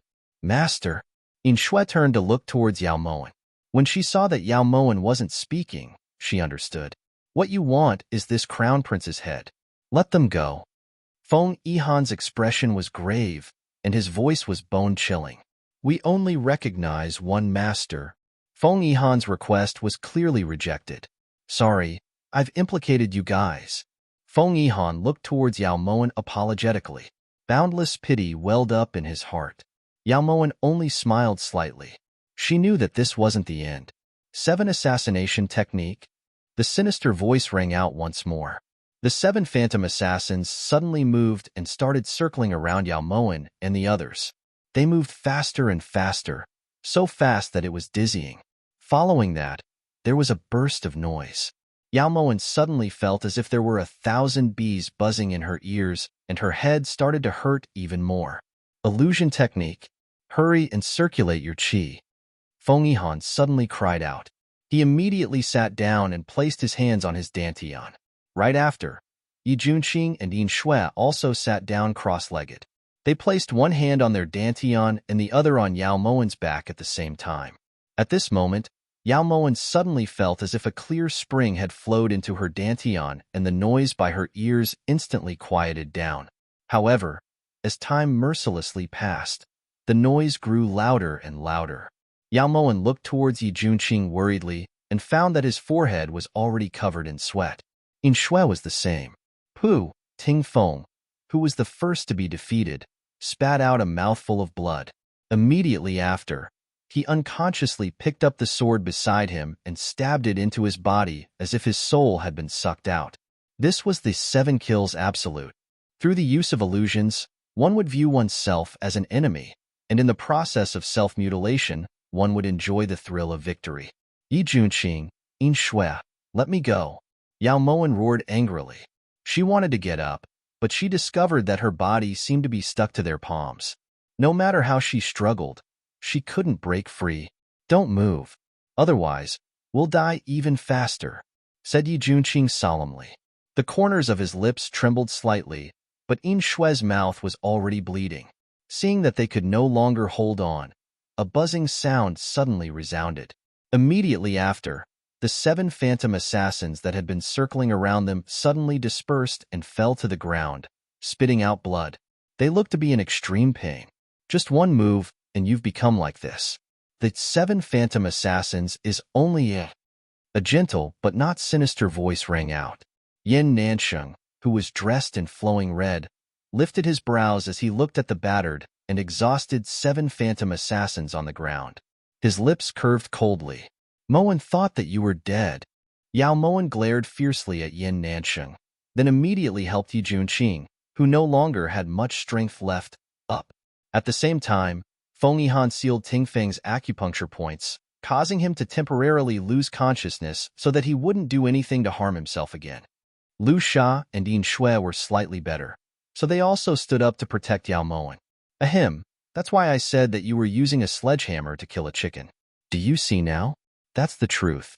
In front of me, Yin Nansheng, the 7 phantom assassins can't even withstand a single blow. Yin Nansheng stood there arrogantly with his arms crossed in front of his chest as he boasted non-stop about his power. Although the 7 phantom assassins' illusion technique is powerful, if it's disturbed, there will definitely be a backlash. Especially when they use the illusion technique at the end, they will use 100% of their inner strength. If they're disturbed at this time, the backlash will be the most severe. Ting Feng was already affected by the illusion technique earlier, so it's clear that they've already used 90% of their inner strength. At this time, Alliance had only needed to give them a light blow, and this would be the result.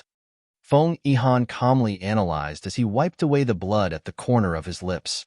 Oh, Moen understands. This is what you meant by using a sledgehammer to kill a chicken, Nansheng? Yao Moen looked towards Yin Nansheng disdainfully. This alliance head only chose the most effective method. Even if they didn't use the 7 phantom assassins, this alliance head would still be able to take care of them effortlessly. All of you, get up and fight again, retorted Yin Nansheng angrily. Moen can take care of them in their current state, said Yao Moen disapprovingly. No matter what, Yihan thanks Alliance Head for your help. Feng Yihan cupped his hands towards Yin Nansheng. Just as Yin Nansheng was about to speak, Yao Moen seized the opportunity. You don't need to remember this favor. Moen was the one who invited him, so Moen will be the one to return the favor. You just need to remember what you promised Moen, said Yao Moen meaningfully as she looked towards Feng Yihan. Consort Yao, don't worry. Feng Yihan definitely won't go back on his word. Feng Yihan turned to look towards Yao Moen, then inadvertently glanced at Yi Junqing, who was standing next to Yao Moen. He felt an indescribable sense of disappointment. As for these 7 people, I'll leave them to the Crown Prince to deal with. Moen bids farewell. Yao Moen turned around to support Yi Junqing as they left Harmony Palace. If it wasn't for the fact that she poured so much true energy into him, Yi Junqing definitely wouldn't have been injured to this extent. He wouldn't have fainted as soon as they returned to Guan Osprey Palace. Yao Moen only walked out of the bedroom after she helped Yi Junqing onto her couch. Why haven't you left yet? Asked Yao Moen suspiciously when she saw Yin Nansheng sitting in the main hall. I've been waiting for you. Didn't you say earlier that you were going to return a favor? Yin Nansheng looked towards Yao Moen seriously. Did I? How come Moen doesn't remember? Yao Moen shrugged, then walked over to the table. Hey, so many people heard it. You can't go back on your word. Also, if you're like this, how are you going to beg people in the future? Yin Nansheng hurriedly walked over to Yao Moen. You still dare to ask me for a favor? If it weren't for you, would Yi Junqing have been so heavily injured? Yin Shui's injuries aren't light either, and Lu Sha will probably need to rest for a while. This was all caused by you, so you should naturally pay for their recovery expenses. Next time you come, remember to bring the money? Yao Moen grumbled as she picked up the teapot and walked towards the bedroom. Yao Moen, even if you're unreasonable, there should be a limit, right? If it weren't for me, you guys would have died a long time ago. Yin Nansheng was extremely speechless. How did he get to know such a snobbish and petty woman? How did they get to know each other? Who did Moen do all of this for? Yin Nansheng, in the end, Moen has always been helping you take care of that person inside. In terms of favors, you owe me countless times. 1,000 taels, not a single cent less. Now, please leave. Yi Junqing needs peace. Yao Moen lifted her brows towards Yin Nansheng. She truly felt that Yin Nansheng's beauty could overturn the heavens and earth. Even in this sinister state, he was still very good-looking. You, gold or silver? Yin Nansheng said dejectedly. He finally understood one thing. In this world, the one thing he shouldn't do the most was reason with women, especially a crafty woman like Yao Moen. When he saw the strange smile on Yao Moen's face, Yin Nansheng suddenly realized that his mouth really was cheap. Gold. After throwing these 2 words down, Yao Moen had already pushed open the door and entered the bedroom. Yin Nansheng was left alone at the door, filled with grief and indignation. The night was silent. Moonlight spilled in through the carved window lattice, filling the room with moonlight. Yao Moen leaned against the side of the bed, her clear eyes staring at the unconscious man on the bed. Junqing, you really are stupid to death. It's a good thing I'm still alive, otherwise what would you do? After an unknown amount of time, Yao Moen finally fell asleep.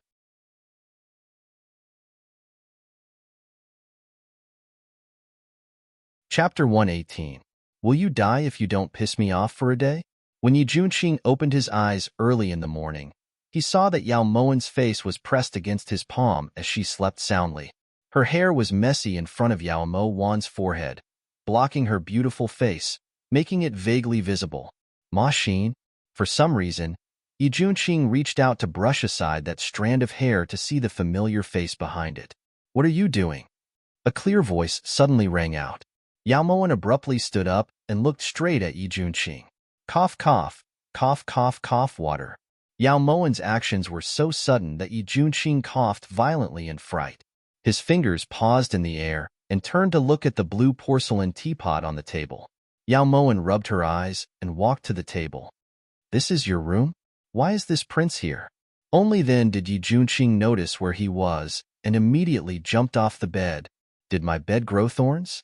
Yao Moen was a bit bothered by Yi Junqing's reaction. No, it's just cough water. Yi Junqing didn't continue, but Yao Moen knew what he was worried about. If a prince was discovered lying on the bed of a noble consort, what would that mean? Right at this time, Tingyu knocked on the door and broke the awkward situation. Your Highness, the Crown Prince of Qi has sent someone to invite Your Highness and Prince to Harmony Palace for a meal. The food on the table clearly didn't come from the imperial kitchen of Chu Palace. Yao Moen didn't say anything. She knew that Feng Yihan was definitely on guard against Yi Hongyi, but he was overthinking things. Yi Hongyi wouldn't go looking for trouble. It's just breakfast. Isn't it a bit too sumptuous? Yao Moen smiled. After last night, life and death had been decided. The current Feng Yihan was like a phoenix rising from the ashes. He would definitely accomplish great things in the future. These were all made by the imperial chefs that Yihan brought from the state of Qi. You don't have to say too much. If the two of you have the opportunity to visit the state of Qi in the future, Yihan will definitely treat you with great hospitality. Feng Yihan was handsome and spirited. His eyes were bright and his voice was powerful and resonant. Crown Prince is too polite. Yi Junqing cupped his hands in greeting with a smile.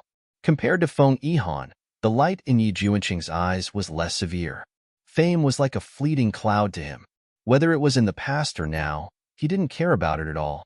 Perhaps Feng Yihan's miraculous survival had greatly shocked Yi Hongyi, or perhaps Yi Hongyi's spies in Qi had received some information, but on the 10th day of Feng Yihan's arrival in the Chu Palace, Yi Hongyi actually held a state banquet in honor of Feng Yihan.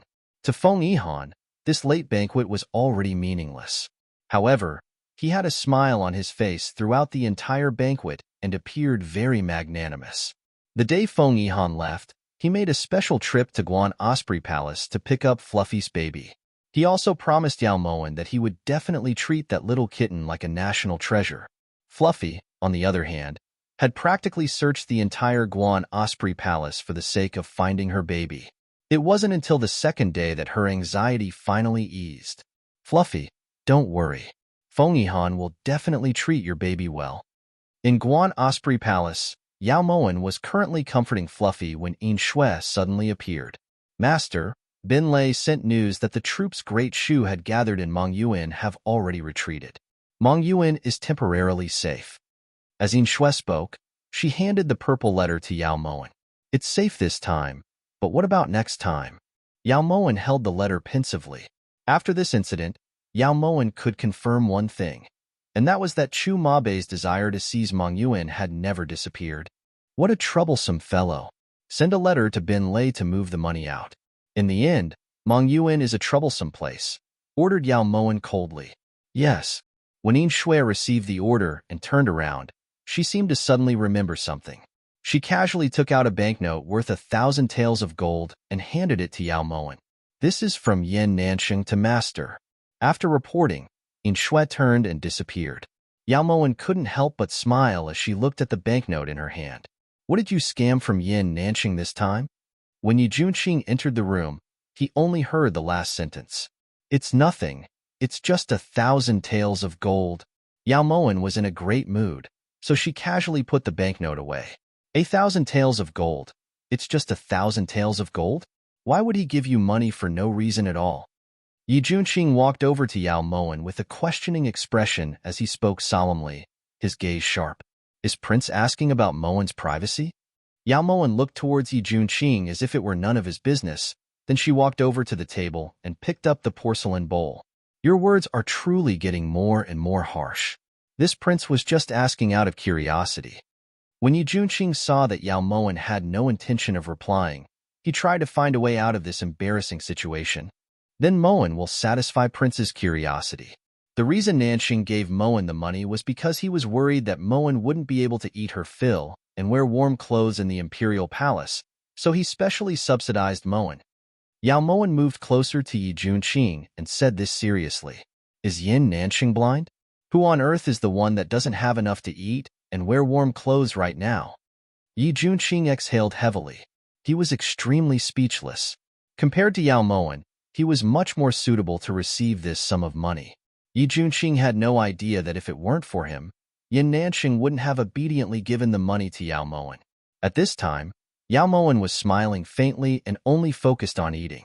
Junqing, in the near future, the entire world will be yours. Why would you need to worry about not having enough to eat and wear warm clothes? Ever since Feng Yihan left, Yi Junqing began to investigate Nurse Sun, eunuch Zhang, and Juner's whereabouts. Now that he had Lu Sha's help, Yi Junqing quickly found out that Nurse Sun hadn't returned to her home in Hizhe as recorded in the records. This speed made Yao Moen slightly worried. Thus, for the first time in his life, Yao Moen had Yin Nanxing act like a villain and forcefully take Lu Sha back from Yi Junqing's hands. Unlike Yin Shui, when Yin Nanxing had given Lu Sha to Yi Junqing, he hadn't allowed Lu Sha to change hands. Prince seems to be very unhappy. That night, Yao Moen started to tease Yi Junqing. This prince wants to sever all ties with Yin Nanxing, said Yi Junqing fiercely. As he spoke, he slammed his chopsticks into the bottom of his bowl. Why? Did he offend you? Asked Yao Moen, even though she already knew the answer. He actually wanted Lu Sha back. Yi Junqing truly couldn't swallow this. He had just found out that there was something fishy about Nurse Sun's whereabouts, but Yin Nanxing wanted Lu Sha back at this critical juncture. This was too unkind. Most importantly, he had already made his relationship clear to Yin Nanxing, but Yin Nanxing didn't seem to be shaken in the slightest. He was truly heartless. Yao Moen suddenly fell silent, and her expression turned solemn. Are you all right? Yi Junqing asked worriedly when he saw Yao Moen's abnormality. Before he knew it, his concern for Yao Moen had already surpassed his imagination. However, this subtle change was something that even Yi Junqing himself hadn't noticed. How do I say this? I've always felt that Yin Nanxing was indifferent towards me, but now it seems that he truly loves me to the core. Yao Moen put down her bowl and chopsticks, then looked up with a calm expression. Why? Yi Junqing looked towards Yao Moen in confusion. These words made him feel very uncomfortable. Lu Sha. Yao Moen's cherry lips parted slightly. By the time she finished speaking, Lu Sha was already standing in front of Yi Junqing. In this moment, Yi Junqing finally understood. Yin Nanxing had taken Lu Sha from him, and now he was running over to Yao Moen to fawn over her. The moment Yi Junqing saw Lu Sha, he felt like his lungs were about to explode. When Yao Moen saw Yi Junqing's face turn red, she waved her hand in satisfaction to dismiss Lu Sha. Yao Moen. Yi Junqing took a deep breath, then looked towards the leisurely and content Yao Moen and called out softly, What is it? Yao Moen opened her harmless eyes and smiled. Would you die if you didn't anger this prince for a day? Yi Junqing had never asked a question as seriously as he did now.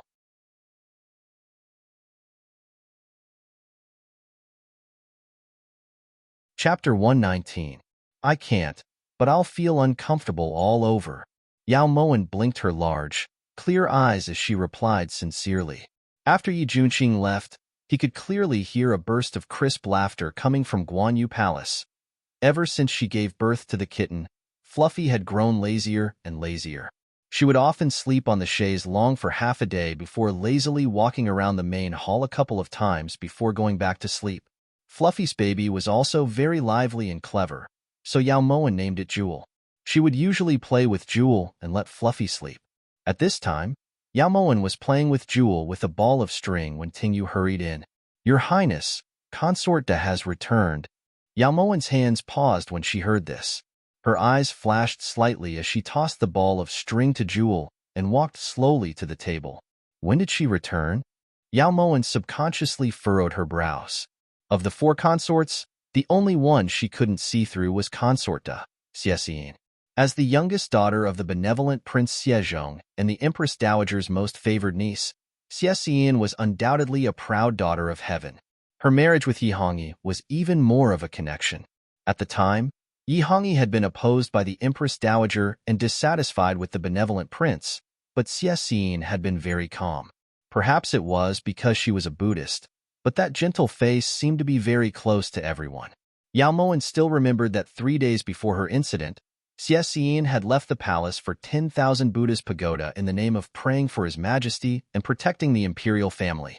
Replying, "Your Highness," when this servant received the news, Consort Da had just entered the palace. "She should be at Ordnance Palace by now," reported Tingyu. Where's His Majesty? In Yao Moen's memories, Yi Hongyi had always treated Xie with respect. Sometimes, when she saw them together, they seemed more like brother and sister than husband and wife.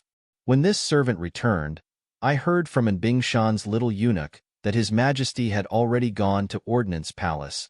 Tingyu was glad that she had asked around. "I understand. You can leave." Yao Moen nodded slightly and dismissed Tingyu, then sat by the table alone. Only after a long time did he summon Inshui. Inshui, personally go to Myriad Buddha Pagoda and find out what Xie has been doing there during this time. Yao Moen's expression was cold as she ordered. Yes. Inshui didn't say much. She would only do her best to carry out Yao Moen's orders. This was the most basic requirement of a secret guard. After Inshui left, Yao Moen let out a sigh of relief. From what she remembered, Xie would come to Panfo Pagoda to pray every once in a while. Was she really that devout? Yao Moen didn't think much of it. There was definitely more to this than meets the eye. Right now, Yi Hongyi had already lost Huan Heng's trust and Yu Qing, an important subject. If he could make benevolent Prince Xiezhong turn against him, it would definitely cause the other old princes to be dissatisfied. As long as those stubborn old princes didn't support Yi Hongyi, then half of the obstacles on Yi Juanqing's path to becoming emperor would be swept away. Late at night, Ordnance Palace was quiet and elegant. The incense from the purple sand incense burner lingered in the air, filling the entire room with the faint scent of Buddhism. The wind blew in through the window and the candlelight on the table flickered, illuminating the owner of the room. On the bed, a woman dressed in moon-white robes was leaning against the railing. Her beautiful hair was lightly gathered, and her hair was lightly pinned. Her eyebrows were like ink and her face was like a peach blossom. Her long hair hung down to her slender waist and flickered with the light of the candlelight. This was Consort Da of the 4 consorts, Xie. At this moment, Xie was holding a scripture and lightly flipping through it. Her expression was calm and composed, as calm as a virgin. Only her beautiful face was overly pale and almost sickly. "Your Highness, His Majesty has arrived." Only when Palace maid Yuchan walked over to remind her did Xie put down the scripture and get up to welcome him. "This concubine kowtows in salute to your Majesty." Her elegant voice was pure and calm. "Hurry and get up. There's no outsider here, so there's no need to be so courteous." When Yi Hongyi saw Xie bend over, he hurriedly walked forward to help her up. His eyes were filled with worry. This is the imperial palace after all. The more people there are, the more mouths there are. It's better to be more careful. Xie smiled faintly and allowed Yi Hongyi to help her to the table. "Ah, you're just too careful." This Ordnance Palace occupies the southeast corner of the imperial palace and is very far from the palaces of the consorts. Aside from the patrolling guards, who else would come here? As Yi Hongyi spoke, he waved his hand to dismiss Yuchan back then. Your Majesty had truly gone through a lot of trouble to prepare such a quiet place for Xie. Xie still can't thank you enough, said Xie gratefully. If we're talking about gratitude, it should be us thanking you. When we first ascended to the throne, our foundation was still unstable. If it weren't for Uncle's full support and appeasing those princes with different surnames, we wouldn't have been able to sit firmly on our throne. We know that Uncle helped us because of you. However, in order to help us, we have wronged you and Jian Chun. Yi Hongyi looked towards Xie Xin apologetically, his tone full of guilt. Your Majesty, please don't say that. You and I have always been on good terms.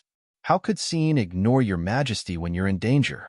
Furthermore, even if Xin hadn't entered the palace, Royal Father definitely wouldn't have agreed to Xin and Jian Chen's marriage. Although I can't openly be with Jian Chen now, being able to see him every month is already enough for Xin to be very satisfied. However, Xin never expected that in just a few short days, such an unforeseen event would happen to the Empress. After Xin heard the news, she stayed at 10,000 Buddha Hall for a few more days to pray for the Empress and the little prince. Cough, cough. Xie Xin had spoken a little too much and was already starting to pant. Let's not talk about this anymore. How is Jian Chen? Yi Hongyi's expression froze for a moment before returning to normal. Jian Chen. Although he didn't tell Xin, I saw that he was already coughing up blood. Your Majesty, Xin can't bear to part with him. Tears silently fell as Xie Xin's voice choked up. Don't worry, we've already sent the best imperial physician in the imperial hospital to 10,000 Buddha Pagoda. He'll be fine. On the other hand, you should take care of your body. You've only been there for a few days, yet you've already become this skinny. Aren't you making us worried? These were clearly words of reproach, but there wasn't a hint of reproach in them. Yi Hongyi casually poured a cup of tea and handed it to Xie Xin, his eyes filled with unconcealable concern. Xin is fine. She's just caught a cold. Your Majesty, Xin has a presumptuous request. Xie Xin's eyes lifted slightly as if she wanted to say something. What is it? Yi Hongyi took Xie Xin's teacup and filled it up. Xin wants to bring Jian Chun into the palace. Xie Xin looked towards Yi Hongyi apprehensively, her eyes filled with hope. When he heard Xie Xin's request, Yi Hongyi's hand tightened around the teapot as if he wanted to crush it. However, his face remained as calm as still water. It's not that we haven't thought about this, but you should know that if someone finds out, the consequences would be unthinkable, said Yi Hongyi sincerely. Xin knows that this matter is very risky, but Jian Chen's condition is getting worse and worse. I'm afraid that he doesn't have many days left to live. Xin only wants to be by Jian Chen's side in his final days. Even if it's just to see him once a day, that's good enough. Your Majesty, Xin begs you. Cough, cough. Perhaps because she was too emotional, Xie Xin couldn't stop coughing and her face became even paler. Don't panic. Let us think. Think some more. Yi Hongyi put down the teapot and sat down on the chair. His thick eyelashes blocked the absolute coldness in his eyes.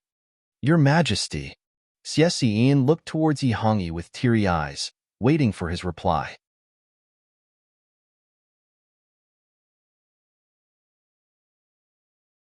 Chapter 120. Why you? You're too cold-blooded and heartless.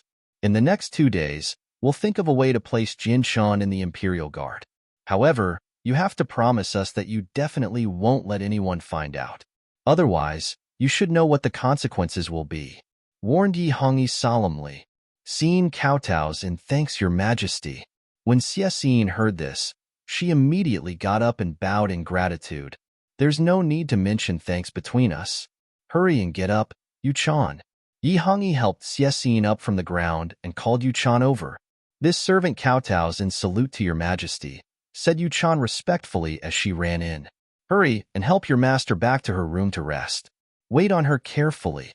When Yu Chan heard this, she immediately got up and helped Xie Xin back to the inner chambers. As Xie Xin's weak figure disappeared through the inner chambers, Yi Hongyi's gentle gaze turned icy. After leaving Ordnance Palace, Yi Hongyi immediately called in Bingshan to the imperial study. In Bingshan, make a trip to Myriad Buddha Pagoda and have imperial physician Zheng double the amount of medicine for Jian Chen. We want him to die of this disease within 5 days, said Yi Hongyi coldly, his icy eyes shining with a bloodthirsty light. Your Majesty wants to get rid of Jian Chen? Then Her Highness Consort does medicine. And Bingshan asked in surprise. Continue. All those who betray us must die. We gave her a chance, but she didn't know what was good for her.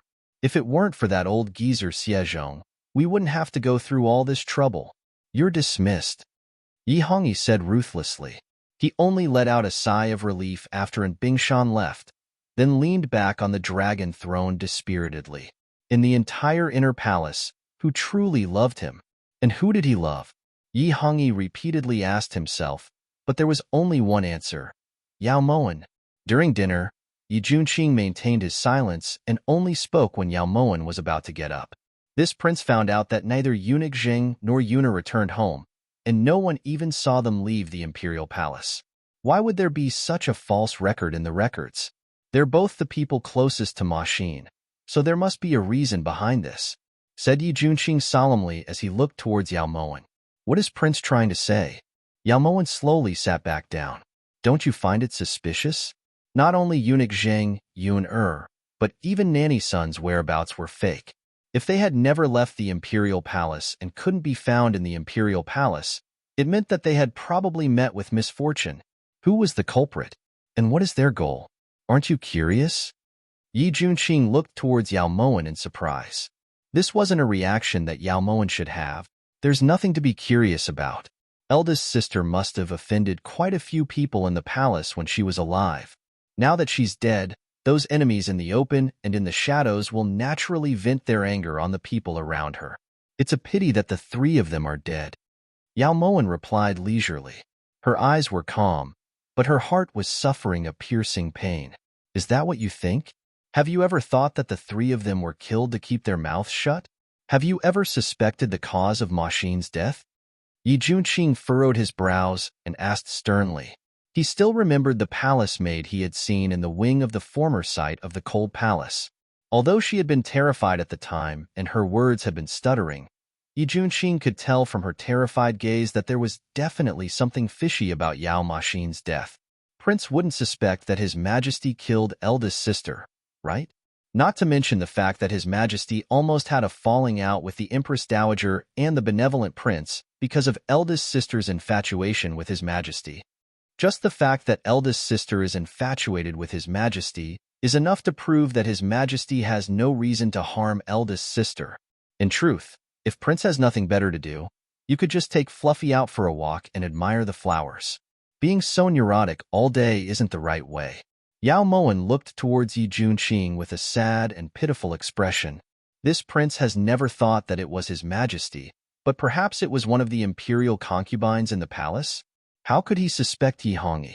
Ma Xin had done everything for Yi Hongyi, so no matter how many reasons he had, he wouldn't harm Ma Xin. Yi Junqing's eyes gradually darkened as bitterness flashed through his heart. Oh? Which imperial concubine?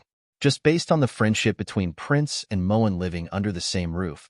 As long as Prince says it, Moen will definitely make that person live a life worse than death and turn him into ashes, said Yao Moen with a sincere expression. Why don't you seem concerned at all? In the end, Ma Xin is your eldest sister. Do you not care about the cause of her death? Yi Junqing was getting a little angry. He wasn't joking. It's not that Moen doesn't care. It's just that I firmly believe that there's nothing suspicious about eldest sister's death, replied Yao Moen indifferently. Then how do you explain Nurse Sun and the other two? Asked Yi Junqing. Putting aside the fact that Prince still hasn't found out whether they're dead or alive, even if they were dead, Moen wouldn't find it strange. There's no lack of vengeful spirits and ghosts in this boudoir. A few people dying isn't anything. Yao Moen's heart wasn't as relaxed as she made it sound. Everyone who died because of her wouldn't die in vain. These grudges were all branded in the bottom of her heart. There would come a day when she would make Yi Hongyi pay them back, one by one, mercilessly. But they're different from those people. They once took care of Ma Xin. Don't you want to know their whereabouts? Yi Junqing looked towards Yao Moen angrily. In Moen's eyes, they're no different. Yao Moen suddenly stood up. She couldn't continue this topic anymore. She was afraid that she wouldn't be able to stop herself from slamming the table and charging out to fight Yi Hongyi. You're too cold-blooded and heartless. Yi Junqing looked towards Yao Moen in disappointment. Prince has known Moen for a long time. You should know what kind of person Moen is. That's right. Moen is cold-blooded and heartless. Yao Mowen's cold eyes met the disappointment in Yi Juanqing's eyes. Her heart ached for some reason. She wanted to explain, but she didn't know where to start. This servant kowtows in salute to your majesty. Ting Yu's voice rang out. Yao Mowen immediately put away the sorrow in her eyes and tears streamed down her face. She grabbed a dish and threw it at Yi Juanqing because there had to be a reason for Yi Juanqing's anger. Yao Mowen, you're going too far. Yi Juanqing was infuriated by Yao Mowen's sudden action and stood up in anger. When Yi Hongyi walked in, he saw this scene. Your Majesty, Yi Juanqing is bullying Waner. He's calling Waner cold-blooded and heartless. Wah! Yao Mowen wiped away her tears and pounced towards Yi Hongyi. Waner, don't cry. Juanqing how did you make Consort Yao angry again? Yi Hongyi's heart ached when he saw Yao Mowen's tear-stained appearance. She's cold-blooded and heartless. Yi Juanqing looked towards Yao Mowen angrily, his heart aching. Just because Waner gave that country's crown prince a little kitten and not him, he bears a grudge against Waner. Your Majesty, let him go. Waner doesn't want to see him. All right? Yao Mowen tugged on Yi Hongyi's sleeve, coquettishly as tears welled up in her eyes. Ahem. Juanqing Yi Hongyi glanced at Yi Juanqing helplessly. This younger brother will take his leave. Yi Juanqing glared at Yao Mowen before leaving Guan Osprey Palace. Your Majesty, Waner hates him. How about we just let him move away? Yao Mowen finally sighed in relief when she saw Yi Juanqing leave. If Zhen's Waner doesn't take him in, he won't have anywhere to go. Zhen's Waner is the most magnanimous. Isn't that right? Yi Hongyi gently scratched Yao Mowen's armpits as he comforted her. Waner will listen to your Majesty. Yao Mowen smiled through her tears. Perhaps it was because he realized that Yao Mowen was the only woman he was willing to pamper in this inner palace. Yi Hongyi was extremely gentle that night. At noon, the sun was shining brightly. Yao Mowen hugged Fluffy as she swung on the swing. Her forehead was already drenched in sweat, but she still felt cold. Whenever she thought about the evil things Yi Hongyi had done last night, the chill in her heart would deepen. But what could she do? She had no way of getting rid of it. You're tuning into the Romance Rendezvous YouTube channel. We're so grateful for your support, and don't forget to subscribe to join us on this incredible journey through captivating stories. Your generosity through donations truly makes a world of difference, as it's the primary source of revenue that allows me to expand and enhance this channel for you. Thank you from the bottom of my heart for being a part of this adventure.